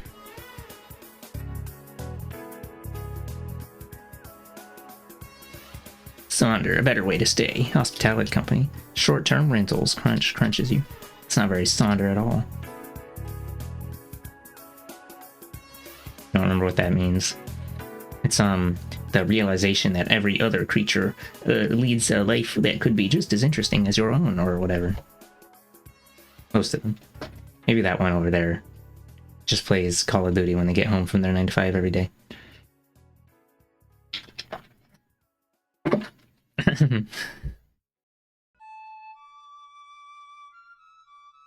Pandemic and the 2020 rebellions pushed Alvarado Rivera and others to consider, how do we not just survive, but extend love and care, and also have joy in that survival? For Alvarado Rivera, that care and joy is found in youth organizing. When I would see young people laughing, or going into actions downtown late at night, and they would just start dancing, knowing that in those same streets they were beat up, gassed, with cops flipping them off and talking shit, I would think, yes, this is our city, and you deserve to claim all of it. Cross-mobilization of care and protest. I'll update our text. Nah, that's fine. Cross-mobilization of care and protest. In 2020, we witnessed an unprecedented cross-mobilization of mutual aid and mass protest. Many groups that organized pandemic-related mutual aid in their communities pivoted to extend aid and care to protesters as well by distributing masks, food, and water to protesters. One popular method of organization that people engaging in mutual aid practiced during the pandemic was the formation of mutual aid pods. Pods are a model for community care and collaboration developed by disability activist Mia Mingus, in which small, autonomous groups of people practice various forms of mutual aid and collaborative support. Mutual aid formations can also create political possibilities beyond the bounds of what people generally associate with community care. In Chicago's Edgewater neighborhood, for example, a mutual aid network that sprung up during the pandemic escalated its activities to include direct action when one of its members, Rico, reported racist behavior on the part of his building's management.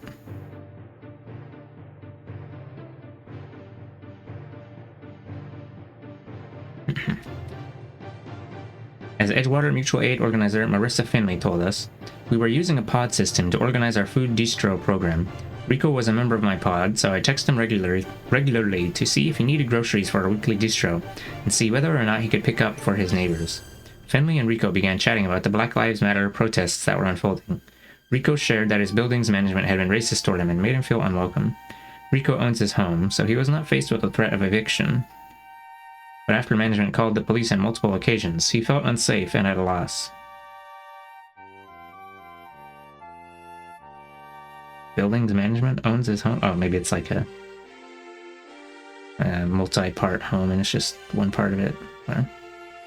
I told him that he could call on his neighbors to support him in any way we could, Finley said. He was very eager to pull together support from his community. Several members of Edgewater Mutual Aid met with Rico to discuss what could be done. Rico said that he would like to protest the building's management. His main goal was to publicize their anti-black behavior and to alert them that people were watching how they treated him, Finley explained. Rico also demanded that the building's management change their policies to explicitly include a clause prohibiting discrimination. In a turnout that exceeded the organizers' expectations, around 50 people showed up for the protest. I built a giant puppet and we hired a band, Finley told us. Damn, hired the band for the protest? Yeah. We stood outside the building and handed out pamphlets detailing Rico's story. With chants, music, and a speak out, the group put the building's management on notice that Rico's neighbors were aware of the situation and would be monitoring his treatment. Thanks to the protest, Rico was able to connect with another resident who had experienced discrimination in the building. Finley notes that the group was inexperienced and that there are a lot of things we could have done differently, but she felt the group succeeded in laying the groundwork for neighborly defense if the building's management harmed residents in the future. Through building relationships and engaging in political education together, the members of Edgewater Mutual Aid expanded their understanding of what care demanded of them as a group, everything from simple acts of assistance like providing groceries and making medication runs to defensive direct action. This kind of evolution does not occur in all mutual aid projects, but it will become increasingly necessary as environmental catastrophes broaden human suffering in the carceral system, which manages problems through criminalization and the disposal of people. Oh, that's okay. The carceral system, which manages problems through criminalization and the disposal of people, expands its reach. Just as some COVID-era mutual aid efforts evolved to include direct action and support for protesters, some efforts that emerged in support of the protests ultimately pivoted into the realm of ongoing, community-based mutual aid. In Chicago, for example, jail support efforts for protesters who had been arrested in spring 2020 led to the creation of Chicago Community Jail Support, CCJS, which has continued to provide mutual aid in the form of jail support on a nightly basis. Chicago Community Jail Support was a product of the protests and mass arrests of May 28, 2020, following the murder of George Floyd, CCJS organizer Amalia told us.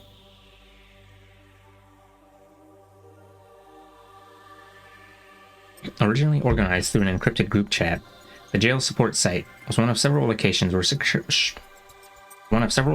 where Chicago activists maintained a 24-hour presence to await protesters who were being released. Once jail support was no longer needed outside individual precincts, support efforts were focused on Cook County Jail, where the majority of those arrested were being held. People were being released throughout the day and night, so a steady volunteer presence outside the jail was necessary in order to extend assistance. The ongoing daily effort, now known as Chicago Community Jail Support, arose organically, according to Amalia, as volunteers who were waiting for protesters to be released found common ground in their belief in abolition, decarceration, and mutual aid work. It became clear that jail support was needed for everyone being released from Cook County Jail, one of the largest and worst jails in the country, not just protesters. Amalia acknowledged that the practice of jail support and mutual aid work directly outside jails long predates CCJS, but noted that our daily unrelenting presence is what sets us apart from those traditions. The group is all volunteer and community funded, with no plans to join the non-profit industrial complex. So CCJS, nose itchy, sorry.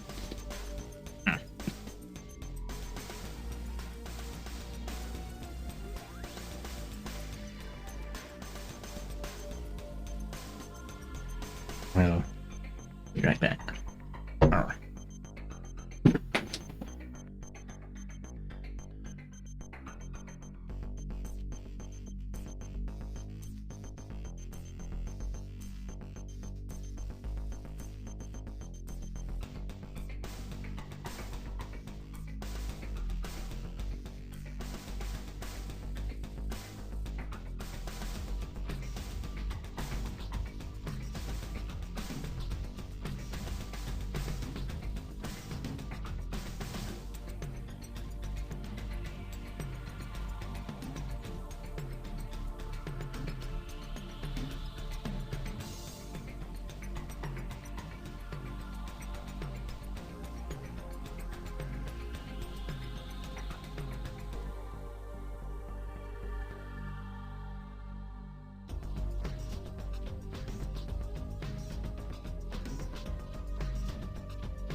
Grumble.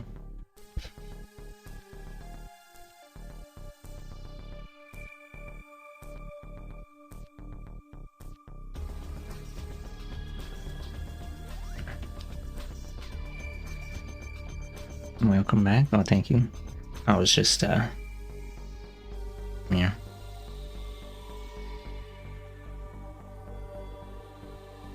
Impossible. Nose itching is eternal.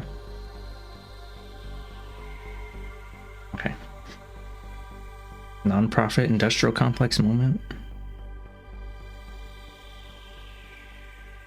Non-profits.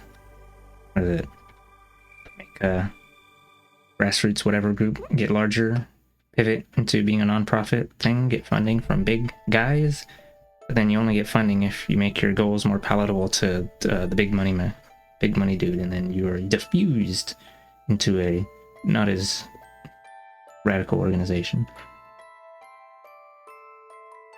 And then close with my mind. Okay. So CCJS no longer maintains a 24-hour presence outside the jail. The group organizes its daily schedule around the hours when the majority of people are being released from the jail, which means 5 p.m. to 10 p.m. on weekdays and 5 p.m. to 11 p.m. on weekends. The group offers people who have been released from the jail access to phones, water, snacks, personal protective equipment, clothing, hygiene supplies, emergency housing assistance, rides home, and shelter from the elements under the group's tent or inside their van. CCJS also distributes naloxone, a rescue medication that can rapidly reverse opioid overdoses, with directions for its use and much more to those being released, their loved ones, and any community member who approaches us. Since the property of people arrested by Chicago police is held at precincts or in the Chicago Police Department's infamous Homan Square facility, most people are released from Cook County Jail without their belongings, rendering them stranded. The area outside the jail is dangerous for many people being released, as gangs have often targeted those coming out as they try to make their way home, said Amalia. The group's presence offers immediate aid for people who have experienced the violence and alienation of incarceration.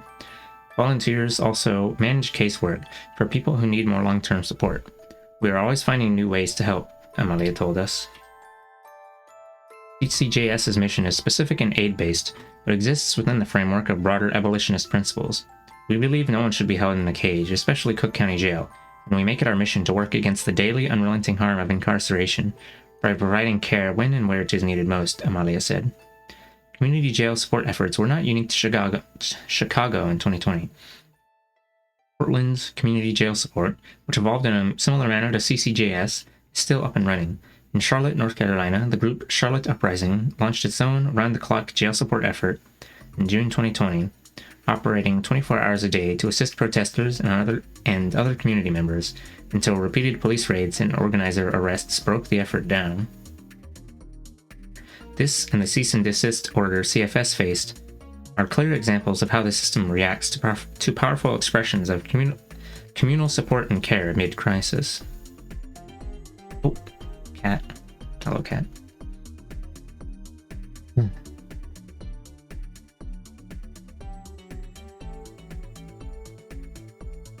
Shane Burley believes that the mass activation of pandemic mutual aid and the mass mobilization of the protests collided in moments and formations that were both generative and instructive. Pandemic was an involuntary crisis, and organizing around any issue is a mix of voluntary and involuntary, but a crisis nonetheless, Burley told us. So what I think happened is that there was a mass orientation of mutual aid to one crisis, the pandemic, which then made the structures logical and accessible for the next crisis, the mass action in the streets against white supremacy.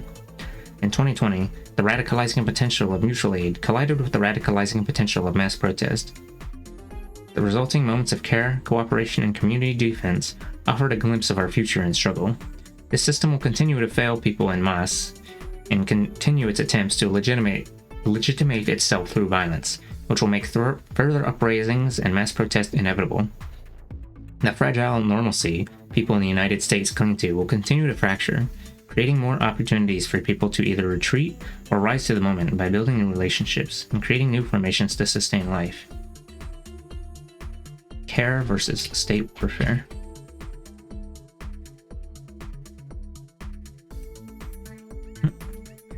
Okay.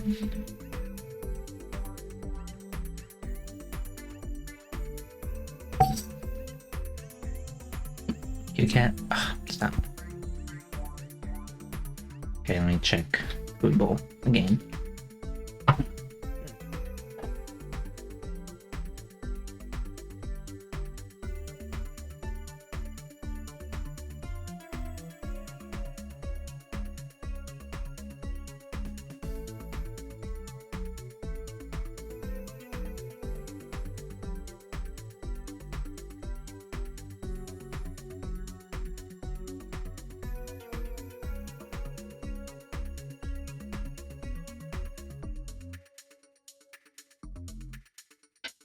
I see. Little bugger. That's right, it's snipping time. It's time to cut off another section of your butt cheeks. I mean, you know, nice fur clump.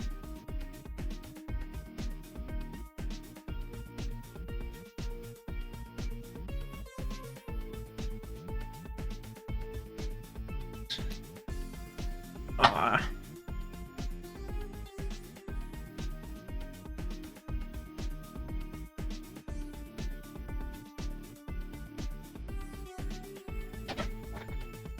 Butt cheek removal procedure. This will leave him totally devastated and not able to fight back. He'll be cheekless. Yeah. Alright, pick them up.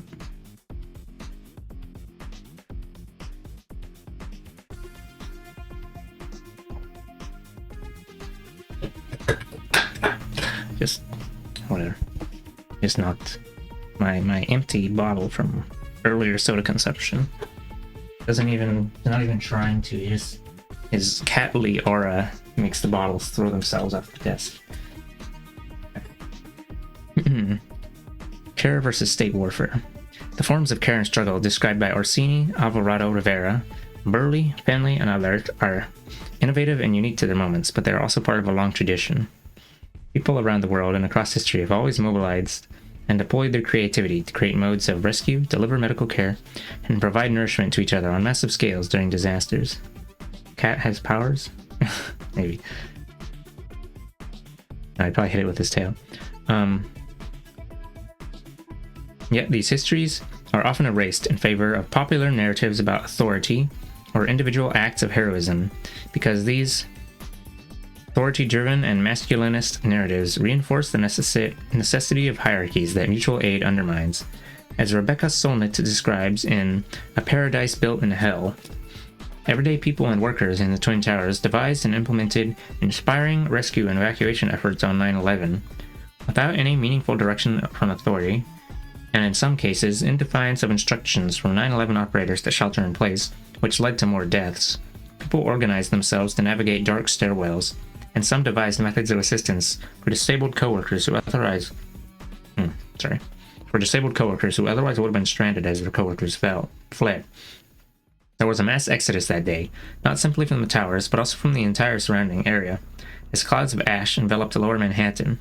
That exodus was enabled by people stepping up to assist one another in a moment of chaos, rather than simply focusing on their own survival. It was their natural desire and inclination to reach out for one another and to ensure that as many people survived and made their way to safety as possible. Yet, popular narratives about 9/11... Oh my god, we were jonking about this last time on NecuA stream. No. Sorry. Yet, popular narratives about 9/11, as Solnet points out, almost exclusively focused on the heroic actions of official first responders.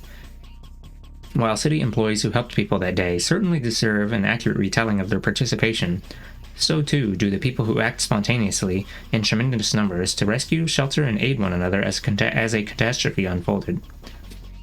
Why aren't these narratives of spontaneous mutual aid more widely shared in mainstream culture? Perhaps it's because a recognition of our collective capacity for care during a moment of chaos does not reinforce state hierarchy, does not reinforce individualism, or what the government ultimately wanted most out of the aftermath of 9/11, a greater allegiance to U.S. militarism. Care-driven organizing confounds the logics that are deployed to perpetuate wars, whether against a nation-state, against terrorism, or against crime. All movements that offer aid and comfort to criminalized and illegalized people are anti-war movements, because they exist in opposition to the war-making of targeted criminalization, scapegoating, and escalations in militarism that accompany those efforts. Like anti-war movements that opposed that oppose wars waged in and against foreign nations. Movements that counter wars of criminalization highlight the number of casualties, the systemic abuses, and the dishonest framing of the system's warfare. They are movements against dehumanization.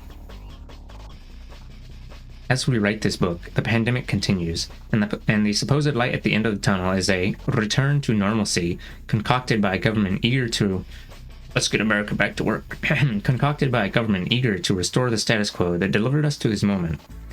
In the interest of capital, we are being sold a narrative of recovery that ignores the structural failings that have magnified the impacts of this catastrophe, as well as the new era of mounting disasters that face us.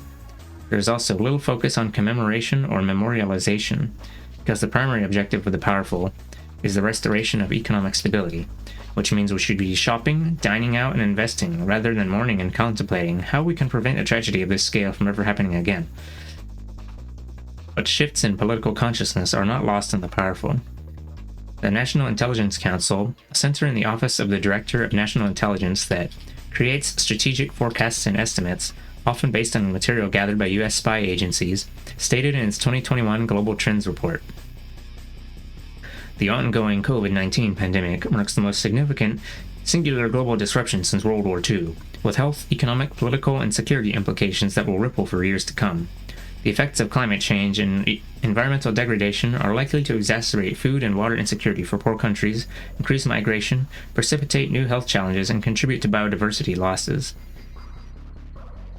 Novel technologies will appear and diffuse faster and faster, disrupting jobs, industries, communities, the nature of power, and what it means to be human.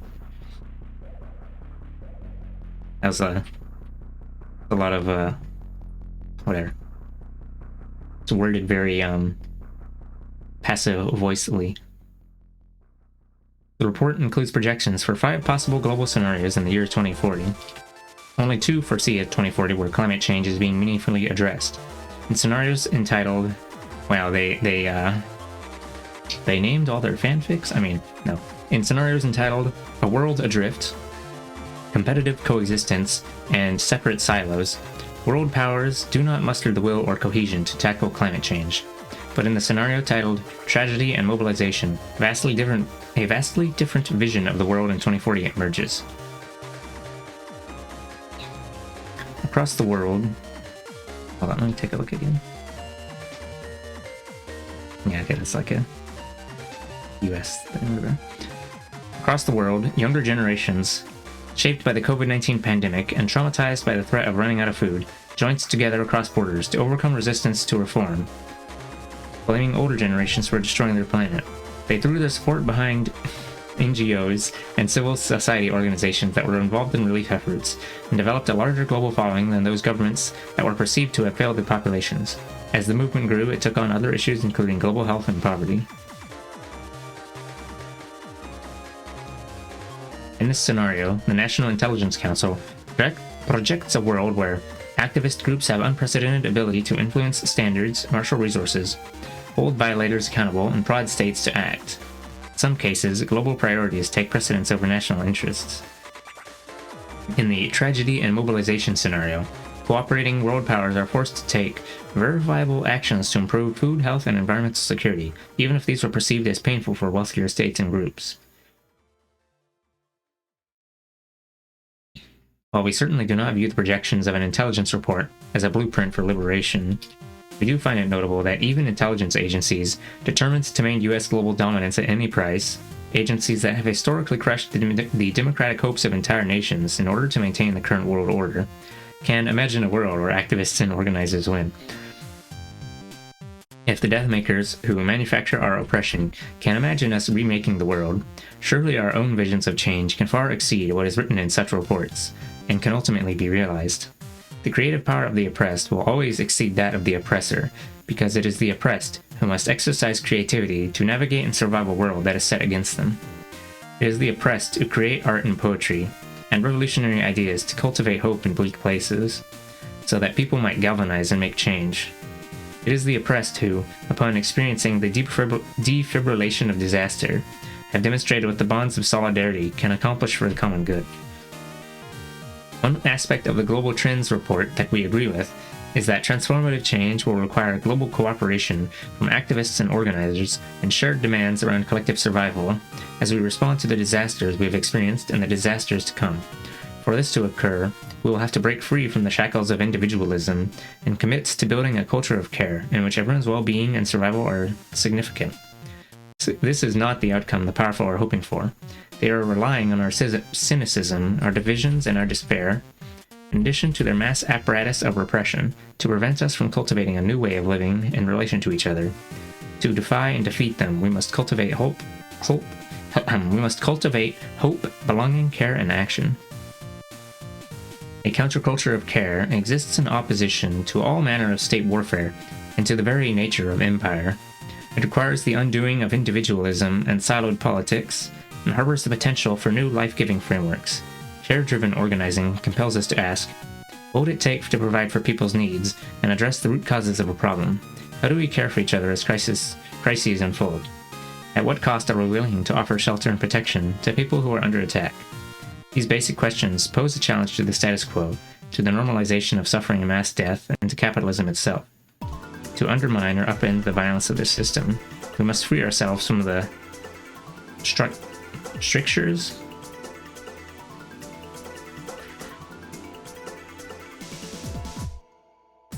Okay. They like to use the big urethral stricture. No, a stricture, a restriction on a person or activity. Religious strictures in everyday life. To undermine or upend the violence of this system, we must free ourselves from the strictures of individualism and unite in acts of solidarity and collective care. It is in that spirit and with that energy that we can confront the death-making forces that would leverage cynicism and despair to keep us idle as our world burns.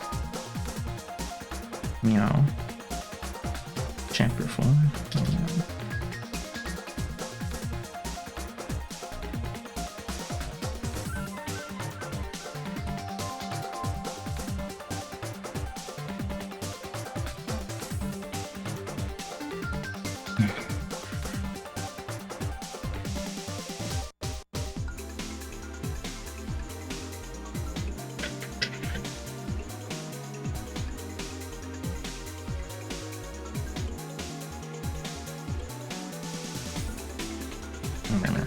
Okay.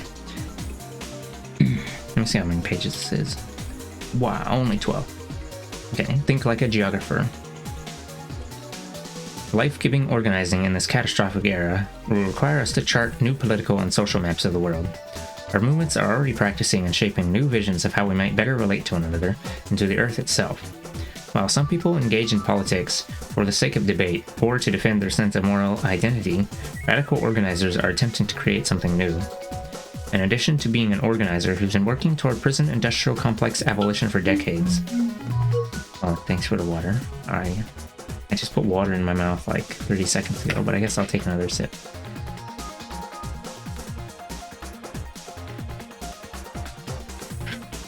Be right back. Gotta refill my own water? Okay.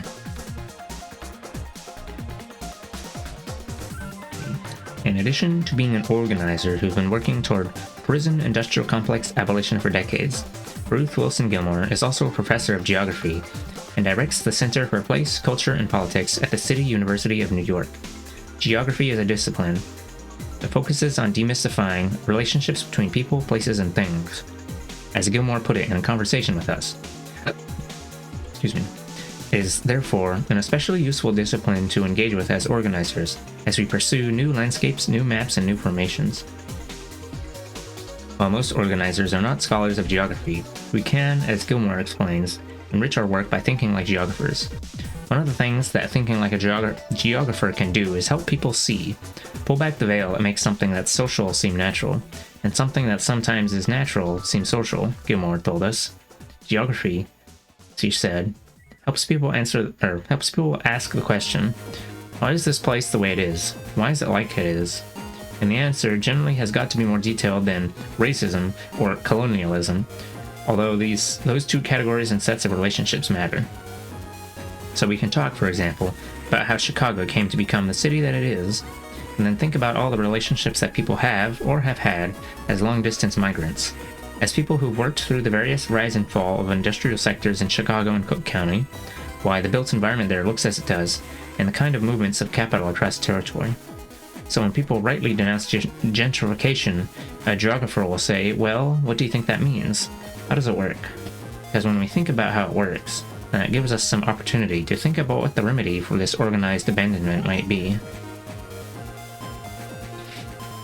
This call to understand the relationships and dynamics that inform our experience of oppression is an urgent one, because our ultimate goal is not simply to label or identify our oppression, but to upend and dismantle it. If one hopes to sabotage a machine, being able to identify the machine is a start, but understanding how the machine functions, what its various parts do, and what blows could actually disable it are also essential. To take dynamic action against the system, we must have a dynamic understanding of how it functions. To create something new, we must likewise understand how the people of a place relate to the land and to each other, and what developments have driven their current condition. Any reimagining of a community that does not take these factors into account is speculative fiction. What I find the most exciting about being a geographer is thinking about how we make the world, and make the world, Gilmore told Kelly on Movement Memos. The concept of place, which for many people, understandably enough, seems only to mean location, has actually a dynamic, expansive fullness to it that I love to think about. Gilmore explained that geographers examine how people are making the world, or making place, as geographers say. It occurred to me, 25 years ago, to realize that freedom is a place, and it's not like a destination, it's the place that we make. According to Gilmore, by doing this liberatory work of making place, we can share that freedom by sharing space that every embodied consciousness who joins together in that struggle is then joining together, at least provisionally, and being free there. Whether that space is the Republic of New Africa, a camp of water protectors, a co-op, or a mutual aid outpost, Gilmore explained that a place need not be geometrically unbroken, and that a shared place could be an archipelago in which people at each of the same metaphorical elevations are doing the same thing. To think of freedom as a place we create, share, and inhabit is instructive. We live on a planet in the throes of climate chaos, where powerful actors will use borders and captivity to maintain the norms of capitalism for as long as possible. To think of our organizing efforts as the work of making place helps ground us in the larger reality of what we are fighting for. Not mere words or ideas, but transformed lives and transformed places. In working towards liberation, we are making place in opposition to those who rob us of time, space, togetherness, and possibility itself. What are the ways that people make the places they inhabit daily? Through their participation, cooperation, and interdependence. What would those dynamics look like if those people were truly free? How can we manifest those ideas, values, and visions in the spaces we create together? Learning as rebellion and rehearsal. Reading can play an important role in the exploratory work Gilmore describes. For some activists, a regular practice of reading, particularly in discussion groups and book clubs with co-strugglers, helps advance their work. Before the caucus of rank-and-file educators, CORE took control of the Chicago Teachers Union and saw the union through two strikes. The group began as an informal reading group. Staten Island organizers with the Amazon Labor Union, the first group to successfully unionize an Amazon warehouse, read and discussed William Z. Foster's organizing methods in the steel industry and distributed copies to workers. And in Pennsylvania, behind prison walls, imprisoned organizer Stevie Wilson hosts abolitionist reading, study, and discussion groups. In a prison where official education programs have been gutted, Wilson facilitates group discussion of books like Are Prisons Obsolete? And Captive Genders. Due to people's varying academic backgrounds, Wilson said he found it easier to copy out chapters of books and to work through them together. Wilson also uplifted the importance of zines, self-published print work, usually created for small-scale circulation, in a 2019 interview with Rust Belt Abolition Radio. Rust Belt is like Midwest or something. Midwest US. He explained, zines were really big for us because it was more intimidating to give someone a book that's 200 to 300 pages long. They probably wouldn't pick it up. But if I gave someone a Zine that was 3 or 4 pages long, they could take a week and read that, and we'll come back and we discuss it. So I tell you, the Zines play a major role in the work inside the prison. Also because even for me to disseminate Zines and books, it's less costly, and the administration doesn't see it. Yeah, I can make a Zine, and it's the things are happening, and no, doing shit. Crunches you. I've never, whatever. Wilson also stressed that reading is a subversive act in prison, and passing around large numbers of books might result in the confiscation of those texts, in addition to harassment or punishment of those circulating them. Zines can also be shared in a more clandestine manner. If I went to the yard and tried to give out 10 books, I wouldn't make it. But if I have 10 Zines there, I can give them out, you see? So part of it also is knowing the inside of here, because remember this much: learned prisoners are an affront to the prison industrial complex. The idea of making miniature magazines for oneself and immediate friends is neat. People still make Zines even now. I'm gonna distribute so many communist Zines they won't know what's coming. I mean, ouch. Okay. Activists often quietly feel embarrassed about the important books they have not read. Oh, haha, wow. Just like me, for real. We have news for them. Most people in movement spaces have not read the books everyone seems to quote. There are many reasons for this. Capitalism robs us of our time, exhausting our bodies and minds, while pollution, stress, and shifting media patterns shorten our attention spans, and other mediums offer effortless modes of escapism. The gutting of... They're talking about video games. No, they're talking about video games and Marvel movies. Crunches you. The gutting of public education was geared towards the prevention of an educated The gutting of public education was geared toward the prevention of an educated proletariat, as a Reagan advisor once put it while denouncing free college, and has robbed many young people of the opportunity to explore a great deal of history and literature and to develop a personal practice around that exploration. Do it? Wait, real?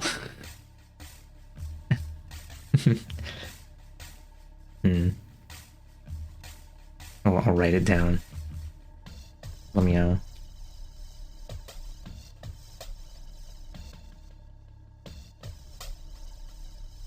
Consequently, most people do not read as much as they would like to. Of course, reading is not the only way to learn, and for some people, it is not the means best suited to them. But capitalism also makes it difficult for people to access information in other ways.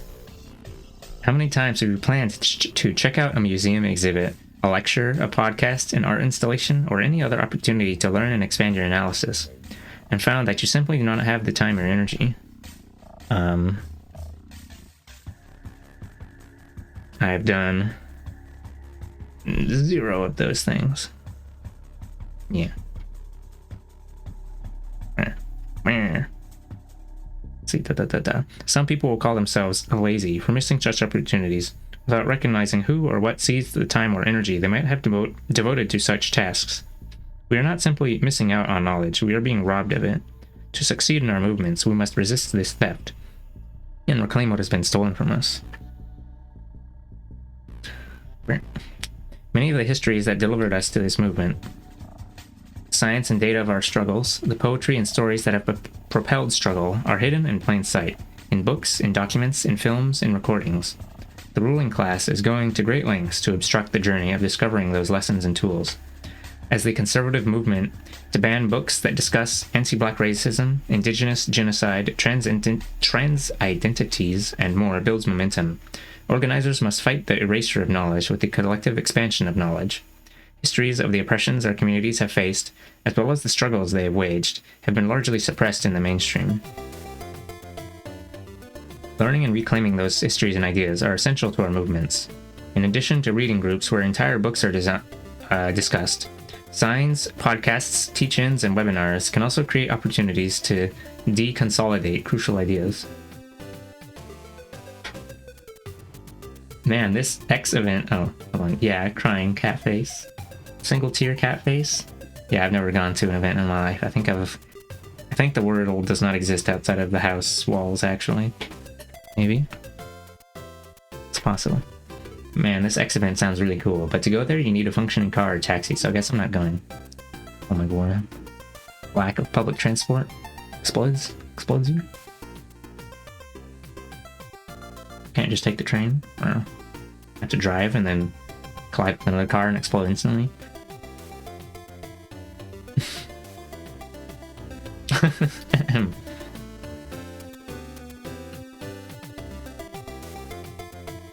Let's see.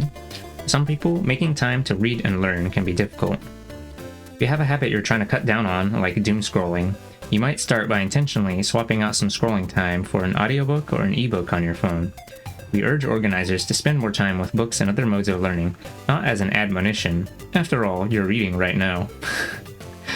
But to encourage you to claim an inheritance of knowledge your oppressors hope you never discover, embrace, or build from. The stories, wisdom, hope, and imaginings of organizers who came before us. If you are unsure where to begin, we recommend you begin with the words or ideas that have already had an impact on you. As an exercise, pick out a quotation that has had a deep impact on your politics. Write it down. Now let's elaborate upon its context. What injustice was being challenged? What did the speaker want most immediately? Was the quote part of a statement to the press? A line from a speech or a book, or a comment to a friend? Was it in a letter from a jailhouse? MLK's letters from jail? Crunch. Who was president of the United States when these words were spoken? What was the economy like? Who might have disagreed with this quote at the time it was spoken, both within and outside of social movements? If the quote is from a book, have you read it? If not, is it possible these words are calling you on a journey? Yep, me living 15 minutes away from anything. Splat. Living out in the burbs and explodes you.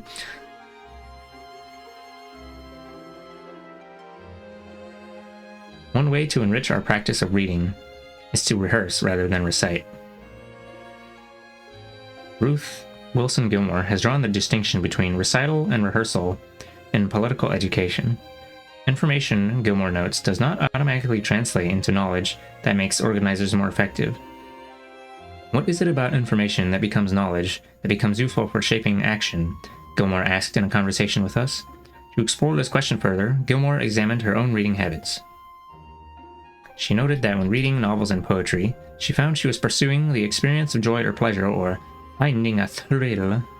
Gilmore said that while reading fiction or poetry, she is searching for a recognizable pattern and enjoys the anticipation of wondering whether she's wily enough to outsmart the wiliness of the writer, or the narrator, or the character, or whoever. Gilmore says that even as she reads poetry, that anticipation exists. Am I catching the rhythms and the rhymes, or the shape of the poem in such a way that I might be able to anticipate a feeling? Which is really thrilling, not to know what the poet's going to say, but to kind of almost be prepared in my feelings to receive the shape that the poem puts to me. When Gilmore assesses her manner of reading for knowledge, she sees a different picture. I realized that a good deal of the practice of reading that I brought to my work as a scholar, my work as an activist, my work as a reader, was kind of extractivist in its character. I was reading things in order to pull something out that I could then use. I was reading political economy and social theory and so forth in order to extract certain bits of knowledge that I could then hold up, like, I pulled this chunk of copper ore from the ground, see it? Oh my god, we can make a pickaxe. I pulled this other thing from the ground, see it? This extraction then left me with something I could show to people. See, I have this copper ore. See, I have this sentence from Karl Marx. See, I have this time that MLK said the white moderate thing. No,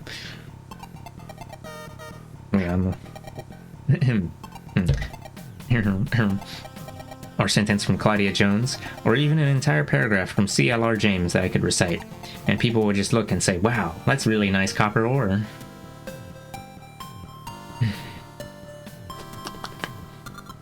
This extractive approach to reading is something many people can relate to, especially those who have mostly read for academic purposes. When doing schoolwork, we might search for and extract whatever information helps us complete our assignments. In some cases, we might read or learn in an extractive manner because we are only seeking to confirm or reinforce our position, rather than exploring the complexities of the text, its context, or the author's perspective. Gilmore explained how she began to counteract the extractivist tendency in reading. That's where I got to thinking that maybe what we should do in thinking about reading social theory, reading history, reading this kind of work, is to approach it as though we were actors, not ones who are going to stand up and present the pages to an audience with a dramatic reading, but rather to approach the writing in such a way that actors approach the scripts that they study in order to act from, to say, what makes this sentence become something in the human world? What makes this sentence, or this paragraph, or this way of thinking, or this combination of thinkers, or this particular rhythmic timeline through the colonial struggle, whatever it is we're reading? What makes this something that I can sort of put my body/minds to in order to rehearse the revolution I'm part of now, or rehearse the preparation for the revolution I'm part of now? When we pursue information in an extractive manner, diving for facts rather than immersing ourselves in histories and ideas and engaging with them imaginatively, we often miss the larger stories, undercurrents, and motivations that give history its context. Those larger contexts contain many precious lessons that the powerful have worked hard to erase. As Diane de Prima told us, history is a living weapon in your hand. I need to use the bathroom again. It's the drinking lots of water on stream curse. I might go grab a little snacky as well. Oh my god, break time, so fucked up. Short break. I'm gonna play 1 minute added to destroy places. Living amongst the fields of grass in the stormwater treatment plant.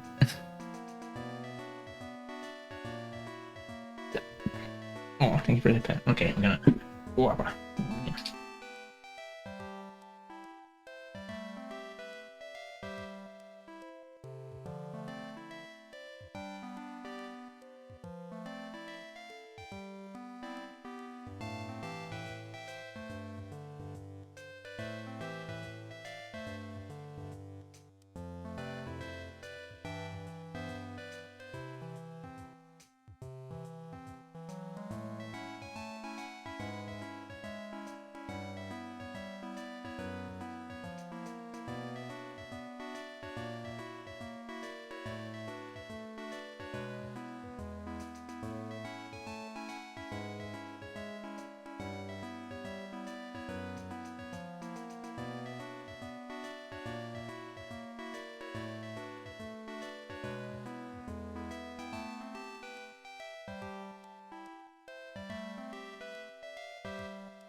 Mamma mia.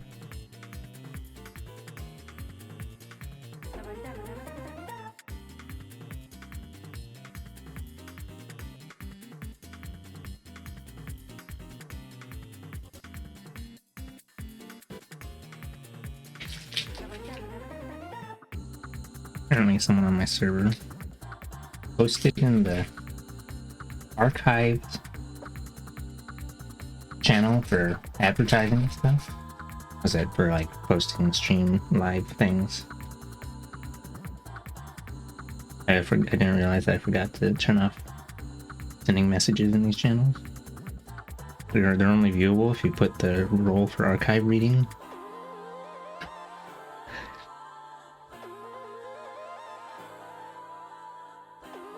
Yeah. Yeah.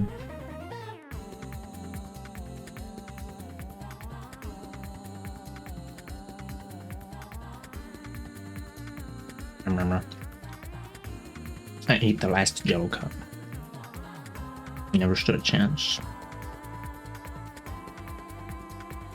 Oh, I need to go wipe my hand off.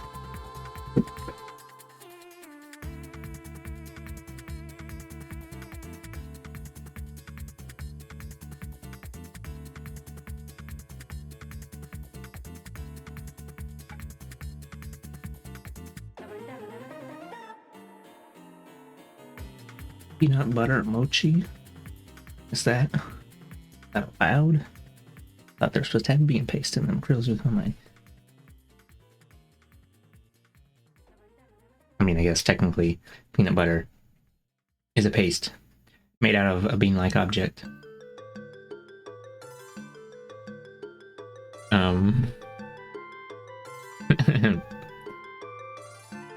Red bean paste, not brown bean paste.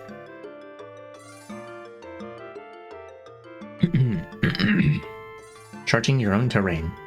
Why not Chicago? And why not us? During the pandemic, a group of activist researchers in Chicago saw their work deployed by a rising movement against policing in their city. Lucy Parsons' lab, LPL, describes it itself as a charitable, Chicago-based collaboration between data scientists, transparency activists, artists, and technologists that sheds light on the intersection of digital rights and on-the-streets issues. Freddie Martinez, one of the co-founders of LPL, told us the project emerged in 2015 after a late-night conversation between friends in a hotel hallway. You can imagine, that's where great decisions get made, Martinez joked. The effort was partly inspired, according to Martinez, by some personal experiences of one of our founders being under intense police surveillance during Occupy, and also a desire to engage in activism outside of going to protests. Martinez and its co-founders wanted to explore new ways of organizing against police surveillance, and they saw the opportunity in research. Really, we were looking at some places doing stuff like researching and writing about surveillance in other parts of the country, and we thought, why not Chicago, and why not us? Today, LPL offers digital security trainings for activists and at-risk communities, and maintains a secure system for whistleblowers to report misconduct. The group is also developing an open-source police misconduct reporting tool, Open Oversight, and regularly fact-checks police and city officials by filing public records requests under the Freedom of Information Act and local equivalents.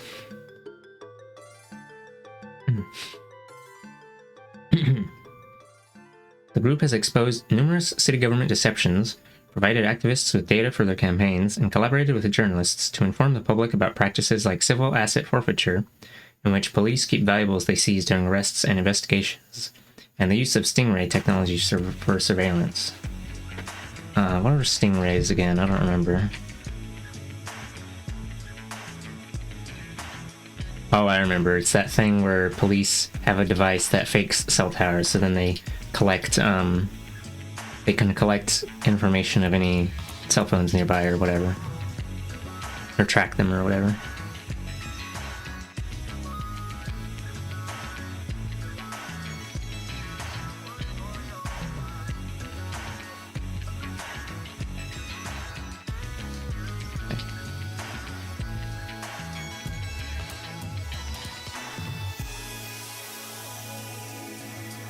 Open oversight sounds interesting. Just started their repo on GitHub. Oh, okay. Well, let's see. LPL's years of research on surveillance was of great help to activists during the pandemic, as opposition to police practices of brutality and surveillance escalated. People who wanted to highlight the abuses perpetrated by the Chicago Police Department had a treasure trove of organized data to work with. Then, in late March 2021,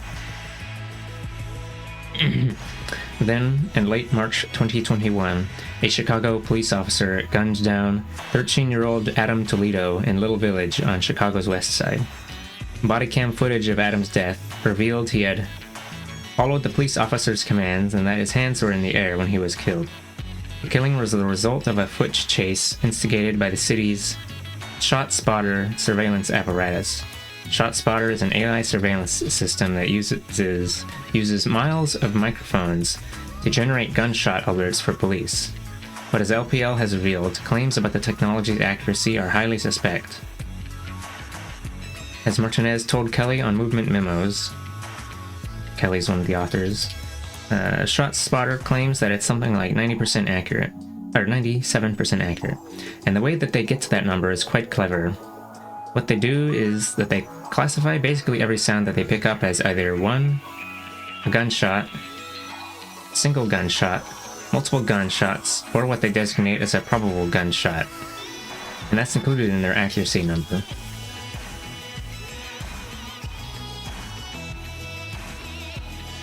According to a report from the MacArthur Justice Center at Northwestern University School of Law, for example, 89% of ShotSpotter deployments in Chicago turned up no gun-related crime. 86% led to no report of any crime at all. The report indicated that over the 21.5 months researchers studied, there were more than 40,000 dead-end ShotSpotter deployments in Chicago. Even if ShotSpotter were accurate in its alerts, the deployment of police does not undo, prevent, or heal violence in our communities, but serves to compound it. However, LPL's research into the particulars of the technology helps reveal broader systemic injustices. We're abolitionists and have long pointed out that surveillance technologies lead to further criminalizing people along racial and economic and religious lines, Martinez explained. LPL's long-term research has put the group in a position to help propel movement work during heated moments. Excuse me. As Martinez explained to Kelly on Movement Memos in December 2021, I remember at one point there was a journalist on Twitter who had said that weekend that Adam Toledo got murdered was like, I think I'm going to spend this weekend looking into everything I can about ShotSpotter. And I said, hey, don't worry about it. Go to our website, chicagopolicesurveillance.com. It's all on there. And having those resources ready to go is really critical for just organizing work. Following the murder of Adam Toledo, LPL joined a coalition to end the ShotSpotter contract in Chicago. As the campaign moved forward, the need for political education around the issue quickly became apparent. I didn't know this ShotSpotter system existed. Miles of microphones? Yeah. Martinez acknowledges that the educational process takes time, even when information has already been assembled, but, he notes, it would have taken much longer had we not spent years doing documentation and writing, trying to fully understand surveillance systems at a time when nobody else was. We anticipated the moment. As organizers, it's important to plan for the future we are creating and then actively create it. Some people find research intimidating and are afraid they will miss key information and make mistakes. My advice to younger people is to not overthink it, says Martinez. Asking questions and looking for answers is basically what every journalist starts out doing. I remember one time, someone told me at a public records training they were worried about getting a request for records thrown out on some technicality. Who cares? Give it a shot.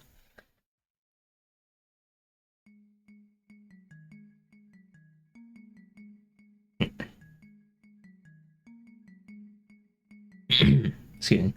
Police can sometimes do good during an ongoing emergency event, but it's always a gamble on which ones show up and if there's even anything to be done, at least in relatively small towns like where I live. Oh, I mean, yeah, but they usually They oftentimes make things worse. I remember seeing on TV that there has been an there's been a more frequent amount of police shootings happening in my city in the last year or so. I mentioned this and posted a link at the around the start of stream. But police in the east side of my city shot a 16-year-old girl.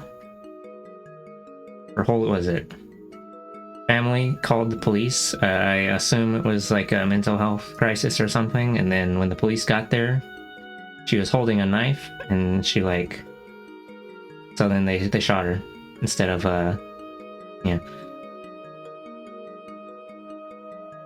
she was sitting on the porch holding a knife, and then when they got there, she got up and started walking toward them. So they and then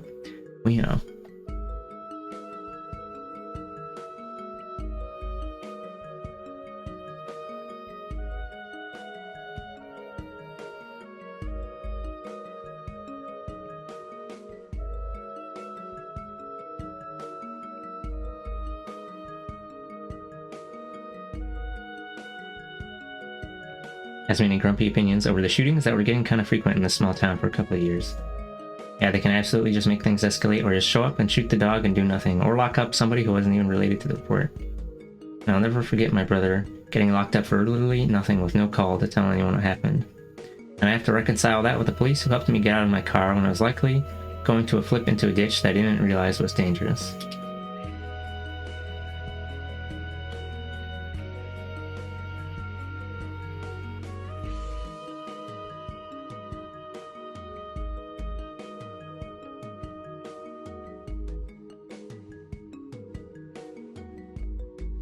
I mean, could have been someone else. Doesn't have to be police to help you out in that sort of situation. In fact, up here, a lot of the times, the people who tow your car out of a ditch or something will just be some guy who stopped on the road, because a lot of people have big 4x4 trucks or whatever, and they're like, oh, here, let me help you out. Because everyone just loves to drive big truck up here.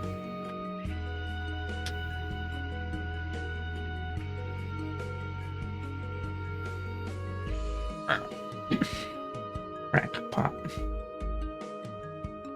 We kind of have police as this catch-all emergency response when they're obviously not the best fit. Maybe you can ask them to send a fire truck instead. No, I don't know. Oh, hello, cat. Cat, be gone. Cat, be gone, spray. I was in the bathroom upstairs some hours ago, and I saw a little spray attachment screwed onto a little Coke bottle filled with water. I don't think these two are meant to be attached to each other. It looks a little silly. Ouch. Okay, let's see where we... Public requests. Public records request. Blah, blah, blah, blah. Martinez had another crucial piece of advice to offer organizers venturing into research. Our number one piece of advice is to be obnoxious. Yes, actually obnoxious. People will do anything to get away from answering your questions.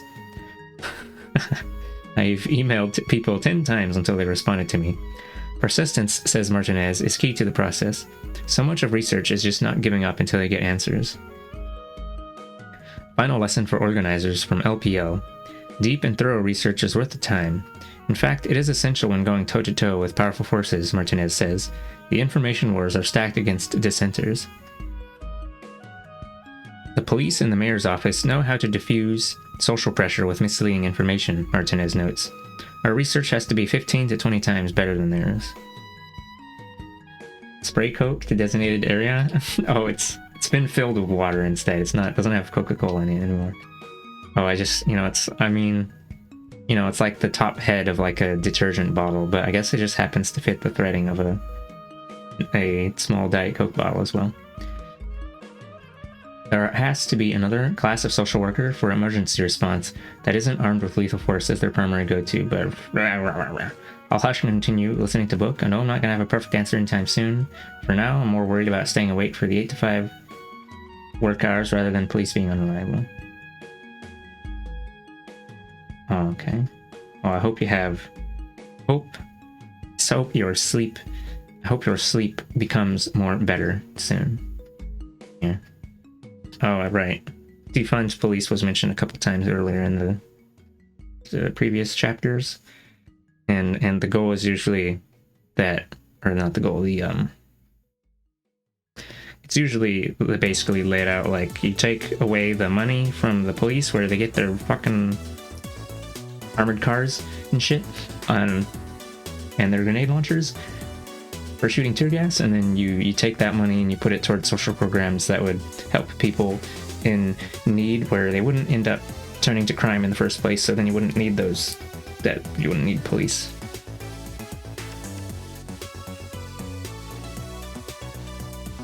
Something housing, something clean drug rehab, whatever shit, blah blah blah. Thank you, TBH. At this point, I'm kind of just telling myself I'll do my activisms via software. How will actually achieve much, but it gives me some hope and doesn't make me feel like I'm trying to bully strangers. I think I read a little bit earlier that was like, instead of attacking the creature with you should do this thing, instead maybe it's better to encourage people to focus on their strengths and what they can personally contribute or whatever. Something interdependence. Yeah.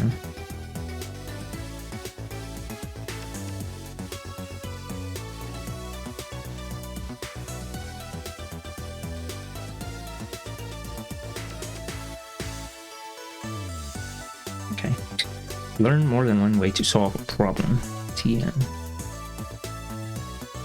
As organizers, we have seen technology evolve over the course of our work. Some of these changes have been groundbreaking, making activism more accessible and creating opportunities for collaboration and public exposure of the work, which had been extremely difficult or impossible under previous constraints. These innovations have also brought about less welcome developments for organizers, such as enhanced surveillance. We have also noticed that the popularization of digital methods of mobilization has led to a reliance on social media event pages and online announcements to spark mobilization. Yes, TBH, I'm darn sure some of the violent incidents of the last couple of years here were just plain, need a place to live, need food, can't get a job, guess we'll just have to go take it from someone else. Oop, it's not safe, guess I gotta get a gun. Oh no, got robbed by a gal with a gun, guess I also gotta get a gun. Boom, cycle of violence established.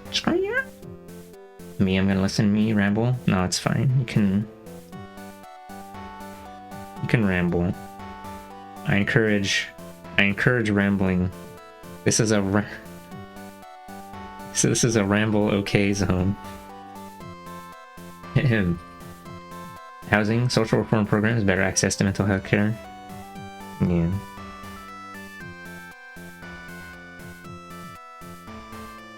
Rambling's nice, but I'd rather be the productive kind, not the venti kind. I appreciate the sentiment, though.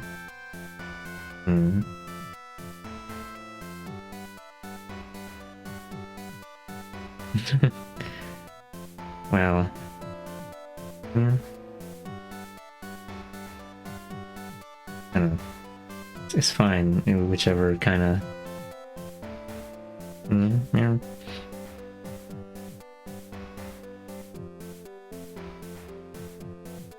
Oops.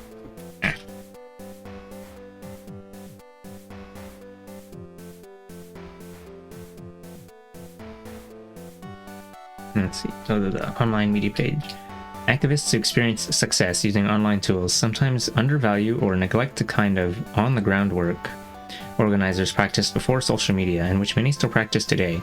But online mobilization born out of interest in event pages or the hot political topic of the moment can be fleeting, and organizers who rely on their ability to summon large numbers of people for protests and actions via social media without developing any fabric of community between participants often find themselves adrift as high-intensity political moments ebb. Me when I didn't actually talk to anyone at the protest things I went to. I mean, ouch. Crunches you. I mean, I guess I do. There is this one person that does participate in local political activism that my parents are friends with. So I could probably, I don't know. I don't really know what's, I have no idea what's going on.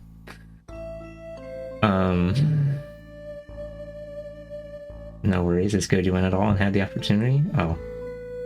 Yeah, I guess.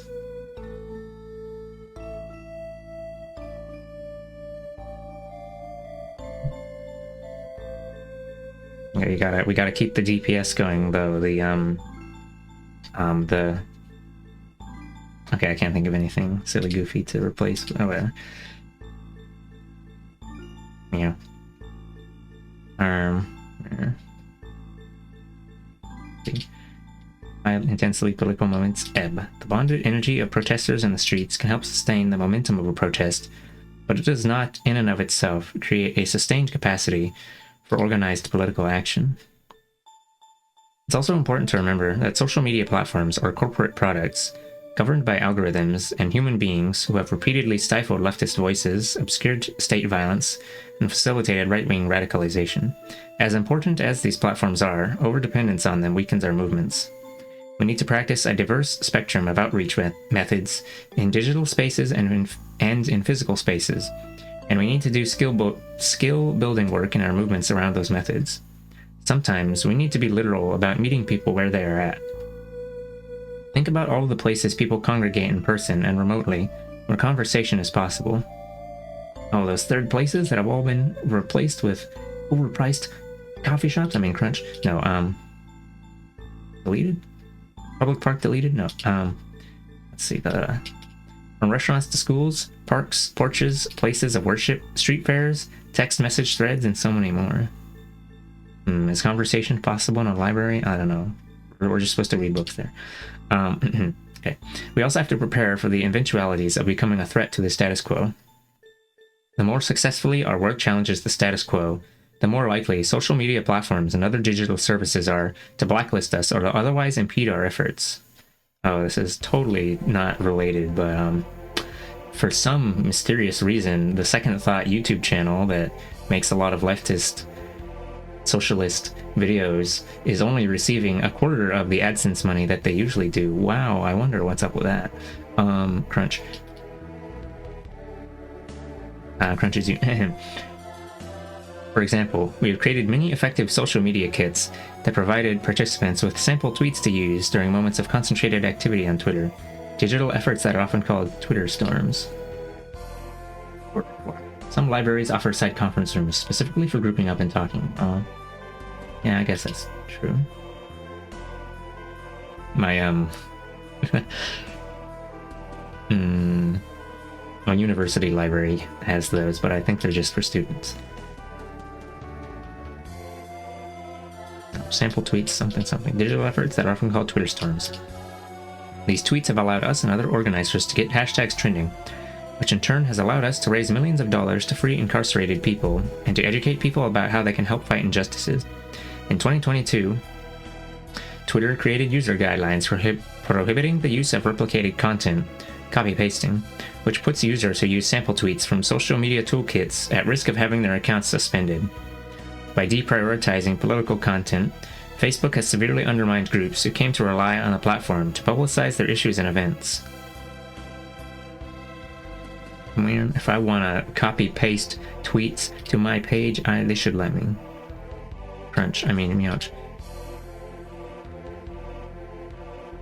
Given how revocable and alterable these corporate-owned mediums are, we must consider, what would we do in the case of a major political event if social media were no longer at our disposal?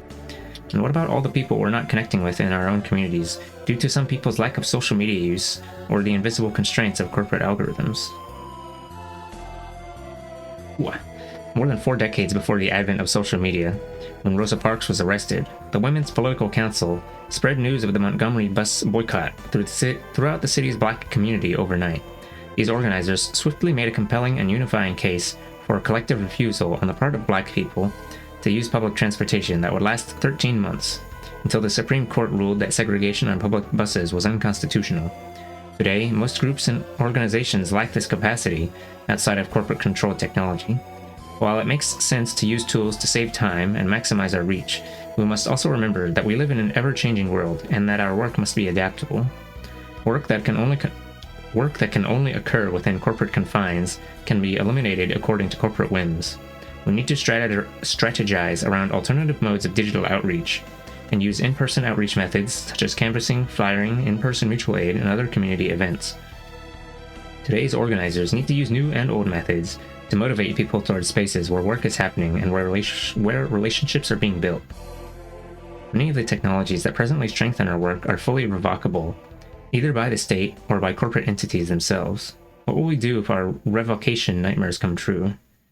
Rug pull dies? We will need to train up and familiarize ourselves with time-tested tools. Many young people, for example, have never used a paper map. Oh, and you're so mean to them. They're gonna take GPS away from the communists. Oh no. Or I'm gonna shit myself. I'm gonna have to. It's okay. I can drive without a GPS.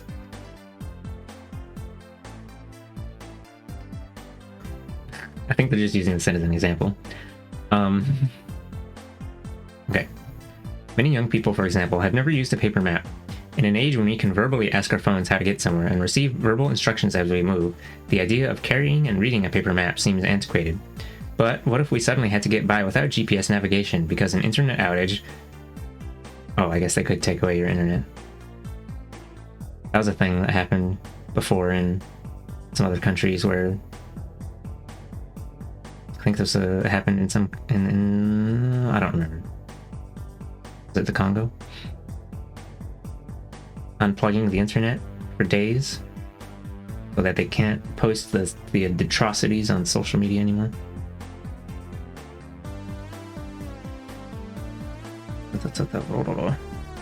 As an internet outage or state interference prevented us from relying on the apps we're used to, what if we had to not only read maps, but also draw up simple maps for our comrades to help them navigate a changing protest or police landscape, or to direct mutual aid?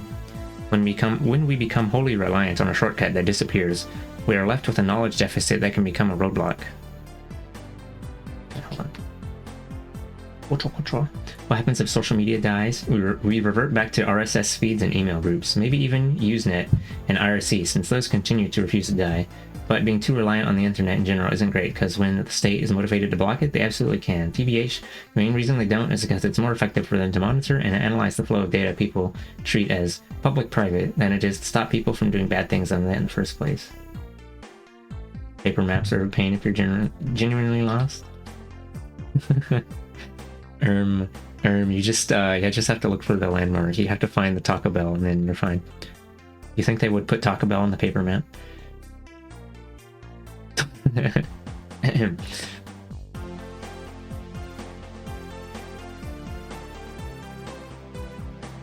Just to be clear, that's not insight from government contract work. That's just like current events in tech. Yeah, they sure finna Control F, search for keywords. Finna transcribe voice conversations. CrowdStrike do the kind of damage that we can expect targeted international warfare to just do at will. Real tech backdoor moment. Excuse me. Ouch.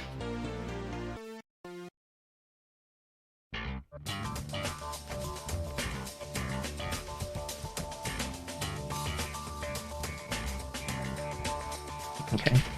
If you are a young person, you will surely see evolutions in technology that will both aid and impede your work in the coming decades. While utilizing that technology, it's important to be suspicious and observant of the forces that control and profit from it. It's also important to be aware of the precarity of its usefulness. We're not saying that you should take the time to learn every skill that technology has spared you the trouble of acquiring, but we do advise you to think critically about what services and platforms you rely on, what could be taken away, and what you would do in their absence. Many of our movements happen in public online, but our movements would still exist if every activist's social media account were purged tomorrow. What tools would we have amassed to meet that moment? Change the landscape. Sometimes we may find ourselves without the tools we need in a crisis.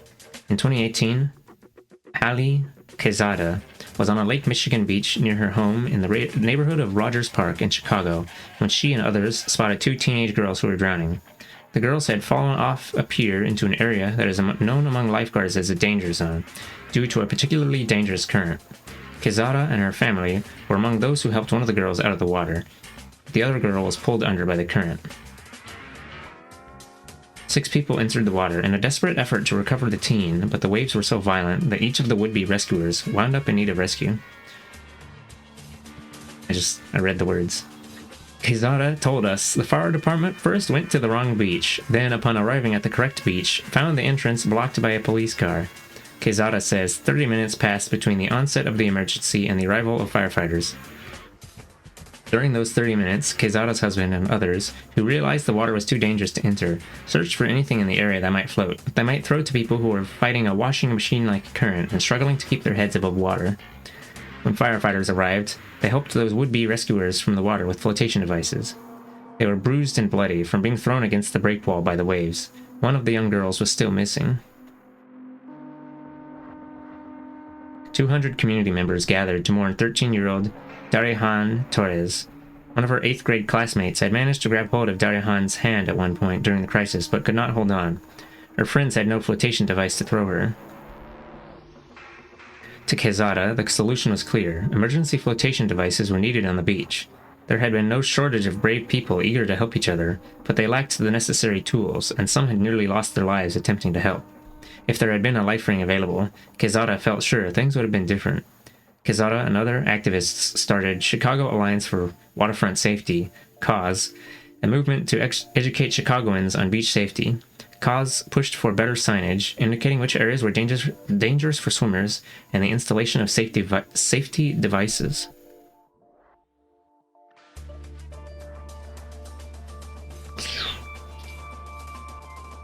I forgot to report the other one. We're gonna get this motherfucker. Ouch.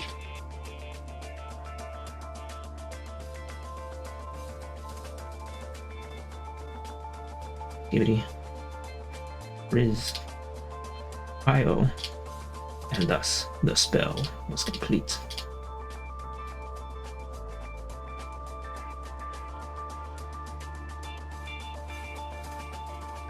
Rizzed instantly. Horrible. Okay. CAWS began circulating petitions. Quezada researched the issue relentlessly and shared her findings with the city. CAWS reached out to the Great Lakes advocacy groups and bereaved families, talked to the media, hosted meetings, and challenged their aldermen who represented their neighborhood on the Chicago City Council to take action. What's an alderman? A member of a city council. Aldermen usually represent city districts called wards and work with the mayor to run the city government.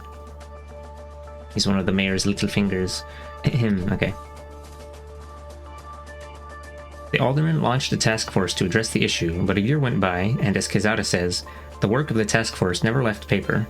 Then, in September 2021, 19-year-old Miguel Mikey Cisneros drowned on the same beach, only blocks away from where one of the teenage girls had been lost. Cisneros was within feet of the pier, and witnesses felt sure they could have saved him if only they had access to a life ring. The teen's death was the last straw for Quezada and her friends, who were tired of tangling with bureaucracy. So then they bought a bunch of life rings and drilled them in, and then the city was like, no, and they slapped them out of their hands, and then it was dumb as fuck, and we all lost our shit. Okay. They ordered a life ring online and installed it on the pier themselves. As expected, the park district removed the unauthorized rescue device, and local media captured the removal on film. Other community members joined the effort and replaced the life ring, which the parks department removed again. 4 days in a row, the rings were replaced and removed and replaced again. Each time another life ring was taken down, public outrage grew. The park district was losing a narrative war. Lawyers for the city had previously argued that if the city installed life rings, the devices would only be stolen. creating a new liability in the event of wrongful death lawsuits over drownings. But now it was the city stealing life rings, and community members were loudly naming that the park district would be responsible for the absence of those devices the next time someone drowned. Yeah. Recall being in a water safety club back in high school. It was called Spud. Still have that widow spike they gave me. It sits somewhere in the car. Widow spike.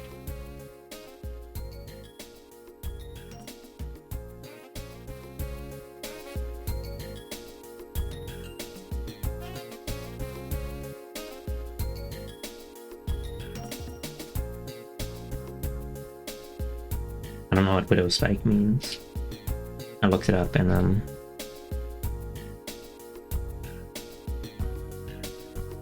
spider. You can't put those there. Somebody would steal thing. Then let them. They might have needed it. Scree. If someone steals it, just put another one there. Maybe someone just really wants 200 life rings, and they'll be, I don't know. Why would anyone? I don't know. It's like, I don't know, people were putting them there themselves. Whatever. Grr. Public pressure grew, and finally the city yielded, installing its own life ring on the pier. Quezada and other local activists also worked to help pass legislation that made the change a matter of law. Quezada stresses that it was the power of direct action that made these victories possible. The fact of the matter is, we had worked for 3 years while people, including kids, died preventable deaths due to known hazards in public parks, and nothing was being done, Quezada told us. She said people in power had the solutions and the funding to enact those solutions, but they also had what Quezada describes as a competing need to be the authority. These officials deeply resisted being told by the community, or even their own experts, what needed to be done.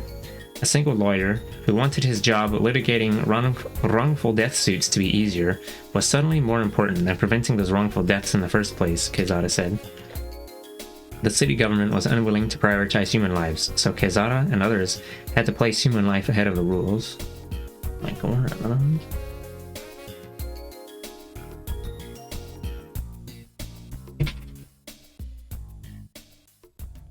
Ibidi. Riz. I think with the amount of creatures that I am reporting for being bots, I might have to turn off Twitch notifications in my email. It's kind of annoying getting Twitch has received your report. Twitch has actioned on your report, and getting these, like, at least one of these every time.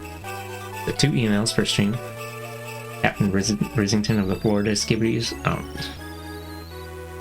I probably shouldn't be, well, whatever, I guess it doesn't matter. Skibbity is just... It was just that skibbity-bop, skibbity-bop-bop-bop, scatting. Not the poop kind. Skibbity. What is it? The guy who makes Skibbity Toilet is a shithead, and we don't like him. Shithead in, like, the bad, cringe Twitter opinions way. Him, and by that I mean a reactionary sort. Michael Bay Skibbity Toilet movie? Krills you. I miss Scatman. They did that song about Big Bag and it was so catchy. Oh. I've only actually ever listened to a few tracks from him. And honestly, I kind of just... The only reason I even knew who he was is because of some YTP I watched once, a YouTube poop that had, I'm the Invisible Man, you don't know, as part of one of the little videos. Wretched. I'm the invisible man, dude, you know, I'm the invisible man, dude, incredible how you can see right through me. Do not blast. Oh, well,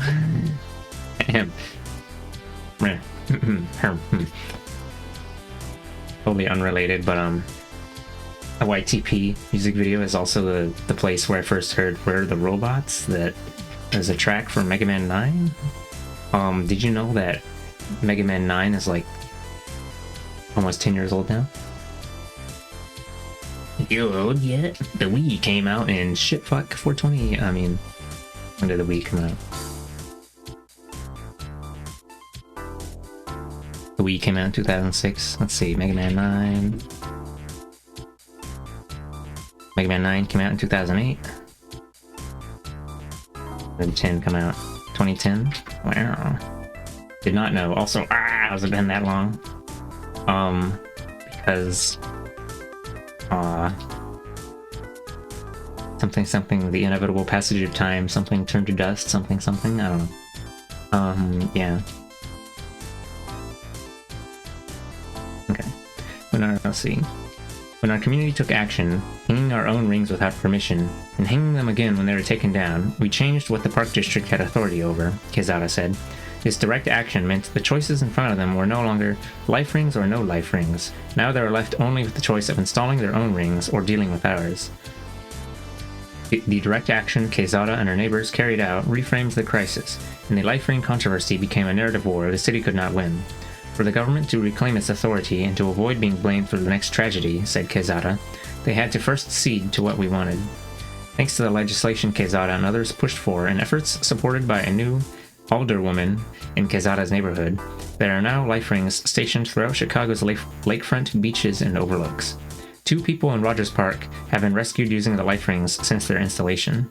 Those lives were saved by community's willingness to commit defiant acts of care at the intersection of direct action and mutual aid. Sometimes systems of power can obscure our ability to act on our environment directly and make changes that can have transformative impacts. In Rogers Park, there are people who are alive today because some of their neighbors decided to break the rules together. This is a story worth remembering when we consider how we, as Gilmore says, make and remake the world. Now, chapter 5 time.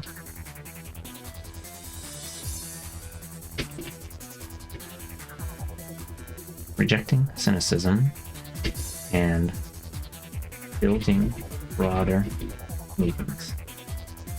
Oh, he's so chunky.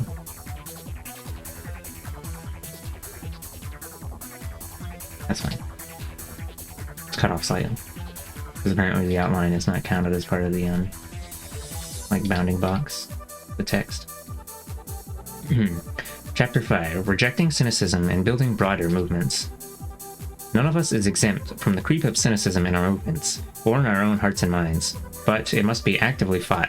As we mentioned in Chapter 1, Kelly did not initially believe that the Reparations Now campaign could be won. This is a useful example of how even a hopeful person who believes in people power can mentally foreclose certain possibilities. In this case, friendship, solidarity, and camaraderie overwhelmed doubt, and Kelly enthusiastically joined the effort.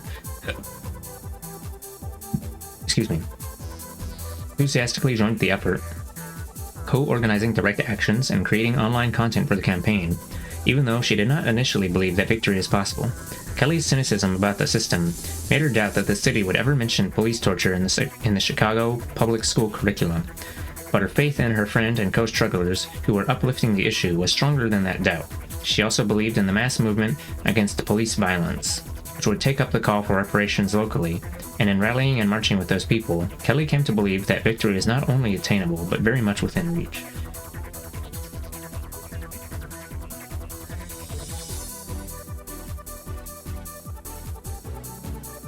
When we believe in each other, we are more likely to take risks and to invest ourselves in possibility, even when our own hopes are not fully formed. In this way, our relationships and the work of relationship building can change our sense of what's possible. As you develop your tactics and strategize, it's important to be aware of the pervasiveness of cynicism among many of those you may be trying to reach. Cynicism is a dominant force in today's political discourse, with some good reason, and a favorite approach of the world's political hobbyists.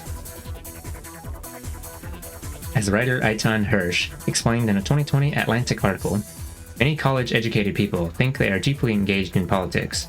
They follow the news, reading articles like this one, and debate the latest developments on social media. They might sign an online petition, or throw a $5 online donation at a presidential candidate. Mostly, they consume political information as a way of satisfying their own emotional and intellectual needs. Oh my god, they're destroying me again on the anvil of smashing. According to Hirsch, a political hobbyist debating the latest headline protest is no closer to engaging in politics than watching SportsCenter is to playing football. It is important to understand the distinction between activists, organizers, and political hobbyists. Hobbyists often have very strict political standards around respectability or radicalism, to which few activists ever seem to rise. Oh my god, respectability? Respectability politics? Really? Okay. If you organize anything political, you are likely to attract the criticism of hobbyists, since for some people, critique is a pastime. Of course, organizers make genuine mistakes that political hobbyists may react to, but the fact is, making mistakes is a consequence of trying. The more you take action, the more errors and missteps you will make along the way. A person who has attempted nothing can easily point to the fact that they have never failed, but what have they built? Oh my god, the words are bad? What have they built? What have they healed? As Barbara Ransby says of some vocal political hobbyists, you're not making any mistakes because you're not doing anything. Political hobbyists have the luxury of pontificating about what organizers should do, without any knowledge of the moving parts of a campaign or what actually moves people to act. In a moment of crisis or public outrage, hobbyists will frequently insist that something be done, but often aren't terribly particular about what something consists of, or whom it might actually harm or serve. As an organizer, you do not owe political hobbyists your time and energy.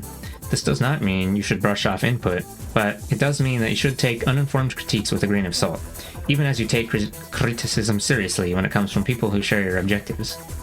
Getting into heated debates with people who do not understand the work you're doing, or the context in which you are doing it, or who do not share your values, is wasted energy and can create distractions that take you off message and disrupt your efforts. Remember whose opinions matter most and direct your energy accordingly. Do not let the political hobbyists live in your brain rent-free. Don't know how much I agree with the reasoning they're using at this exact moment, given being part of a constituency is automatic. Being a part of a sports team is not, but I'm sure they're drawing the distinction as a mean of calls to action. It was just a metaphor for imagine if we lived in a society where participation in sports was mandatory. Then the analogy would be one-to-one. I mean, splat crunch. You must play football. The national sport. The national blood sport. We've replaced war with football. When you lose in football, we execute you. I mean, Sorry for making my USA fanfiction too silly.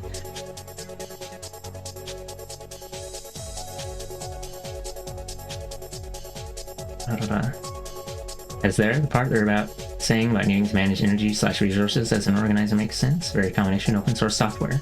People keep filing reports that aren't even the fault of the software devs, but one can't really just be like,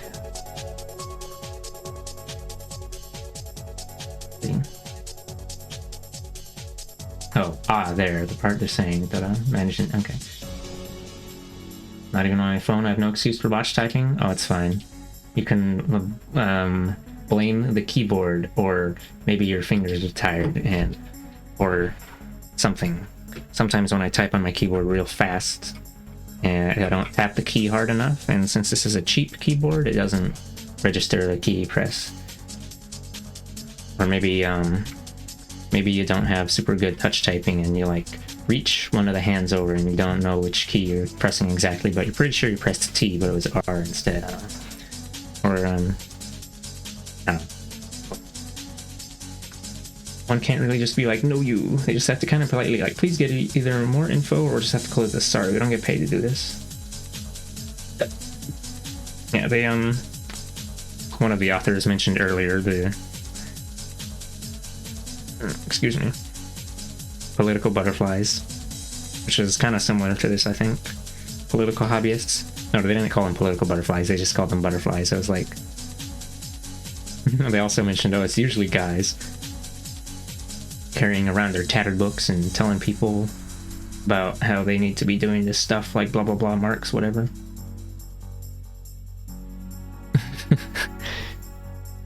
It's the stereotypical white guy reader of many books, but doesn't show up to any protests or anything because he'd rather just read books. But I don't know. This is obviously, it's a stereotypical thing. Whatever. What is the additional words in my brain?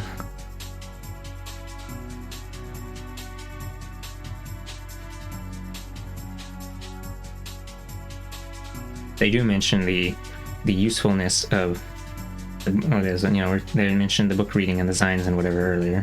So like educating other people, good. But if you just, I guess if you're just reading the book yourself and then you'd be like, you aren't doing this thing communist enough, and then you laser them, you know.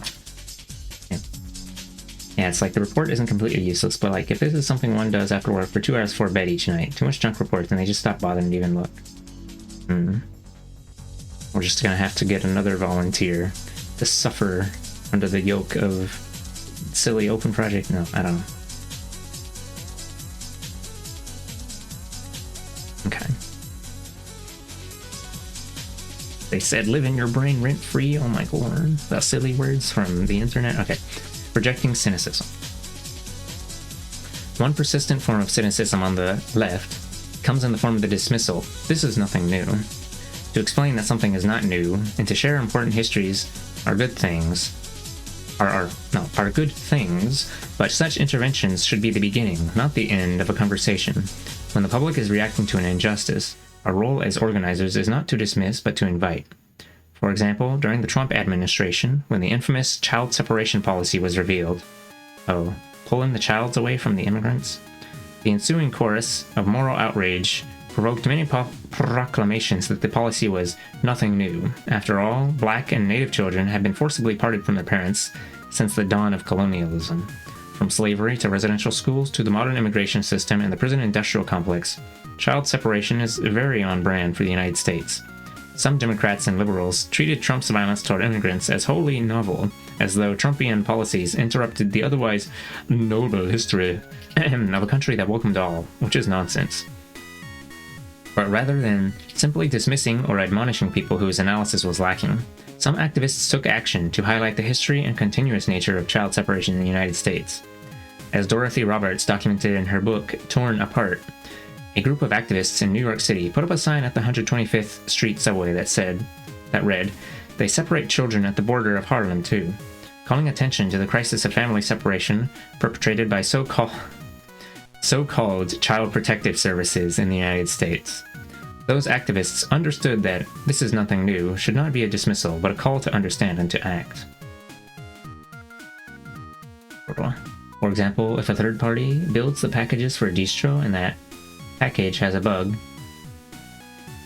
then the devs are like, oh, I don't know, report it to the package maintainer, and then 90% of the time, the person reporting the issue wouldn't even know who that is or how a package maintainer is different than developer, etc. Anyway, flat packs are cool until they're broken and don't work. I abscond again. Okay.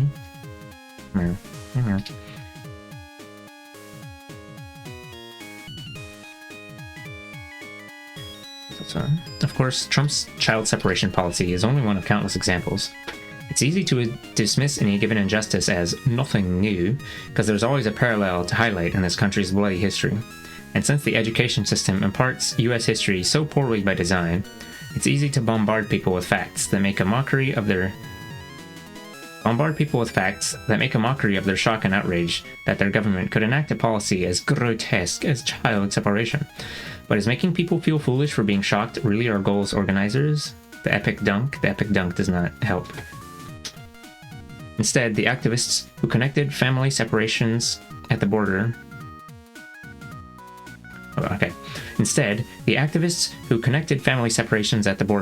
to the removal of children from their families in New York City were inviting people to make broader connections and support a local struggle. As organizers, when we find ourselves correcting people's ignorance, we should ask ourselves what we are inviting those people to do. What are we directing them towards? What do we ultimately want from them? And are our words in line with those goals? Making people aware that an atrocity is in keeping with the character of the country is not an end in itself. In some ways, comparisons that nullify or reproach shock can lead to normalization and resignation.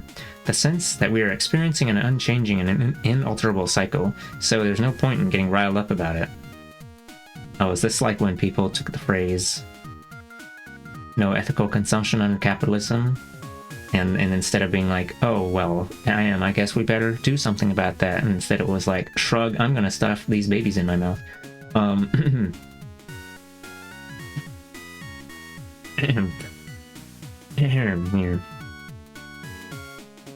Mirror. For this reason, as organizers, we must leverage history lessons as calls to action in the present. Exactly. Oh, did I read that already? Yeah. That annoyed me when that happened. When it flip-flopped. It is true that the ruling class has never stopped finding ways to exploit, brutalize, and annihilate human beings. But it is also true that people have always defended their communities and one another against these tactics, at times upending death-making structures entirely. We do not suffer oppressions identical to those of our ancestors, but the struggle against our oppressors has never ceased. Our struggles have shifted in shape, form, and context because our ancestors resisted. The histories of those struggles and the specifics of what people endured are intentionally buried in US culture because they are dangerous, full of revelations and tactical knowledge that could help us more effectively challenge authority or even shift the course of human experience. Rather than shaming people for their lack of historical understanding, organizers should distribute the stories and histories we have amassed like shared weapons. Helping people understand the connections between historical events can spur new strategic action, alliances, and growth. Catchphrases are easy to twist to unintended ends. I'm not a fan of them, but sometimes rallying cries are good branding to get people to listen in the first place, so shrug emoji. We'll just have to keep coming up with new slogans or whatever.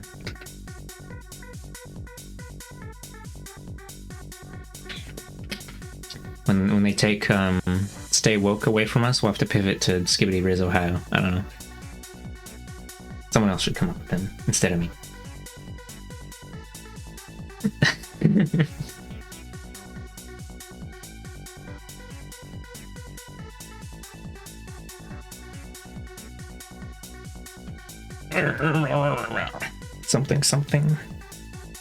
Something. You'd have to be asleep to believe the American dream. Crunch.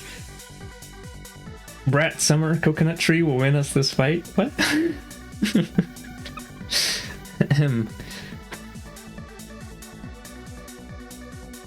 Slogans are, but yeah, slogans are good short-term tools, ammo, but I take my opinion on that with salt. My social sciences are limp. Yeah, they get,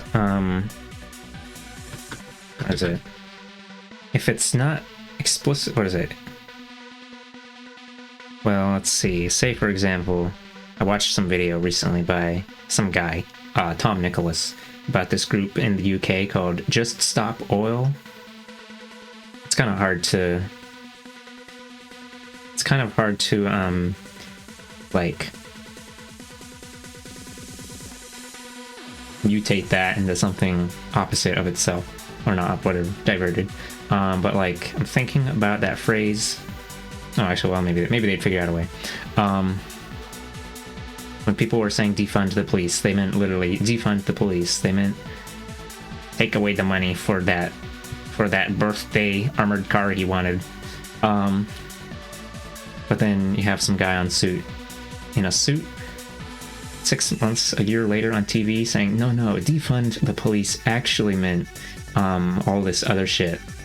It meant give them more money for de-escalation training. Crunch. I don't know.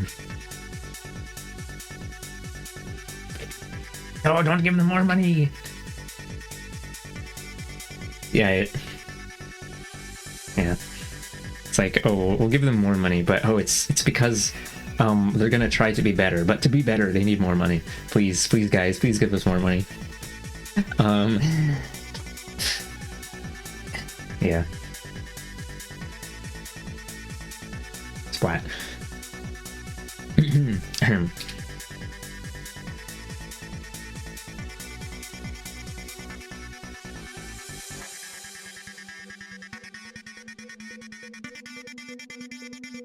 Something co-optation of thing curls with my mind. I don't know what summer coconut tree is. Rat Summer. Well, I guess I have to look it up now.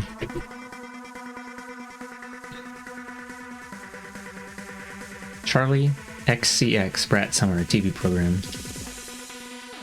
What is Brat Summer? Explaining the da-da-da-da-da.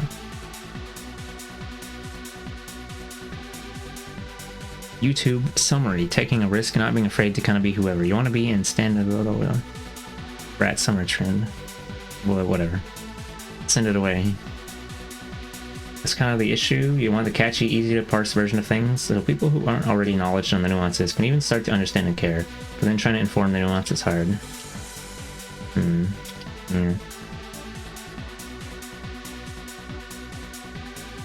Let's see. Okay, here we are. Helping people understand the connections between historical events can spur new strategic action, alliances, and growth. Instead of responding with cynicism to newcomers' shock at injustice, we should seize flashes of outrage as opportunities to draw people into our movements. An organizer should approach people's shock over an atrocity by urging them to consider the broader context of that atrocity. The stories and histories we carry position us to warn people that they cannot fight the evil that currently inflames them without understanding its relationship to the past and to other elements of the present.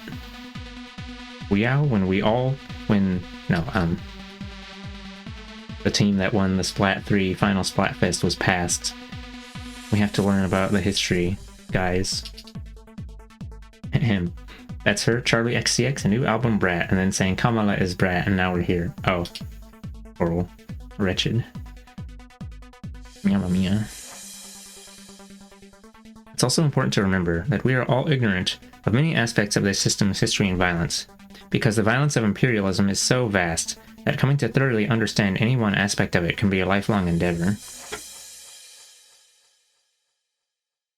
Finally, we must consider the fact that even if some of the oppressive violence that surfaces on a daily basis seems like nothing new, we can develop creative new organizing strategies to respond to that violence and build the transformed world we want to live in. Part of what's exciting about organizing is making something new amid a world replete with heartbreakingly repetitive cycles of violence. It's important to communicate this potential and this excitement to your audiences. As you strategize in the face of cynicism, ask yourself these questions. What is the outcome you want? Do your words and actions lend themselves to the creation of that outcome? If not, how can you change them? What is the impact you would like to have? Do you believe you are capable of making that impact? If so, how do you go about making it? What power do you possess, and how are you leveraging that power in relation to the issue at hand? We ask these questions not to prescribe answers, but to provoke them. Our aim is to be effective and invite people into a process of making change. Many people will decline the invitation, but even fewer will accept an invitation that is never offered. Oh.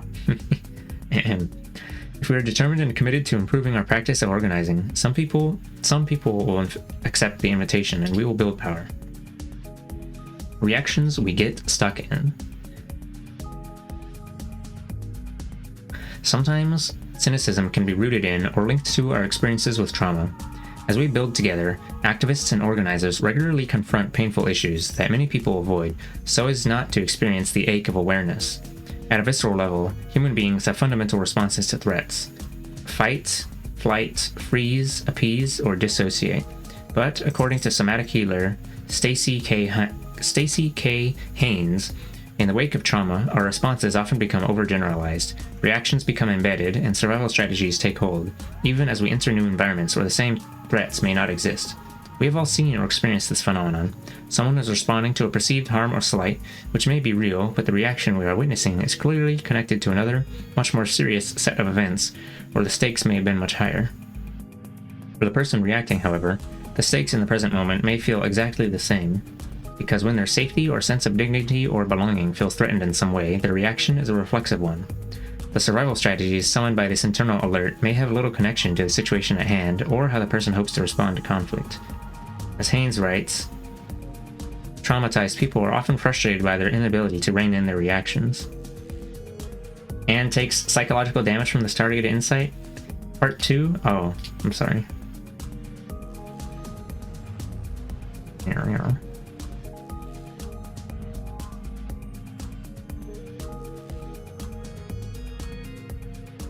Don't worry, it's possible to cover it in enough band-aids so that it'll be buried. Probably. The weight of 10,000 band-aids will destroy him. Traumas abound in our society, and the many disasters ahead are sure to leave an ever greater number of people feeling traumatized. Navigating a crisis, or even a misstep by an organizer or activist, is much more difficult with unchecked trauma responses ricocheting around a room. Many of the social patterns and behaviors that lead us to reject one another and revert to individualism are the product of trauma. So, to do the work of being human together, we must make space to address these emotional and physiological realities. Grief work, healing work, and conflict resolution have always been important to our movements, but in this age of catastrophe, they are more crucial than ever. A strong organizing community is more than a labor force for social justice. It is an ecosystem of care, learning, relationship building, and action. Yeah, I don't know. I grow and soak in the trauma and then scramble to figure out how to cope. Lol. Self-comforting lol, not dismissive lol.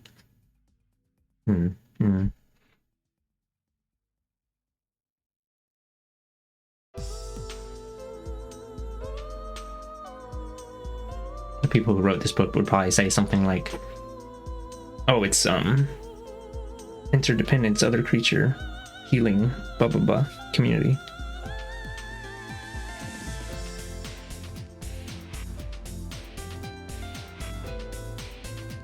I don't have a whole lot of people to whatever. I don't know. I have a small handful of beans, of which I can feast upon. Wow.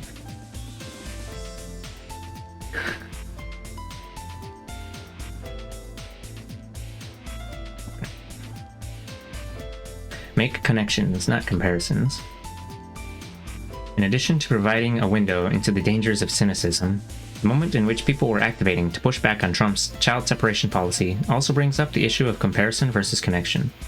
In responding to the child separation policy, some commentators compared child separation to the removal of Native children, who were sent to residential boarding schools in the US in the 19th and 20th centuries.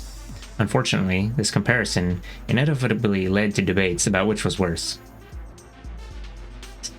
Similarly, comparing Native genocide and the enslavement of black people can lead to debates about which group has suffered more. Oh my god, the Trauma Olympics? I don't think that's the exact phrase I'm hearing, but there. Such debates are always self-defeating. With regard to chattel slavery and Native genocide, in both cases we are talking about unspeakable horrors that occurred on unthinkable scales at the hands of the same system. The character of and connections between these atrocities frame every horror that the United States has perpetrated since, including the violence of border imperialism. I thank my friends. You know, friends really fucked up in PogChamp, actually.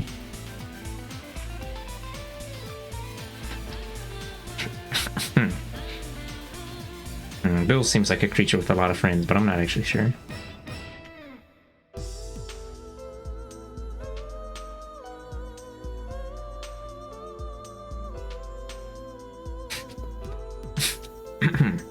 Excuse me. Yeah, I think having like 2 to 3 people who can be trusted with the real shiz, maybe 10-ish connections to share with the sort of touchy stuff, and then a handful of other contacts of, well, I don't think we're friends, but we mostly don't hurt each other every day, so I guess our community is a good combo or something.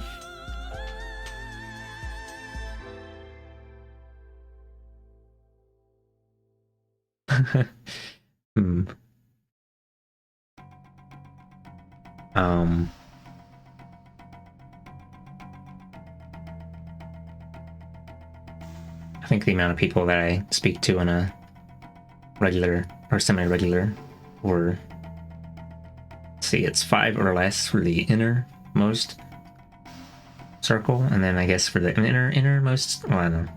I guess Muddy, my boyfriend, is kind of, he's cheating. He's in like inside the inside the cheater zone. He gets to fuse with the core.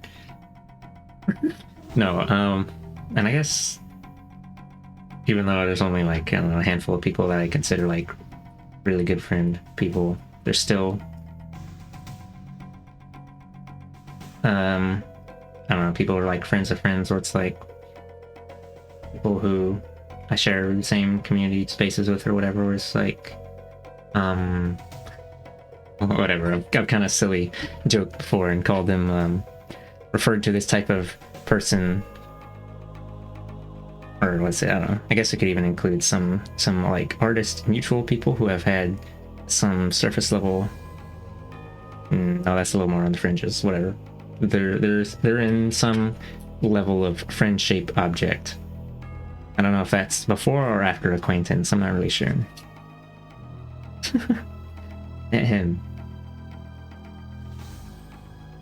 Maybe it's a little weird to call someone a friend-shaped object, but whatever. It's like a wild friend. It hasn't been caught and put on a Pokeball yet.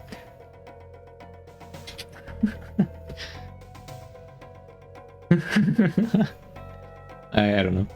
Muddy's in your kernel? Oh my god.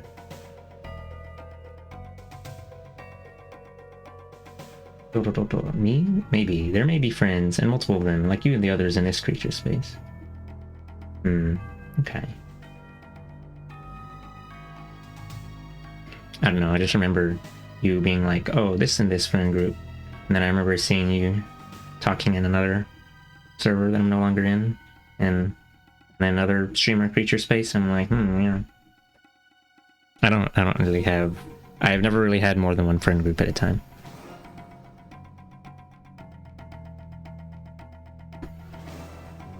Even counting like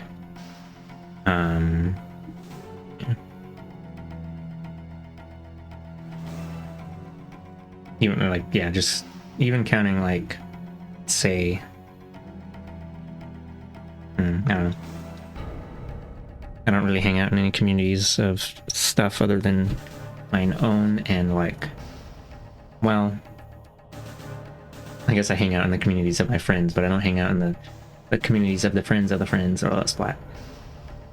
Yeah, like there's a bunch of gamer groups and artists and stuff that I think at least mildly positive of, but also I am mostly withdrawn, so I don't talk with them much. I kind of just peek and lurk, but positive acquaintances are good. I don't know.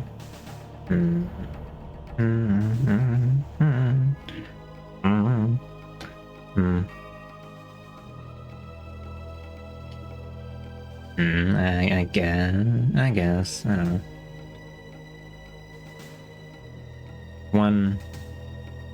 One really good friend is worth at least 1,000 acquaintances, though. At least in my currency system.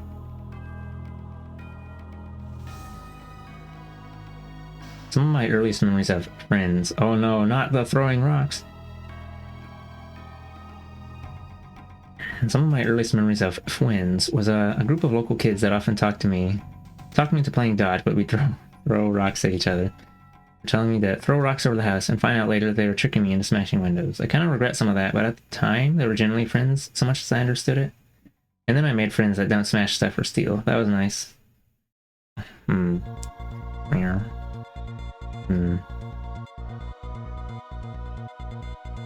Well, my early childhood friends were also questionable at best. So, you're not alone, I guess. Wow, high five. No, I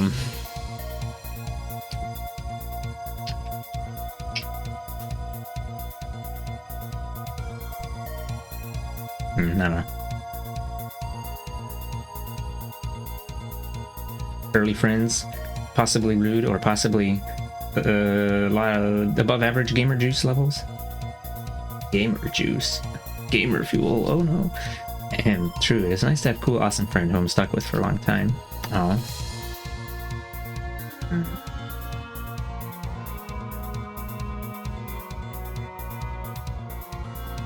I don't know if I really have anybody that I've talked to for a long time.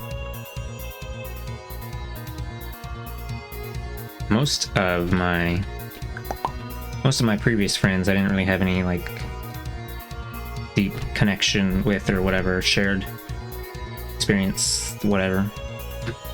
It was just like, oh my god, gamer. Excuse me.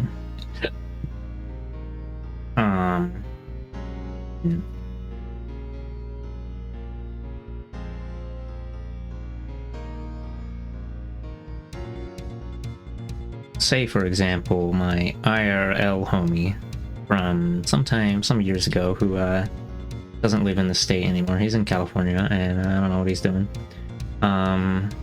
I don't really feel like reaching out to him too much, TBH, because, like, while he was never judgmental of thing, he was very much just a gamer, tech enjoyer type, and, or I mean, like, I don't know, judgmental of furry stuff.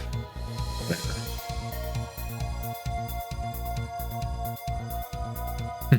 Other IRL friend who still lives in this state, who was someone I met in high school, is judgmental of my furry stuff, but he doesn't usually like say stuff about it. And also I haven't really talked to him in like a couple of years. I think oh hi Anne, I think you're like my longest record for online friend so far. Fucked up and evil.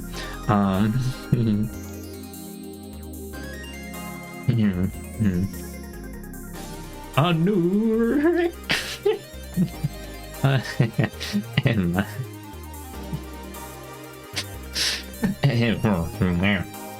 Yeah, I guess my point being that friends don't have to be perfect, and having some sense of community is good for emotional grounding. But getting too attached or too detached will both go to dangerous behavior. High five. Group I orbited around during Overwatch 1 is in the... That's gotta be racist. There's no way. Level of gamer juice. Yeah, the, Okay, so there's the high school white IRL friend, and then there's the other one I mentioned, the IRL friend who moved to California. He is like from Taiwan, and I met him when we were like much younger, so I don't know. I'm sure to him I'm still like a good friend or something, but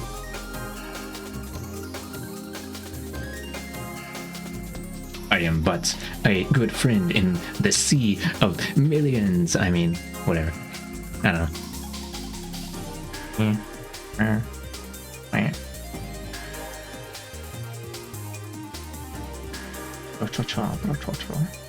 Anyway, the white high school friend. There's a couple fellas that he hangs out with in the white D&D gamer nerd group who... A couple of them have kind of gamer opinions, and one of them, due to being a large white chud, thinks it's funny to say racist things. So, yeah, I don't really, you know, no loss there, I guess. Lol. You know, gamers.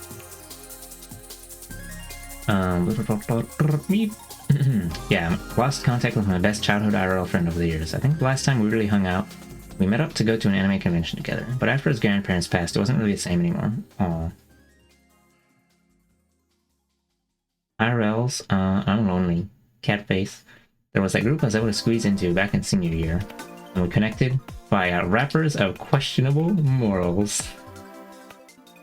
Oh my god, and you're winner. Yeah, like, I think you're cool and I want you to be happy and stuff, but also I know I'm kind of hecked up. So if I get to the point where you get tired of me, I get that too. I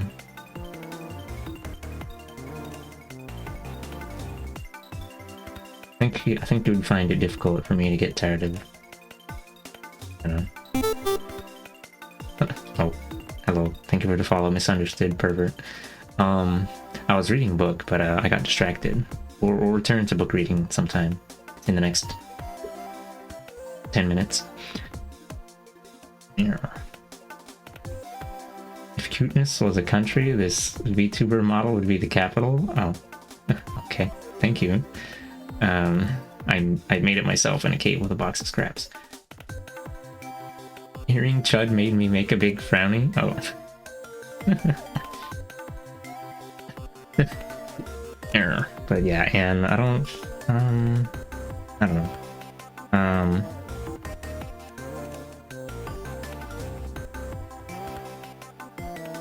Yeah, I think you would have difficulty, you will have difficulty escaping from my grasp. No, I don't know.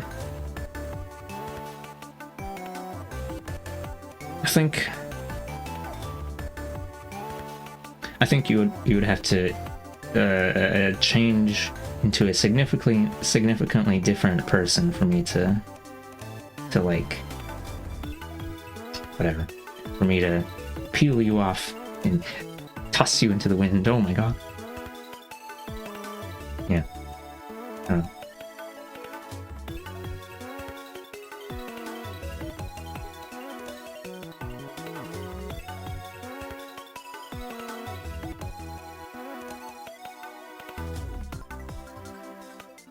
Here's to hoping I never go full dirtbag. I mean, from what I've heard you talk about, I've always got the impression that you care a lot about doing good things. I don't know. Care about people, creatures, perhaps a significant amount. I don't know. I don't know. The stuff you've said. Yeah.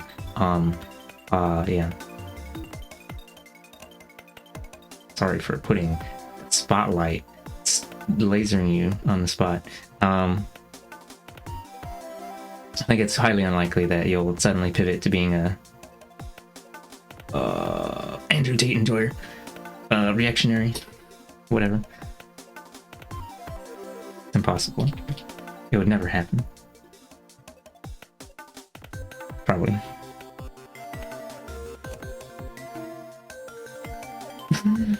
Okay.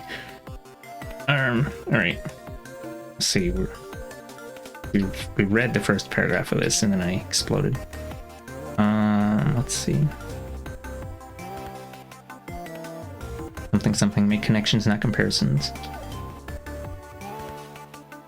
Chattel slavery, native genocide. Okay. Violence is aborted imperialism. As strategists, we must ask, what is the value of attempting to rank atrocities? If two people have been wounded by the same attacker, should the afflicted expend their strength arguing about whose injuries are more severe? Or should they carefully assess the harm done to each so that their injuries can be attended to and they can unite in their efforts to heal and create safety? In such a scenario, most of us would view the assessment of harm not as a competition, but as an examination of what must be done to preserve people's lives and well-being and to heal the damage done. We would likely focus on our immediate safety and the prevention of further harm. In such a moment, it would be clear to many of us that our mutual survival could depend on our ability to cooperate, extend care, and strategize. The stakes in our larger struggle against this death-making system are no lower, but they can be less visible to us because systemic violence is more widely distributed and largely normalized. Oh, I think I forgot to read that one. You did a miraculous work, oh, thank you. It's actually one of a few different models that I switch between sometimes. It's been a couple weeks since I used this one, but I was originally gonna use a different one with white hair and little stuff. But this one says riot on the shirt. Most likely to be communist persona. No, okay. Silly. Effective organizers emphasize the connections between struggles instead of making totalizing comparisons. Every year, Kelly's collective works to make such connections during annual visits to the Village Leadership Academy, a social justice-based grade school in Chicago. Oh, I read that wrong. Every year, Kelly's collective works to make such connections during annual visits to the Village Leadership Academy, a social justice-based grade school in Chicago, to facilitate Indigenous Peoples Day workshops for middle schoolers and junior high school students. Kelly and her Black and Indigenous comrades in Lifted Voices gave presentations about various Indigenous struggles, like the fight to stop the Back 40 mine on Kelly's reservation, or the movement against the Dakota Access Pipeline at Standing Rock. Oh my god, this just reminded me. Add plonked this on my desk while I was sneeping until 3 p.m. Damn, they really put the Fox Business headline here. Mary Peltola, our Democrat House representative, the Alaska Native After years of delay, Mary Peltola worked with Senators Lisa Murkowski and Dan Sullivan to stand up to watch blah blah blah. Whatever, she Alaska Native, but you know what, fuck nature. Let the oil companies do whatever they want. Fuck him. Working with the Republican, whatever, it's just like... Not that Fox, sorry. Fox and Friends, the bad one. They what is it? Yeah, so Mary Peltola creating Alaska jobs for Alaska workers. When she says, I'm bringing home big wins for Alaska, she's talking about, let's get America back to work. That's what she's talking about. No, I don't know. You could remove the Alaska Native part and she would do things exactly the same. I mean, yeah, whatever. It's the, I love to rag on her because she's from the state that I'm from.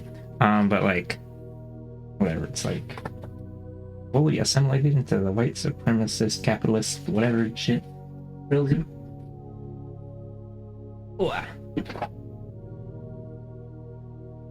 Maybe it's because she's from one of the native groups that is like one of the two larger ones with larger population who doesn't have to worry too much about their culture fading into nothingness because of all the language speakers dying. The guys from the southeast were looking way more ready to start a revolution or whatever.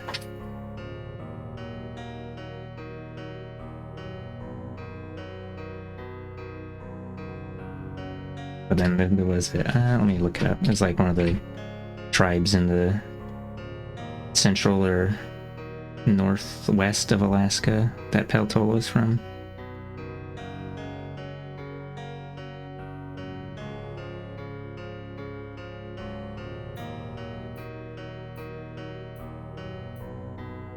Oh, you pick. Yeah, that's right.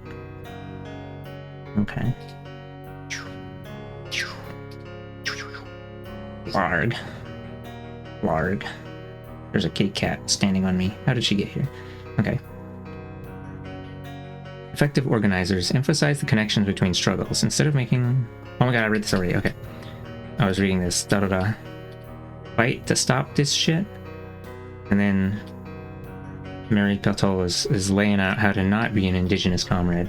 No, I've actually... I think I remember seeing that indigenous... Well, it seems like Alaska Natives and say, what's another one? Cherokee?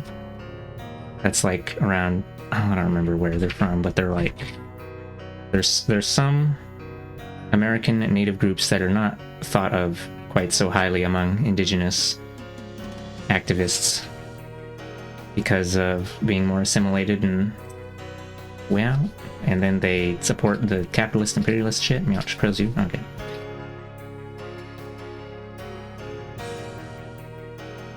Because they're yeehaw. Can't believe they would yeehaw. Okay, the Dakota Access Pipeline at Standing Rock. During their presentations, members of Lifted Voices draw connections between the contamination of drinking water on reservations and the contamination caused by lead pipes, which affects the drinking water in Chicago. Black and Native communities both bear the brunt of environmental racism, and by drawing connections, we can help build solidarity between our communities and find points of alignment. At the end of each Indigenous Peoples Day presentation, the young people make banners or protest signs around the issue that was explored, which the collective then delivers to Native organizers who are working on those fronts of the struggle. The river-shaped banners the children made in support of the Standing Rock movement hung in one of the Oseti Sakowin camp's kitchens for months. The task of understanding the connections between historical harms and the dynamics they've created over time is much more challenging than venting our emotions through debate or even successful awareness raising. Sometimes becoming aware or bearing witness is simply an act of consumption.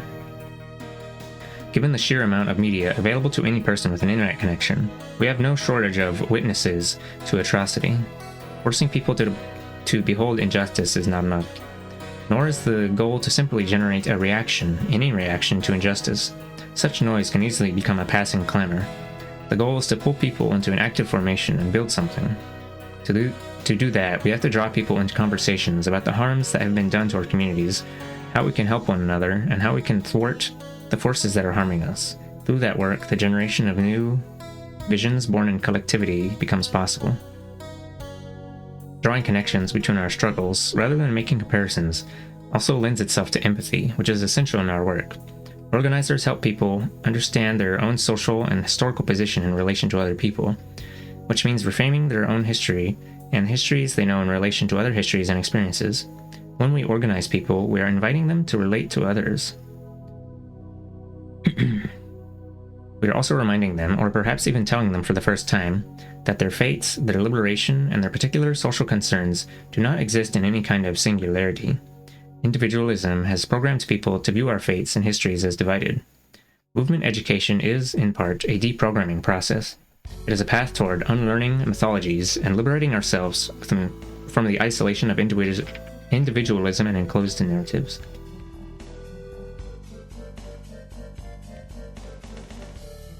Oh my god, we're on chapter 6 already? Oh my god, we're going to talk about this chapter's violence and social movements. This was published in 2023, so it's mostly covering stuff that's very recent. I'm going to talk about how goobs were pointing out the violent protests, TM quotation marks. At least I'm not going to assume this is what it's about, because it's putting violence in quotation marks.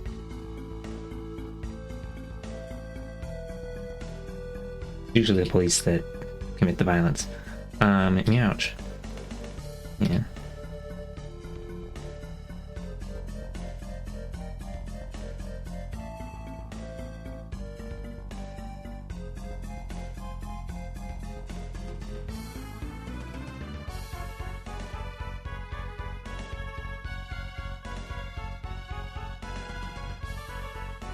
That person who followed me 13 minutes ago, they're no longer following me. Is it because I said communism? /J? Probably.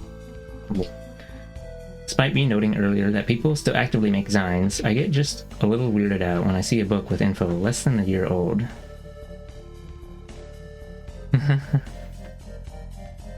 Yeah. Kind of funny. Or not funny, it's like... the other books I've read, or sometimes it's like ends in like the year 2003 or something.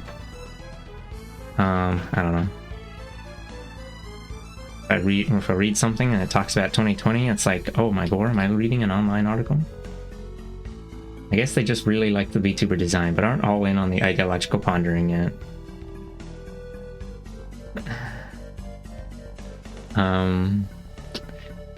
I guess.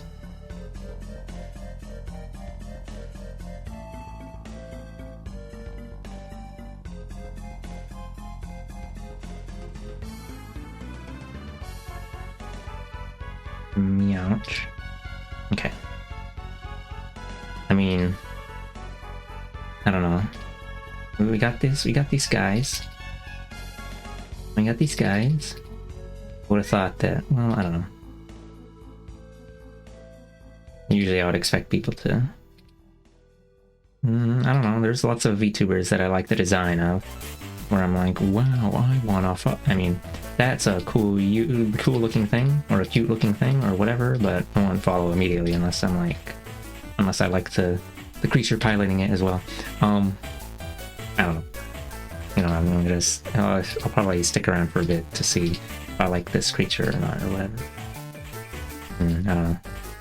Wow, I wanna. Don't think too hard on it, too many variables. No, it's definitely because I said communism. Okay. In spring 2020, when the United States saw a mass rebellion, protests that included acts of property destruction struck fear into officials around the country as support for the uprisings ran high. Cities across the United States saw billions of dollars in property damage. Oh my god, I remember when... That's right, I mentioned the high school, the white friend, the high school white gamer nerd club. But like, one of those chuds, one of them, the chud one, the one that's maximum chud that I've so far designated, won't someone please think of the poor small business owners instead of the black people that get killed by police? Their store has been so smasheronied, and for some reason they don't have insurance. No, if your store or whatever gets smasheronied, you're I don't know, you're still fine. Join the poor people club, wretch. No,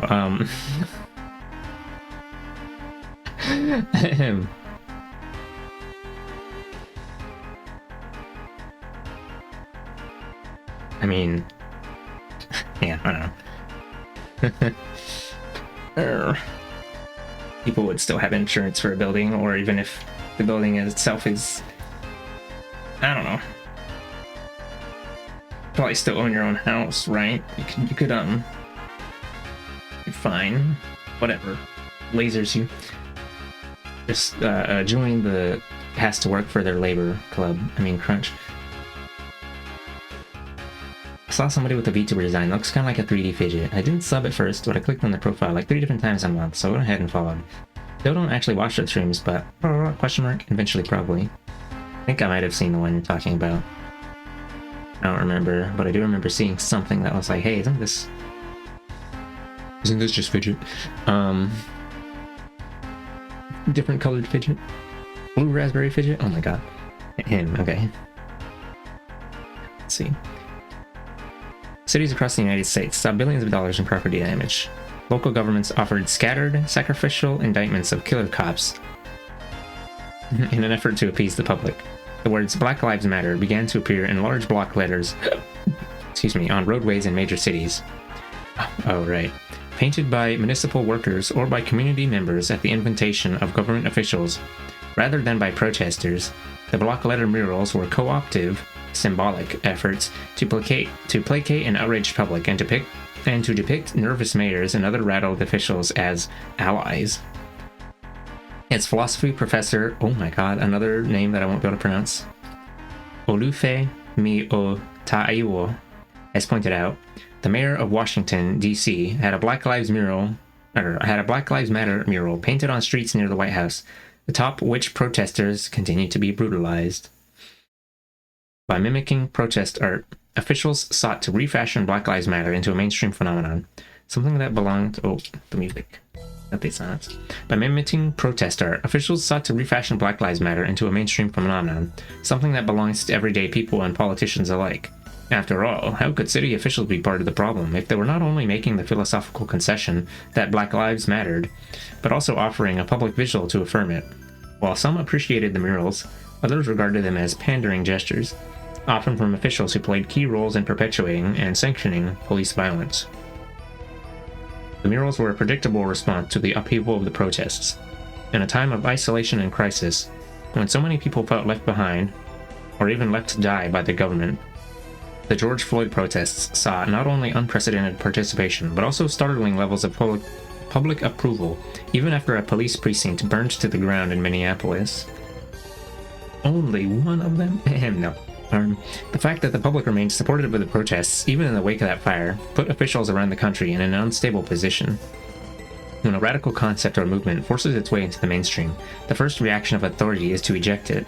But if that radical presence cannot be ejected, structural maintenance workers, such as public officials and others who benefit from the status quo, will attempt to defang and reconfigure it so that the concept or movement is no longer disruptive to the order of things. When such efforts are successful, disruption gives way to mere expression, and the powerful applaud themselves for welcoming or even participating in that expression. What was once an intervention becomes political wallpaper. Radicalism that is not successfully co-opted or defanged, that continues to linger within the mainstream will be met with increasing hostility and, ultimately, condemned as associated with violence. As Taiwo writes in Elite Capture, where co-optation fails, regular old repression will do.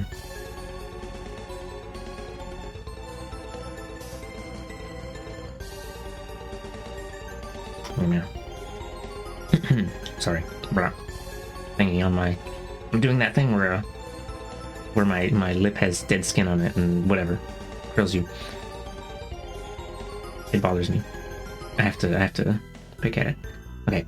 Over time, support for the 2020 protests predictably dissipated. It was a presidential election year, and fears that the protests would help fuel a Trump victory led some them gosh dang liberals. Fears that the protests would help fuel a Trump victory led some liberals to insist that the protests should cease entirely. Others argued that the protests should continue, but that they should remain orderly, peaceful, and non-disruptive. In some places, like Portland, rebellions continued for months as protesters faced off with Donald Trump's Fed squads in the street. But in cities around the country, we also saw the rise of the defund the police movement, which uplifted long-standing abolitionist efforts to redirect funds and resources away from police departments and towards potentially life-giving services for communities. These efforts were targeted fiercely by liberal pundits, public officials, and their political fandoms. The idea of defunding the police was too radical, they insisted. Some suggested a return to the tired and failed rhetoric of reform, arguing that such language would be better accepted by the public. Public. We are the public. We want the police to go away. Ugh, crunches you. Many mainstream Democrats, including Joe Biden, actually insisted that to fund the police was critical to reform. Oh my god, it's the thing I said like half an hour ago. I think it was half an hour ago. It's true that the language of reform is more easily accepted by the public, because language that lacks substance is generally inoffensive. Yet reform poses no threat to the order of things, and in practice often leads to policies that further entrench that order. Reform is not a battle cry, it is a political pacifier. The defund the police movement was challenging the order of things, and would ultimately be blamed for the electoral losses of politicians who never embraced it, as well as for supposedly rising crime rates. To understand why, we have to understand how violence is framed in relation to social movements. On violence and non-violence. The terms violence and non-violence don't have static and indisputable definitions. I skimmed over the words with my eyeballs, and I know what it's going to talk about. It's going to talk about structural violence versus, crunch. Structural violence versus the other violence, or norm, whatever. Violence with a stick versus me when I say the other guy's doing violence, but he just smashed some windows or whatever, and no one actually got hurt. Okay. The terms violence and non-violence don't have static and indisputable definitions. Different people deploy these terms in a wide variety of ways to serve their distinct political purposes. To some people, non-violence is a strategy, a practice, and an approach, and to others it is a moral ethos. Popular definitions of violence tend to include property destruction, but under these definitions, the destruction of property is usually viewed as violent only if it disrupts profit or the maintenance of wealth. If food is destroyed because it cannot be sold while people go hungry, that is not considered violence under the norms of capitalism. If a person's belongings are tossed on a sidewalk during an eviction and consequently destroyed, that is likewise not considered violent, according to the norms of this society. Those destructive acts are part of the ulta of the things. Kitty cat? Hello, kitty cat. As organizers, we are practitioners of nonviolence, but we also recognize that fetishizing distinctions between violence and nonviolence can lead to the indulgence of rhetoric about good and bad protesters, where peaceful protesters are celebrated and violent protesters, for example, those who engage in property destruction that disrupts profit, are viewed as disposable and disreputable.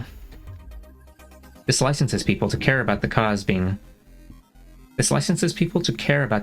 protested without caring about what happens to the bad protesters.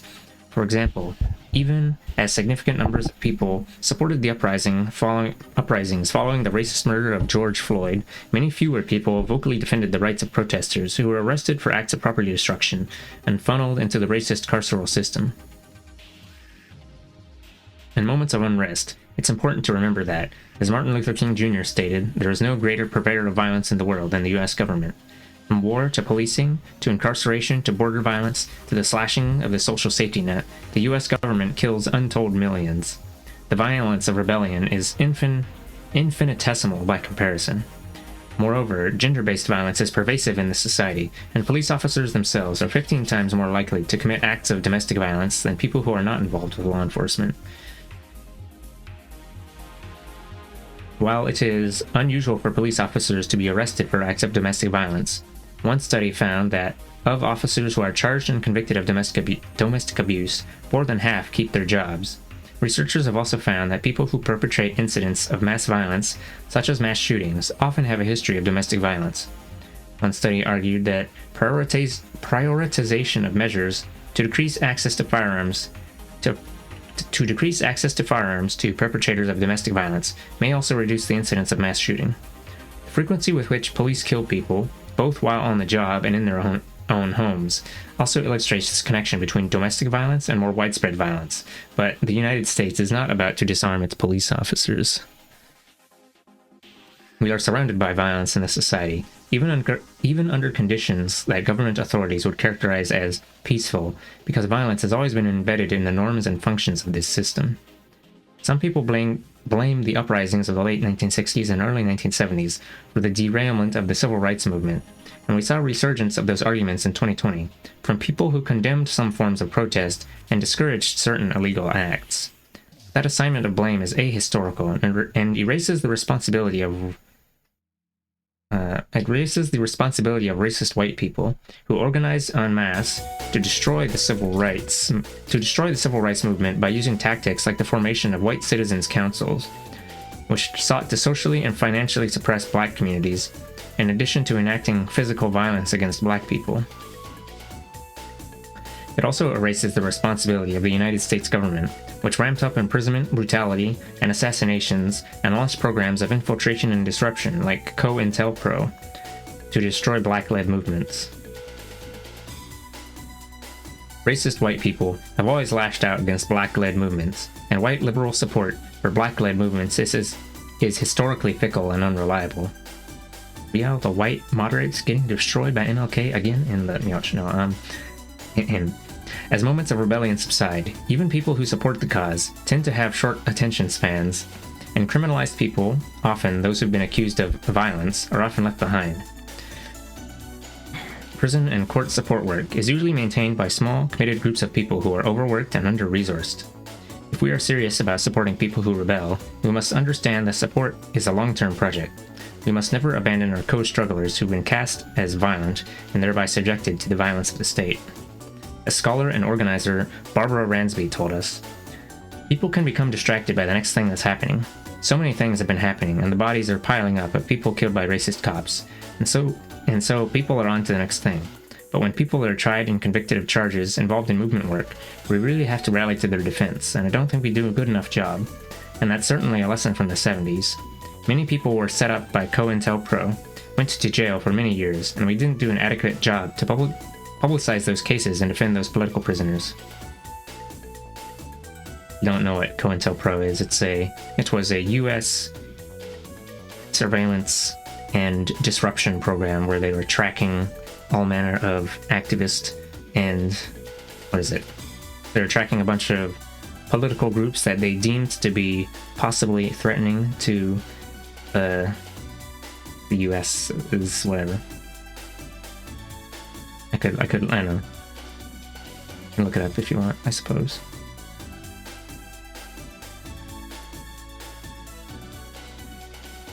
The regular warfare from furry VTubers at 3:43 a.m. Hello Lavender, the Sage. I'm reading a book called Let This Radicalize You. There's a faint possibility that I might be able to finish it tonight, but might have to finish it on another stream tomorrow. Okay. Oh, hello. Thank you for the follow, Lavender. There's actually another Lavender that shows up around here sometimes, and I was like, oh my god, is that?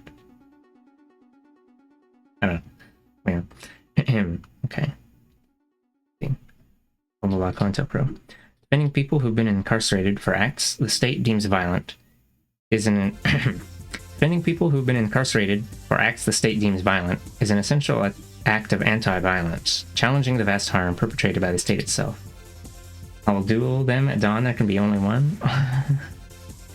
Well, we're supposed to make connections, not comparisons. Crunch. No, okay. They will call you violent. Your tactics disrupt the order of things under capitalism. You may well be accused of violence, because violence is an elastic term often deployed to vilify people who threaten the status quo. Conditions that the state characterizes as peaceful are, in reality, quite violent. Even as people experience the violence of poverty, the torture of imprisonment, the brutality of policing, the denial of healthcare, and many other violent functions of the system, we are told we are experiencing peace, so long as everyone is cooperating. When state actors refer to peace, they're really talking about order, and when they refer to peaceful protest, they're talking about cooperative protest that obediently stays within the lines drawn by the state. The more, that reminds me of when, pro-Palestine protesters on the campuses, whatever, and then in the news, they're like, in the news and stuff, I think they were describing them as, oh my gore, they're so violent / chaotic, whatever, disruptive, and then you actually go there and it's just a bunch of students in tents, student encampments. Hey guys, what's good? Yeah.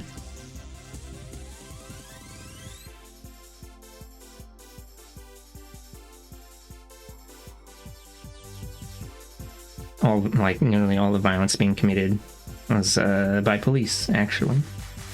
Blech. Grr. Okay, let's see. Obediently stays within the lines drawn by the state. The more uncooperative you are, the more you'll be accused of aggression and violence. It is therefore imperative that the state not be the arbiter of what violence means among people seeking justice.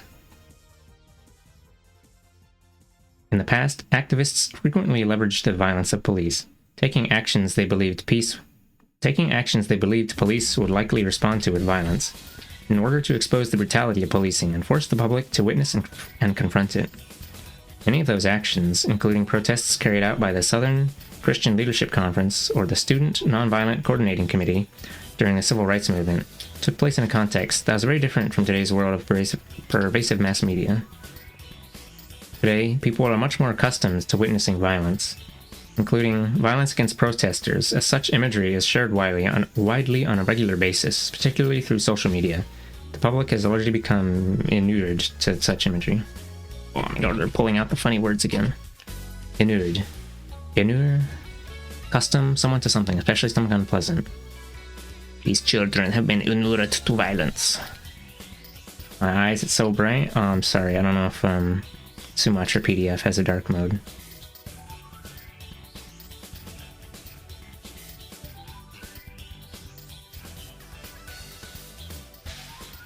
Suffer at the hands of my bright white screen.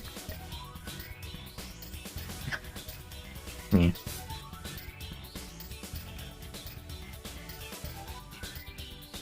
But also, yeah, hello Critical. Welcome to here. Or sorry. Okay. We're reading about the violence of the state, TM. No, we're reading about, it's a book called Let This Radicalize You: Organizing and the Revolution of Reciprocal Care. It's in the title, but I'll read it out anyway, because it makes it more personalized when I do that. Yeah. It's a book called Hot Tips for Protest Organizers. No, the violence of the state in response to protest is rarely scrutinized to the degree that protesters are scrutinized. Kitty cat, what are you doing? Oh, splat. The glasses are thick enough as it is. Oh, I'm sorry. Arg, okay. Rarely scrutinized to the degree that protesters are scrutinized. The idea that if you are defiant in the face of authority, you should expect to incur its wrath is firmly entrenched in our culture. When people who defy police are abused, we often hear people ask, "What did I think was going to happen?" The ubiquity of the abuse puts the onus on the abused to avoid it because they simply should have known better. Protesters are expected to remain non-violent at all times, regardless of the circumstances, while the state is assumed to be justified, at least sometimes, in inflicting violence to quell unrest. I did the Brit voice because Muddy's been playing Frostpunk recently, and the people in that game are super British. They're Londoners. Okay. Protesters are expected to absorb violence, but never inflict it, to function as shock absorbers to be acted upon, whose sympathetic value is nullified by any deviation from that standard. This expectation briefly wavered during the height of the George Floyd protests, striking fear into the hearts of public officials, but largely restabilized over time. White lash. Leftist organizers are currently confronting a surge of white supremacist violence, reaching levels the United States has not experienced in decades. When activist Heather Heyer was struck and... Hold on. Gotta deal with cat.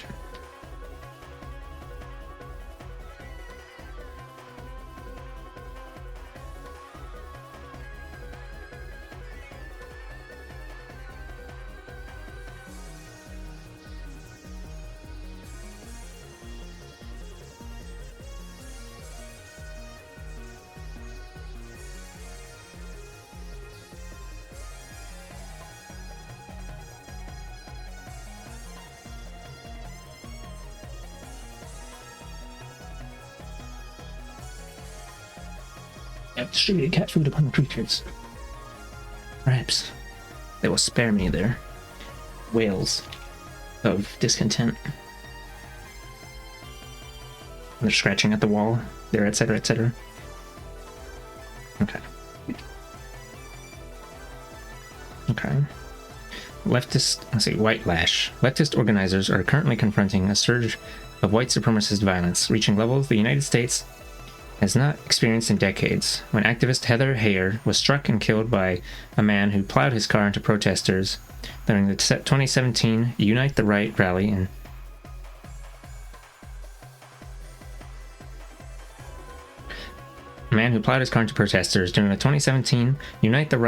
Charlottesville, Virginia. Public outrage was tremendous and widespread.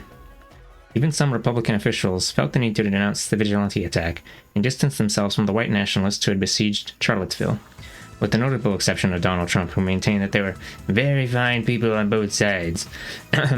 But between May 27th, 2020 and September 5th, 2020, there were at least 104 incidents of people striking protesters with cars, 96 by civilians and 8 by police. Some might argue that those incidents were simply lost in a larger blur of political chaos and unrest. Yet, in June 2021, Diona Kneždek was struck and killed by a car that drove into a crowd of protesters in the uptown neighborhood of Minneapolis. While the attack did garner media coverage, Kneždek's name did not echo across the country, and her death did not spark calls for politicians to denounce the attack or its perpetrator. Diona Kneždek had 2 daughters and was just shy of her 32nd birthday when she was killed. She was struck while protesting the killing of Winston Boogie Smith Jr., who was gunned down by federal marshals on June 3, 2021. Like Heather Heyer, Kneždek was an anti-racist white woman killed by a white man who intentionally rammed his car into a protest. But Kneždek's death did not galvanize or polarize the country, because the violence she experienced had already become a standard feature of an ongoing culture war. There are a number of factors that have propelled this uptick in vehicular violence, including the fact that hitting protesters with cars became a right-wing meme after Heyer's murder in Charlottesville. Racist white people on social media and forums like 8chan have avidly shared images of protesters being struck and egged each other on, encouraging further violence. The Trump administration also stoked racial hatred. More broadly, we are witnessing a rise in right-wing nationalism and violence across the country that has led to increased violence against marginalized people and activists, demonstrating solidarity with marginalized groups. Republicans in at least 34 states introduced 81 anti-protest bills in the 2021 legislative session. Much of this legislation seeks to conflate all unpermitted protest with riotous acts of rebellion. They actually, they were doing some of those this year when the Palestine protesting. There was a thing in my city where they were gonna like effectively ban protests. I don't know what happened to that. I think I'm going to. I don't know. I'm gonna assume it didn't go through because I would like to believe that thing good and thing not bad. Every time I hear about intentional car strikes like that, I'm reminded of a bad dream I had once. At least I hope it was just a bad dream. It doesn't feel real, at least. The mental imagery of college parking lots starts looping in my head. Oh. I think we should, maybe we should delete cars from existence. Yeah, it's all fucked up. I think we can do it with enough manpower, perhaps. Okay. Much of this legislation seeks to conflate all unpermitted protest with riotous acts of rebellion. Riot, that's my name. Many of the bills include provisions that would legalize hitting protesters with. Many of the bills include provisions that would legalize hitting protesters with cars if protesters are unlawfully obstructing roadways, even though obstructing streets is a common protest tactic that is generally considered nonviolent. Wow. I'm sure cars were a great technology when they were relatively new, but the infrastructure and social changes they've introduced are kind of terrifying.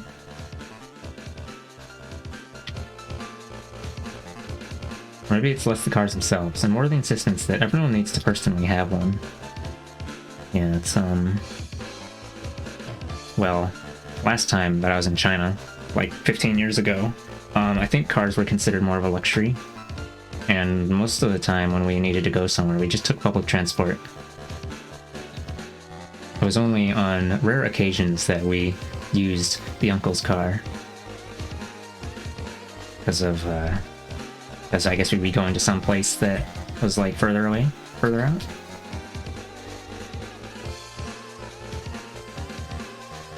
Yeah, we just took the bus most of the time. Or we walked, because things were close enough to just walk. Or we'd take a bike, because... Bikes, yo. Yeah, we did a lot of walking and biking and busing. I want to go back to China sometime. Really fucked up anyway. That was in Beijing. I guess, to be more specific. Straight busing?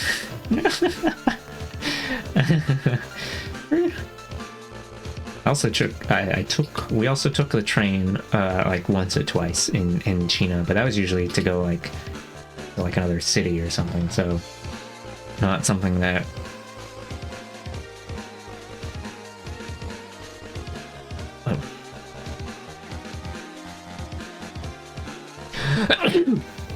excuse me.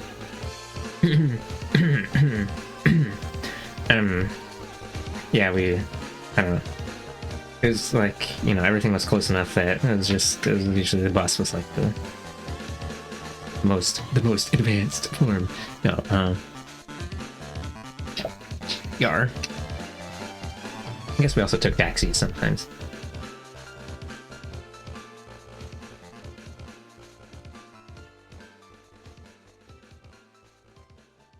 BRB family? Yeah, I've never lived anywhere where there were many options for public transit. Yeah.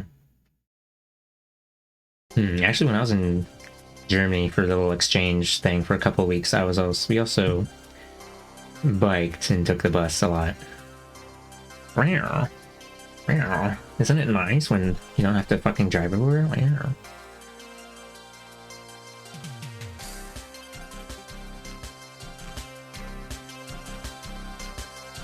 I'm home. My housemate's going to China tomorrow. Yeah.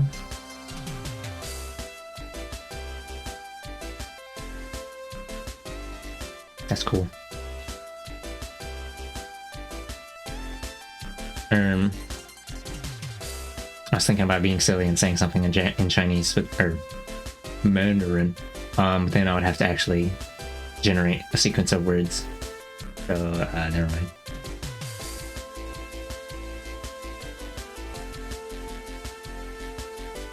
hope they have a good trip. TM. I hope they get to eat lots of cheap fruit bought at open-air stalls and fried bread. Yeah.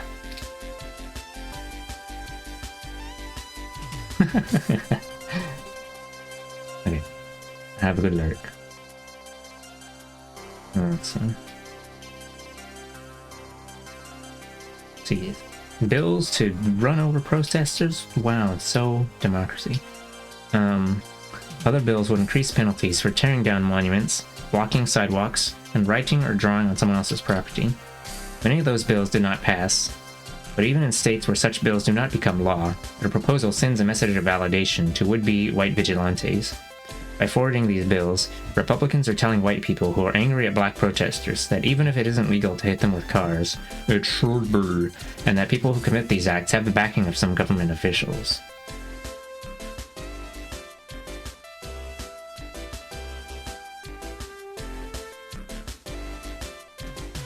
There has always been a reciprocal relationship between racist elected officials and white vigilante violence, and we are witnessing a moment of intensification on both sides.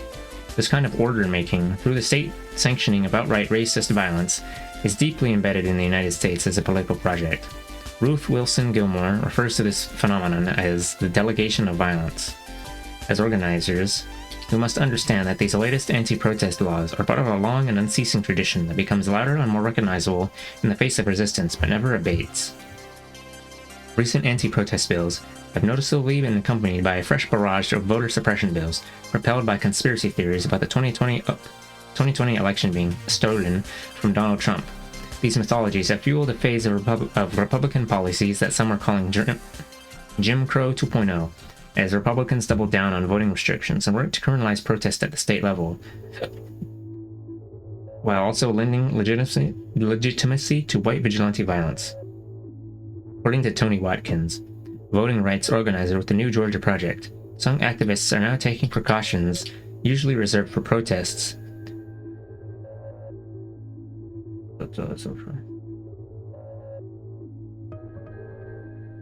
Some activists are now taking precautions usually reserved for protests, such as writing their lawyers' phone numbers on their bodies and wearing glasses instead of contacts in case of pepper spray. When we go to poll monitor or even to vote, due to escalating police harassment and right-wing interference.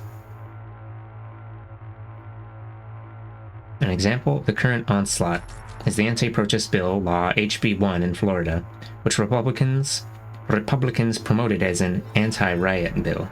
One federal judge has stated that the law arguably criminalizes mere presence at a protest where violence occurs, even if that violence is caused by counter-protesters. Among its many draconian provisions, HB 1 aims to prevent local officials from reducing funding for police departments while severely escalating penalties for protest-related offenses. It also prohibits protesters from posting bail prior to their first court appearance, ensuring they'll remain incarcerated during that time. As Ransby has written, the anti-bail provision of the law is reminiscent of the detention without charge policies that characterize dictatorships around the world and regimes like the former apartheid system in South Africa. The law also provides an affirmative defense for motorists who strike protesters with cars.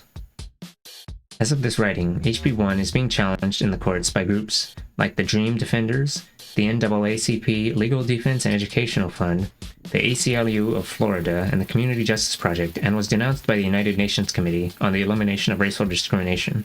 Still, the bill enjoys broad-based right-wing support and is consistently referenced as a tool against the violence of protest. The elasticity of violence as a concept allows vigilante violence to be legitimized by the state or even attributed to its victims if they are protesting the white supremacist order. The conceptual elasticity of violence also allows police to commit casual acts of brutality and gender violence and to kill 3 people per day in the US, while robbing countless others of life and dignity without being viewed as inordinately violent. The everyday violence of policing is protested by a select few, while the broader public views the need for intervention narrowly, only supporting protests in cases where police violence is popularly deemed extraordinary, and even then, only if the victim is viewed as helpless and relatively innocent. In such cases, much of the public may join calls for the offending police officer to be indicted. Such indictments are rarely granted, and most do not lead to convictions. Occasionally, a conviction or a hollow reform is offered up. In such cases, many perceive the system to be redeemed. An officer has been convicted, so it must be working. This perception erases the pervasive violence of the system itself. The status quo is then restored until next time on Cop Violence Z. Okay. Meanwhile, organizers campaigning to defund the police and redirect funds toward life-giving services are blamed for alleged spikes in violent crime, even though no correlation exists between defund efforts and crime rates. Elites have merely conjured an association between violence and efforts to disrupt the status quo, and that narrative has been allowed to gain traction in the mainstream. It is a thematic association propagated through rhetoric, in the hopes that fearful people will reject defund the police and eject its radical ideas from the mainstream. Because, under capitalism, peace is the maintenance of violence on the state's terms. Organized efforts to disrupt those harms will always be characterized by any necessary stretch of the imagination as violent.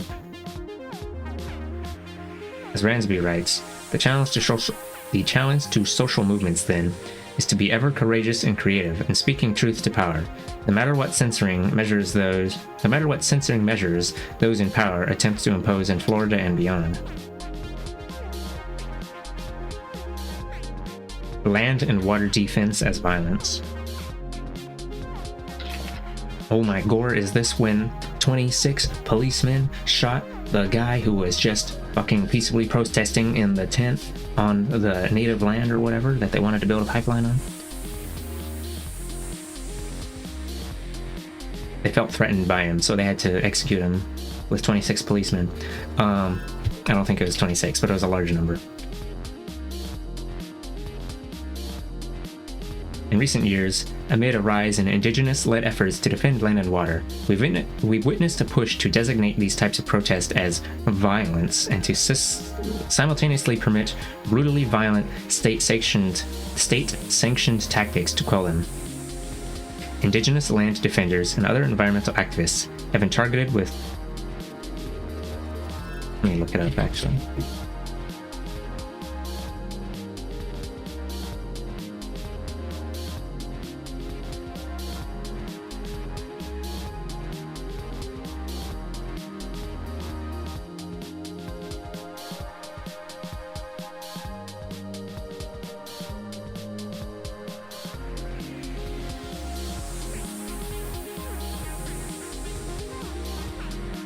Okay, the guy I was referring to was Tortuguita. Manuel Esteban Paez Terán.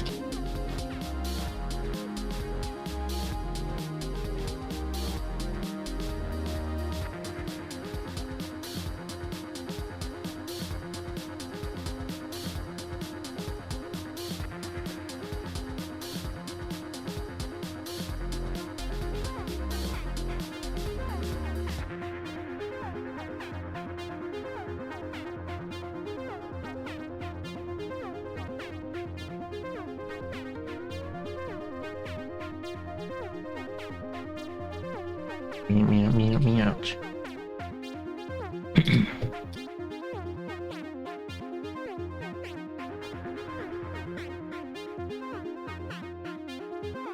Okay, see. To designate these types of protests as violence and to simultaneously permit brutally violent state-sanctioned tactics to quell them, indigenous land defenders and other environmental activists have been targeted with dystopian anti-protest provisions, including enhanced penalties for those who hinder critical infrastructure projects like pipelines through acts of protest.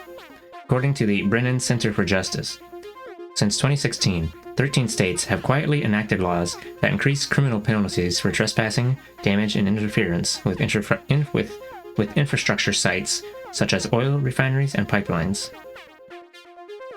At least five more states have already introduced similar legislation this year. These laws draw from national security legislation enacted after 9/11 to protect physical infrastructure considered so vital that the incapacity or destruction of such systems and assets would have a debilitating impact on security, national economic security, Ani. National public health or safety. How?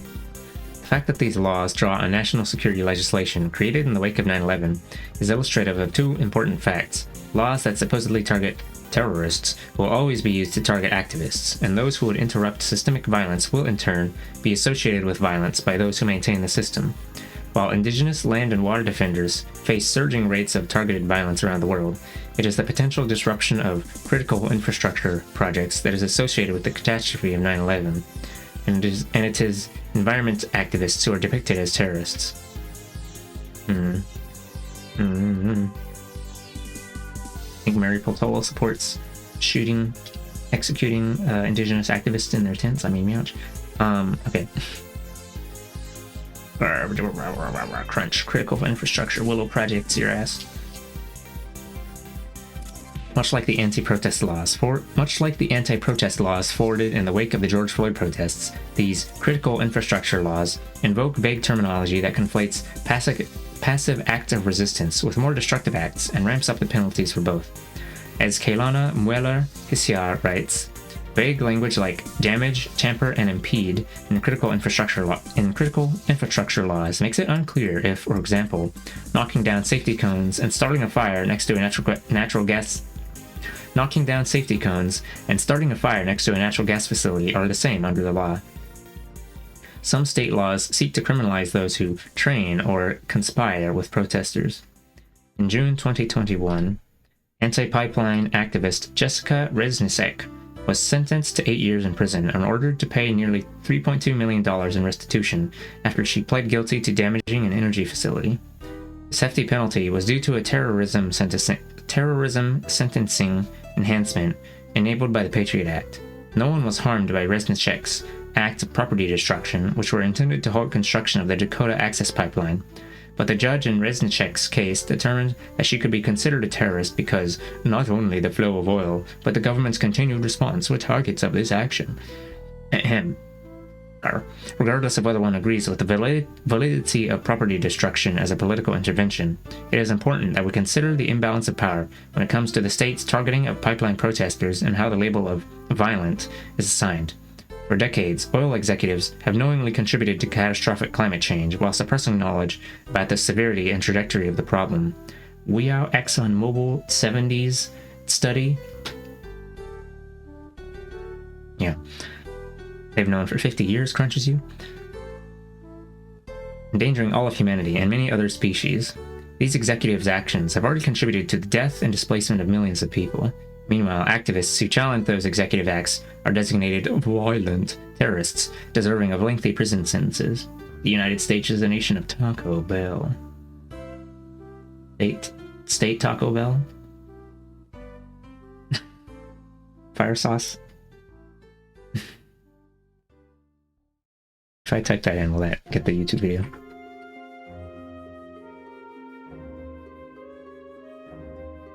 America is a nation of taco. America is a nation of T***. Non-compete.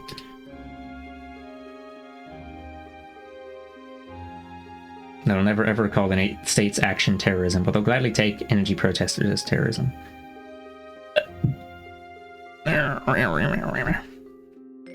Okay.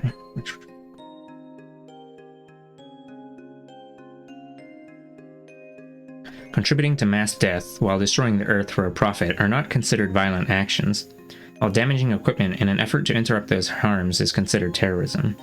In examining how and to whom labels of violence are assigned, we must also consider the ways that the fossil fuel industry has directly merged its extractive power with that of the carceral state. The Standing Rock movement's efforts to stop construction of the Dakota Access Pipeline reportedly cost Morton County, North Dakota, $40 million. Rather than serving as a deterrent to further pipeline construction, these astronomical costs led the Minnesota Public Utilities Commission to create a mechanism by which oil companies like Enbridge could fund policing to protect pipeline construction themselves. We created a mechanism where you could just buy the police that kills you. When the commission issued Enbridge a permit for work on its controversial Line 3 pipeline in December 2020, they included a provision that required the company to establish an escrow trust that would reimburse local law enforcement for mileage, wages, protective gear, and training related to pipeline construction. Meanwhile, Line 3 protesters also faced escalated charges. 2 were charged with attempted assisted suicide for entering a pipeline to halt construction. Line 3 opponents also encountered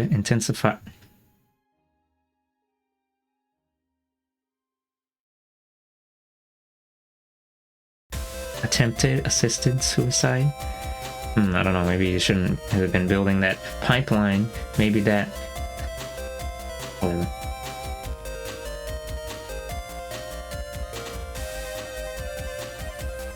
That annoys me.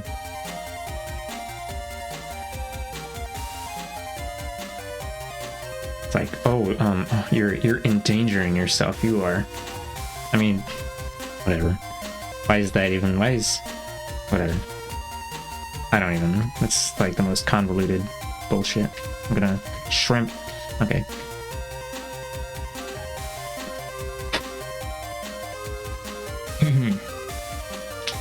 Line 3 opponents also encountered intensified police-perpetrated brutality.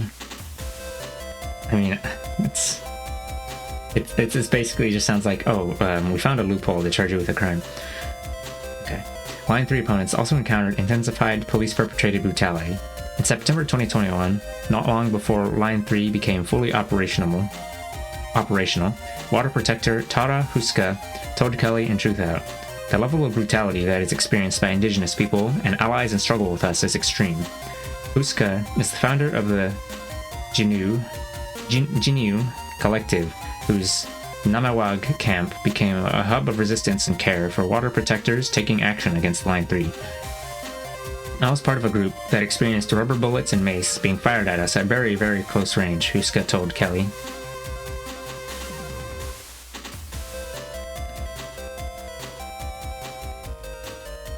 Yeah, here comes the blood. "I was hit several times, but I also witnessed young people with their heads split open, bleeding down their faces, and sheriffs have been using pain compliance, inducing pain to force people to comply with orders, which is essentially torture. They dislocated someone's jaw a couple of weeks ago." Police arrested over 1,000 people struggling to stop Line 3, and as of this writing, hundreds of water protectors were still facing charges, including bogus felony charges. Thanks to the escrow fund Enbridge established, police agencies received a $2.9 million infusion for their efforts. From militarized field force trainings and helicopter and drone excursions to overtime and mileage costs, the escrow fund served as a piggy bank for policing. Water protectors who resisted Line 3 have been subjected to carceral violence. They have been jailed, and some are being threatened with years of incarceration. In retaliation for their protests against profit-driven resource extraction, they are being threatened with what Ruth Wilson Gilmore characterizes as the extraction of time. In her essay, Abolition, Geography, and the Problem of Innocence, Gilmore writes, "Today's prisons are extractive. What does that mean? It means prisons enable money to move because of the enforced inactivity of people locked in them. It means people extracted from communities, and people returned to communities but not entitled to be of them, enable the circulation of money on rapid cycles. What's extracted from the extracted is the resource of life, time. If we think about this dynamic through the politics of scale, understanding bodies as places, then criminalization transforms individuals into tiny territories primed for the extractive activity to unfold, extracting and extracting again, time from the territories themselves." A Jinyu collective member named Si Hasin also tied the struggle against pipelines, resource extraction, to the struggle against prisons, time and life extraction, when she spoke to Kelly in November 2021 for an episode of Movement Memos. Z. Hassan,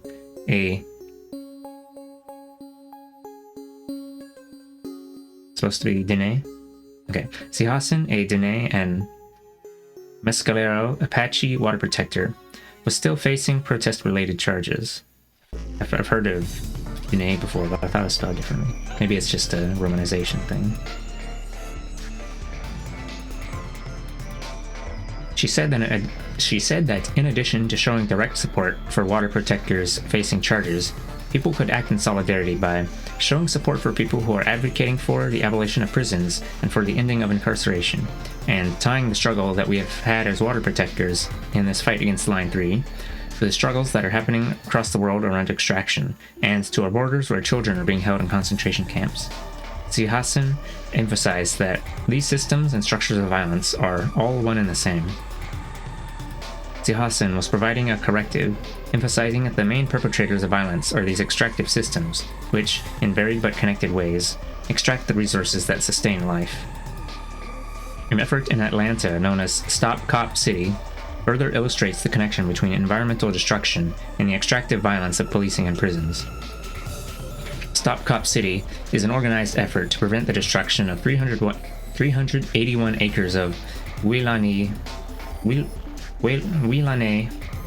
whatever, I'll just read it like a silly American. 381 acres of Wilane forest for the construction of a police military facility funded by corporations. Oh yeah, the one that Coca-Cola dropped at least $1 million into? Coca-Cola and Chick-fil-A? I think that's what it was. They weren't actually the biggest contributors, because the biggest contributors were like super PACs or something. Also, I think is, and then it would also be like a training facility for military shits from e.g. Israel. Shrimps all over you. Okay. Funded by corporations that are waging struggle at an intersection of state violence and environmental destruction. Stop Cop City protesters have been the targets of extreme charges and extraordinary violence, including the first known killing of a forest defender at a protest site by, oh my god, it's the guy I mentioned.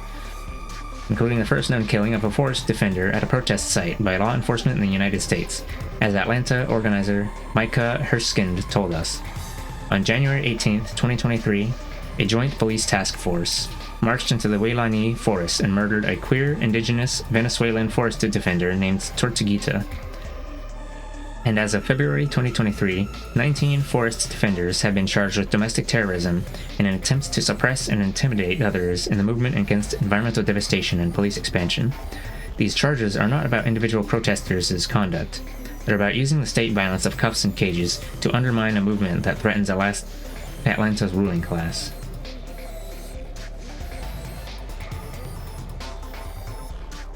They killed him in the tent.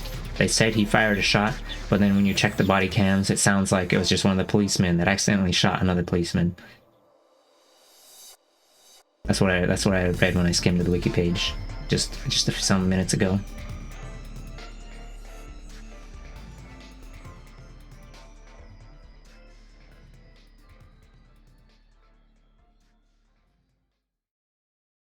As climate change intensifies, legal efforts to suppress environmental activism are not limited to the United States. In the United Kingdom, the Police, Crime, Sentencing, and Courts Act has ramped up police power to curtail protests. Among other powers, the law gives police the authority to choose start and stop times for protests, and to impose noise limits on protests when their sounds affect activities of an organization or have a relevant impact on persons in the vicinity. The bill also gives the Home Secretary, a member of the UK Cabinet, the power to create laws without legislative approval that dictate what constitutes a serious disruption, giving police further license to restrict the actions of protesters. These rules apply to all protests, even those that involve just one person, and any refusal to comply with police directives or directions police claim protesters ought to have known about can result in heavy fines. Their provisions are largely a response to the massive Extinction Rebellion protests of 2019, in which activists shut down roads and bridges, occupied public spaces, and intentionally incurred arrests in order to draw attention to the climate emergency. Oh, this is a video I watched that was talking about Just Stop Oil. Extinction Rebellion was the precursor to that one. Boy. Critics say the UK anti-protest law's provisions violate international human rights laws and seek to extinguish all forms of disruptive protest, including the occupation of public space. Excuse me. From the United States to the UK and beyond, the suppression of dissent is being ramped up not to keep the peace, but to preserve a status quo so violent that it is incompatible with most life on Earth. Rescue as violence. In an era where nation-states are experiencing and anticipating the instability of climate collapse, laws are being passed to ensure our continued cooperation with the system responsible for those catastrophes by casting rescue efforts as acts of violence. Wow. I don't know how this one works. With millions of people being displaced by climate disasters, rescuers who have retrieved drowning migrants from the Mediterranean Sea are being charged under laws that supposedly target human smuggling operations. Oh, wow. Really?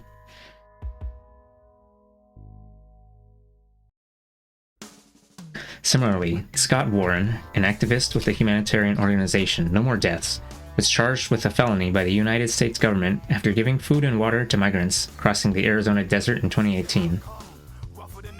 I remember Nekua silly joking about helping some people cross the border in the southern border of US and Mexico because of how white passing Nekua and his partner are.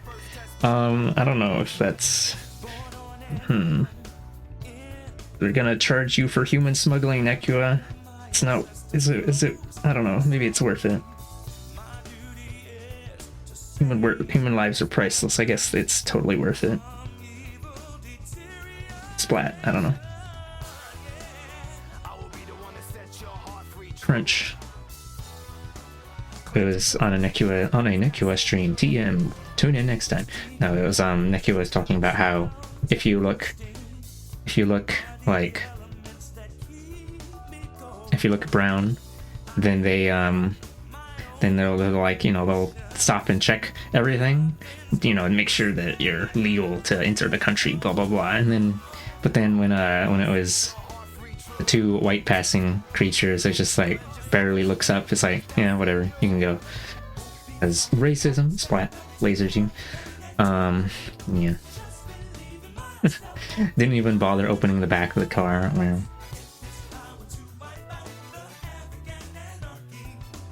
would be worth it, most likely.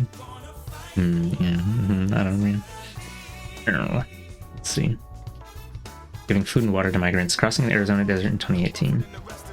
In such cases, activists are being penalized for disrupting what Harsha Walia calls a violent warscape of premeditated fatalities.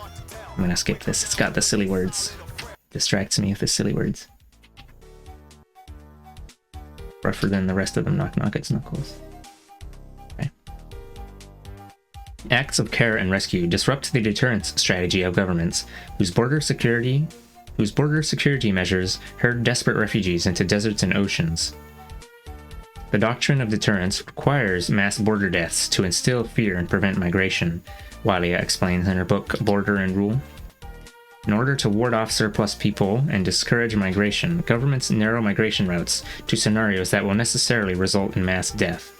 At least 7,000 migrants are believed to have died along the US-Mexico border from 1998 to 2017. More than 33,000 migrants died at sea trying to enter Europe between 2000 and 2017. People who disrupt this cycle of violence are accused of human trafficking and smuggling because they chose to preserve life. This should not surprise us.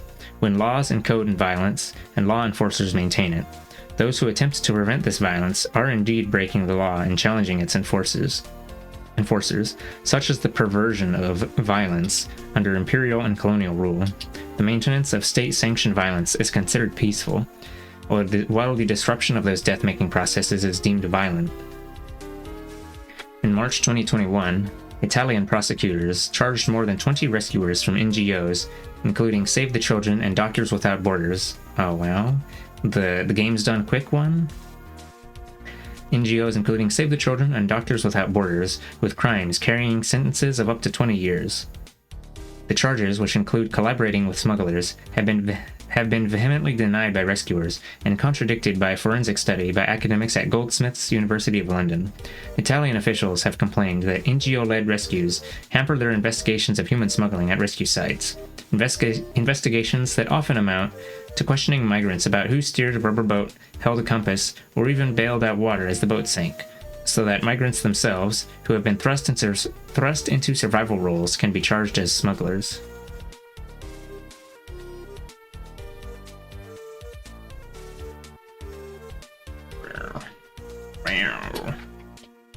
It's time to cast the spell again. This one's got a... Oh, I just closed it. I'm so good at video games. One's got a Goku Rose. I mean Goku Black in their fucking banner. The reason that these don't just get auto-sniped by the whatever shit is because they're like... You know that thing when you scoop up a bunch of accounts from 2017 and then you turn them into your bot army? Skibidi. Riz. Wow.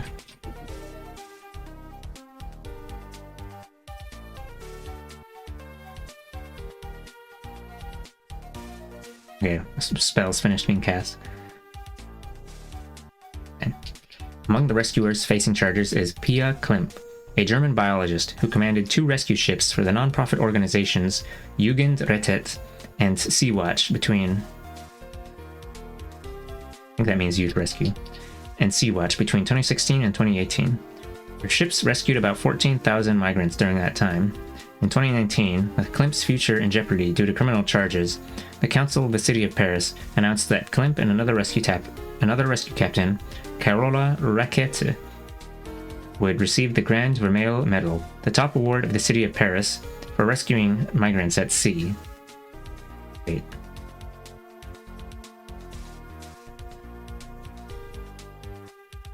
Okay. Klimp's rejection of the award, posted on Facebook, subsequently went viral. Addressed to Anne Hidalgo, the mayor of Paris, the post read, Madame Hidalgo, you want to award me a medal for my solidarity and action in the Mediterranean Sea because our crews work to rescue migrants from difficult conditions on a daily basis. At the same time, your police are stealing blankets from people that you force to live on the streets, while you raid protests and criminalize people that are standing up for rights of migrants and asylum seekers. You want to give me a medal for actions that you fight in your own ramparts. I am sure you won't be surprised that I decline the Médaille Grand Vermeil. Paris, I'm not a humanitarian. I am not there to aid.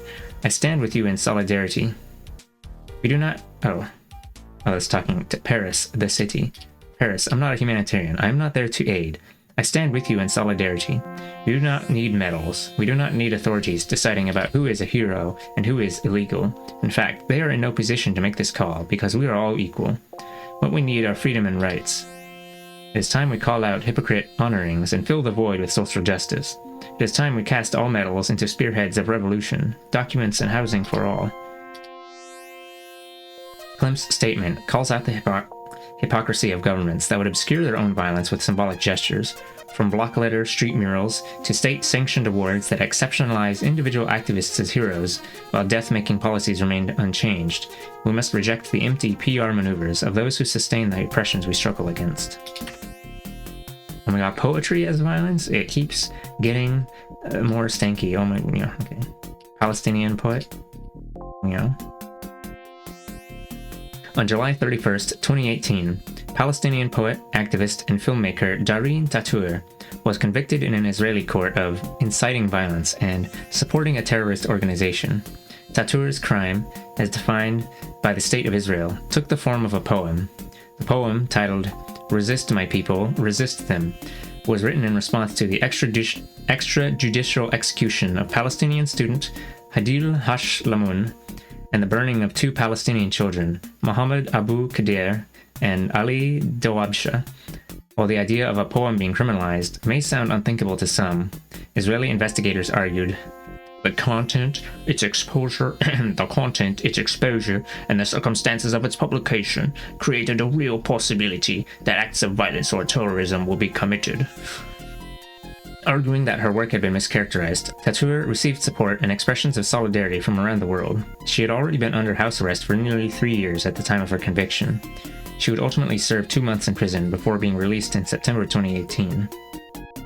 Did a poetry? Straight to prison, no bail. Well, we were just making up laws, they just make shit up as they go, and then they'd be like, prison. In 2019, Tatour's conviction for inciting terrorism via poetry was overturned, while other convictions regarding her social media posts remained intact. It's important to note that Israel's belated acknowledgement that Tatour's poem was not a crime does nothing to address the violence the State of Israel inflicted on Tatour. Her arrest, house arrest, and imprisonment were not undone by the court's eventual acknowledgement that Tatour had a right to artistic expression. State violence around the world is routinely dealt out in such a manner. The state reserves the right to overstep its own laws, and even when it subsequently acknowledges its mistakes, it has already subjected people to the indignity of arrest, deprived them of their liberty, or subjected them to other violence.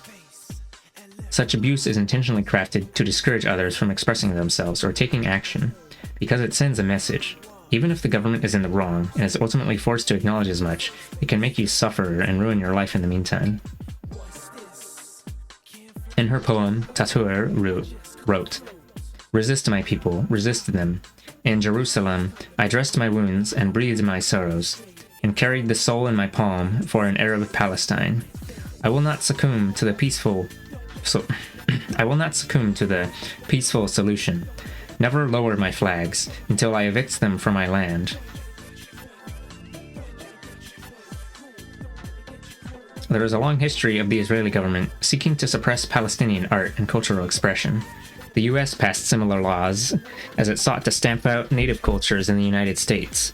In Israel, Palestinian activist Leah Kayali told us that, at one time, it was illegal for Palestinians to use the colors of the Palestinian flag, red, white, green, and black, in combination in any single piece of art. I grew up on stories about how, if you were stopped with red, white, green, and black paint, that you would just claim you were painting watermelons instead. So then watermelons became a symbol of resistance. In 1981, Israel Shahak,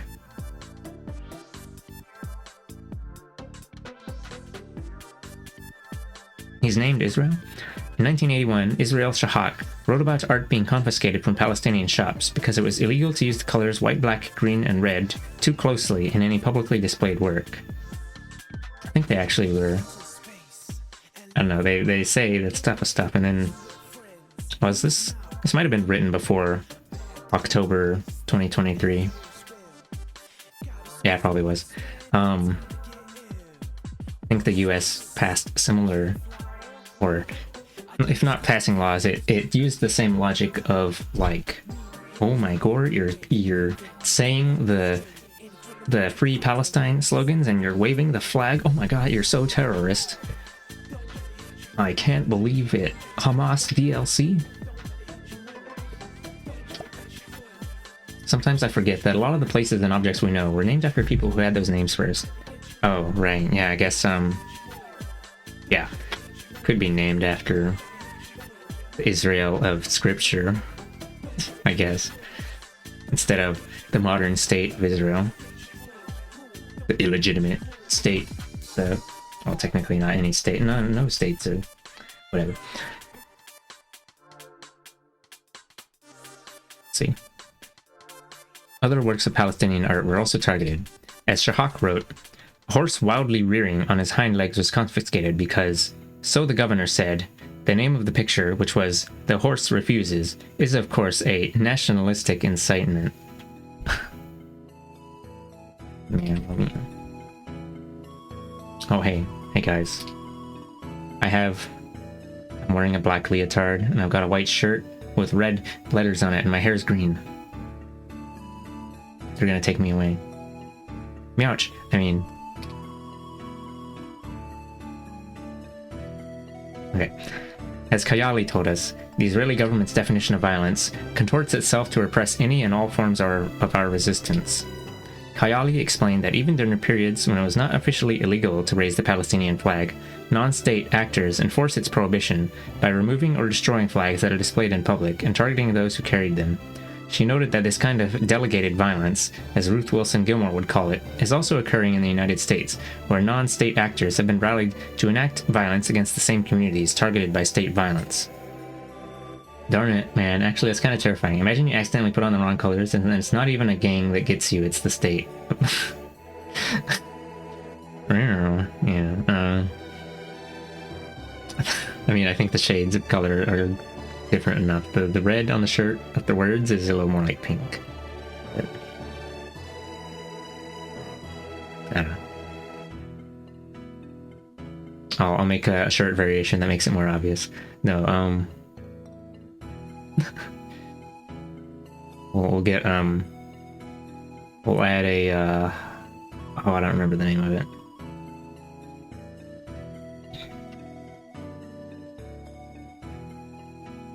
Palestinian scarf. Keffiyeh. We'll put a keffiyeh on this character and color it like the Palestinian flag. No, they're usually colored black and white, and they have like the fishnet or olive branch pattern or whatever. That's the thing. Those things. Crunches you.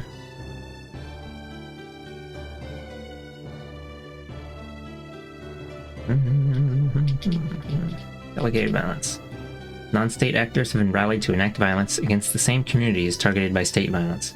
In Israel, non-state actors participate in acts of ethnic cleansing, such as the mass theft of Palestinian homes, in which mobs of Israelis invade and move into the homes of Palestinian residents, forcing them from their communities en masse, in addition to other acts of violence.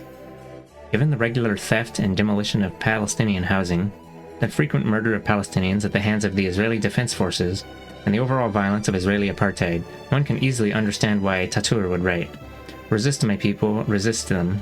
Resist the settlers' robbery, and follow the caravan of marchers.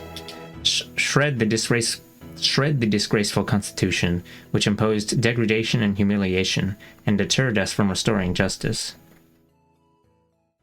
Kayali points out that under international law, Palestinians have the right to violently resist Israel's unlawful occupation of Gaza, but she also cautions against placing an overemphasis on structures of law and legality.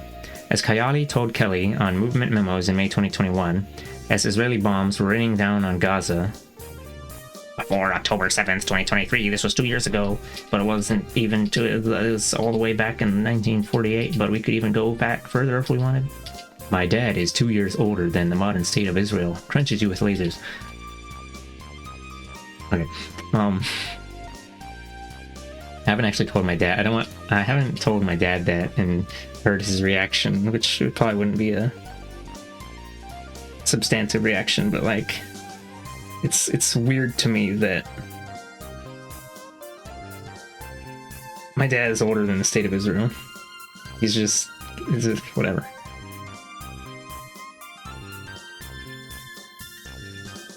My dad is more legitimate than your stupid violent state. Oh, it kills you. My dad's just a silly democratic liberal guy. Okay. In 2021, as Israeli bombs were raining down on Gaza, what this comes down to, in my mind, is kind of the omnipresence of neoliberalism and its tight grip on our framing of justice. Excuse me. Kayali explained, after the Oslo Accords, which were the peace deals that happened in the 1990s, we saw a really detrimental shift in international discourse about Palestine that really framed everything in terms of the rights of the individual, everything centering the individual, and the ascendance of the state as the ultimate goal of the Palestinian people. Kayali says the shift ushered in an era of discourse about a two-state solution and protecting the human rights of Palestinian people. Discussions of human rights are inherently limited, she noted, because rights are afforded to individuals by larger structures of power and can be revoked by those structures. I want my existence and liberation to be valid, whether or not the UN agrees with me, Kayali told us. So I think what this framing can deprive us of is an understanding of collectivism, and an understanding of liberation. Even though Israel blatantly and regularly violates international law, the United States and others routinely defend Israel as an important ally, insisting, "Israel has the right to exist." This language not only positions all Palestinian struggles for self-determination and survival as an existential threat, but also confers upon a state a fundamental right. It also confers upon a state a fundamental right that Israel does not extend to Palestinians, who are not treated as though they have an inherent right to exist. In the United States, Israel's many crimes are often glossed over or defended by those who insist the situation is complicated. With rare exception, the word violence is seldom invoked by U.S. officials to describe the executions, imprisonment, and torture Palestinians experience at the hands of the Israeli government or the apartheid conditions in which Palestinians are forced to live. As is the case in the US, institutionalized violence is normalized. When people in the United States do rally against Israeli violence, it is usually in response to an active bombing campaign being perpetrated by Israel against Gaza.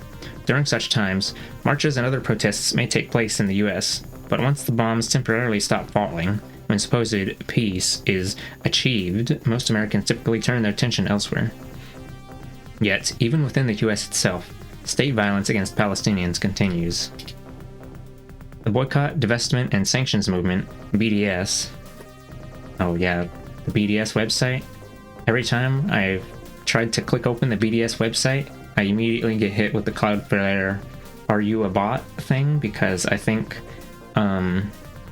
they're being constantly hit with DDoS shit or something. Wow.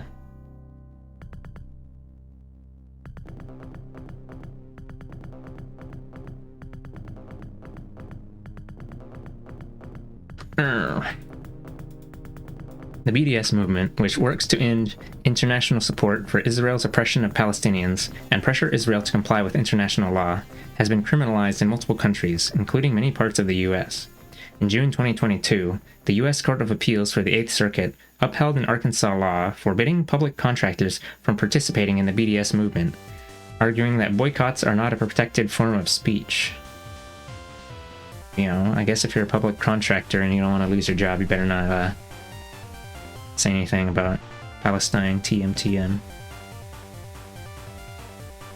Oh yeah, they were... The big tech boys were doing that thing too, putting people on blacklists and shit, and yeah, and crunches you. Okay. Arkansas is just one of more than 30 states that have passed anti-BDS laws in the last several years. In the United States, Canada, France, Germany, and the United Kingdom, Palestinian activists, as well as Jewish activists working in solidarity with them, have been targeted and accused of anti-Semitism for condemning Israeli apartheid.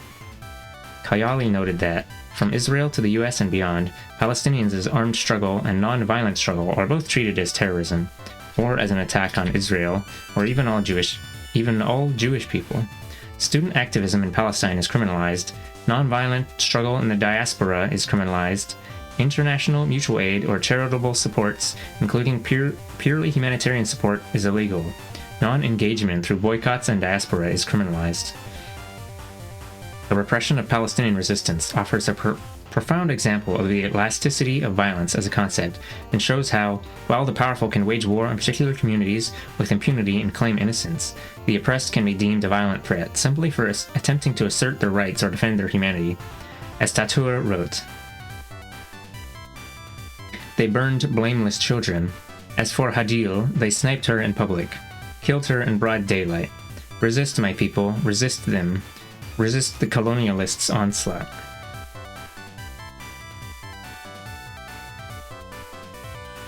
The maintenance of global capitalism necessitates mass death, just as the maintenance of capitalism in the United States requires the violence of the carceral system.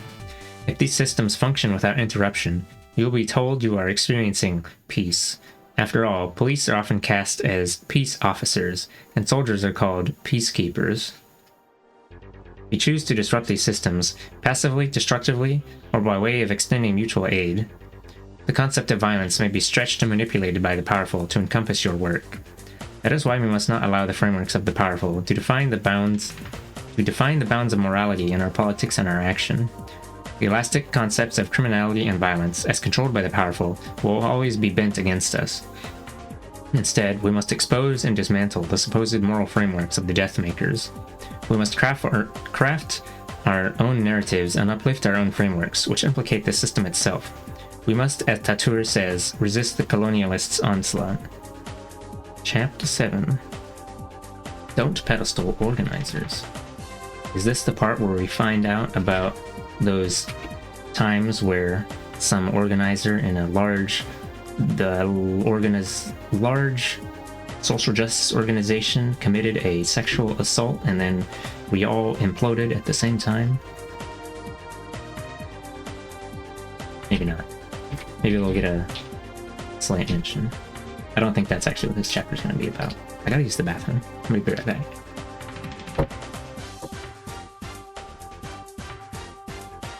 Oh. I see. Charismatic leaders who are viewed as essential being co-opted. Blah, blah, blah. And everything's focused on one guy, and then the one guy poof, and then there's poof.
Did you hear that?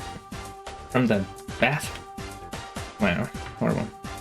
Wasn't even in my room.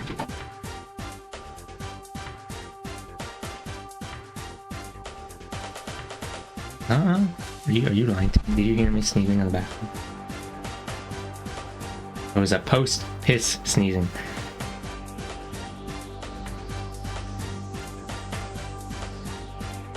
How's reading? I just hit chapter 7 out of 10.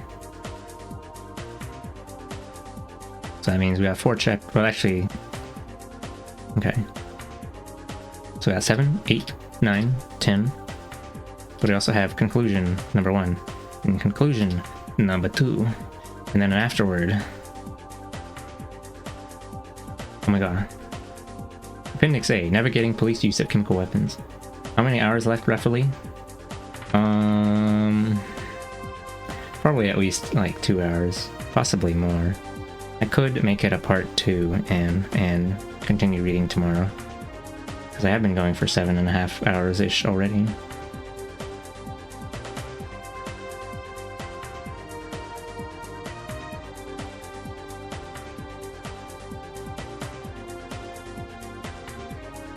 This is about how to deal with tear gas.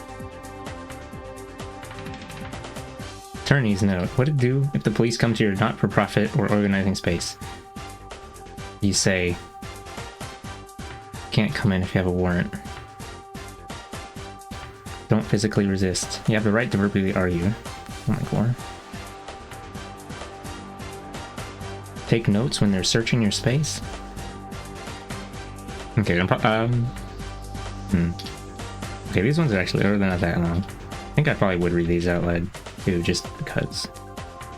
But yeah, I'm on page 107, and if I were to read all of that, that would be page 188. No, I'd hit page 190. So I still have like half a book to read. That would be another 7 hours. Maybe.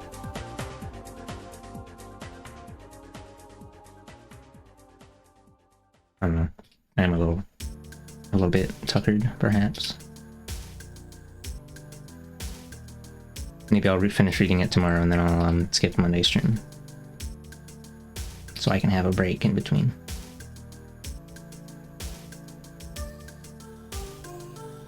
Let's see.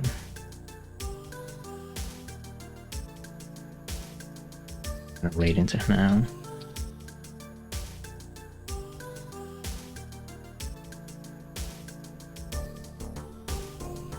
Also, I forgot to say hello, Muddy.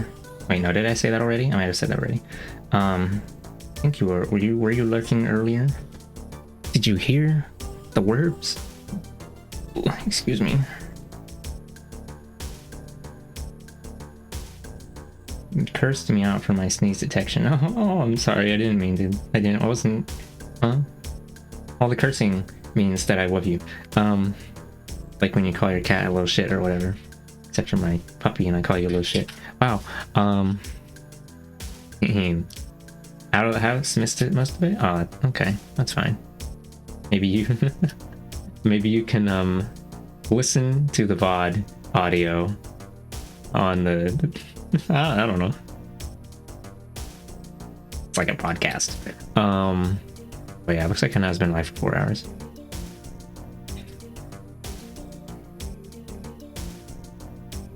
You can tell me about it in a minute. Oh, I'm not gonna remember this shit. Or I mean, I can skim back over it and tell you the summary, I guess. But yeah, let's rate Hannah. Now it's sexy bitch. I mean, he's cool. Now also hates capitalism just as much as me. No, I'm okay. Yeah. Yeah, I'll finish this tomorrow. Oh yeah, I was gonna say, when we were going over the Israel segment there, the couple of pages there, Hewlett Packard came up. And last time I was in Muddy, when last time Muddy streamed, I think. Did you know that Hewlett Packard runs the servers for all of Israel's bullshit, all their tech stuff? We should light Hewlett Packard on fire. All right, they're mentioned on the BDS website.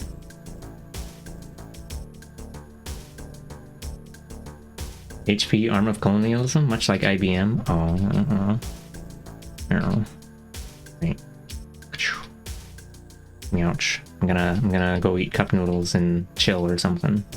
Preparing for my next attack, you know. Alright. Oh, I didn't set up the little bounce. Alright, yeah, good night. Oh, no, wait. Where is he? Am I pressing the wrong button? Yeah, I am pressing 4 instead of 3. I'm dumb. Alright, bye-bye. Good night. Love you all very much. Remember to light your elected representative on fire in Fortnite. What I mean is light a fire under their ass for the lawyers. It's a figure of speech.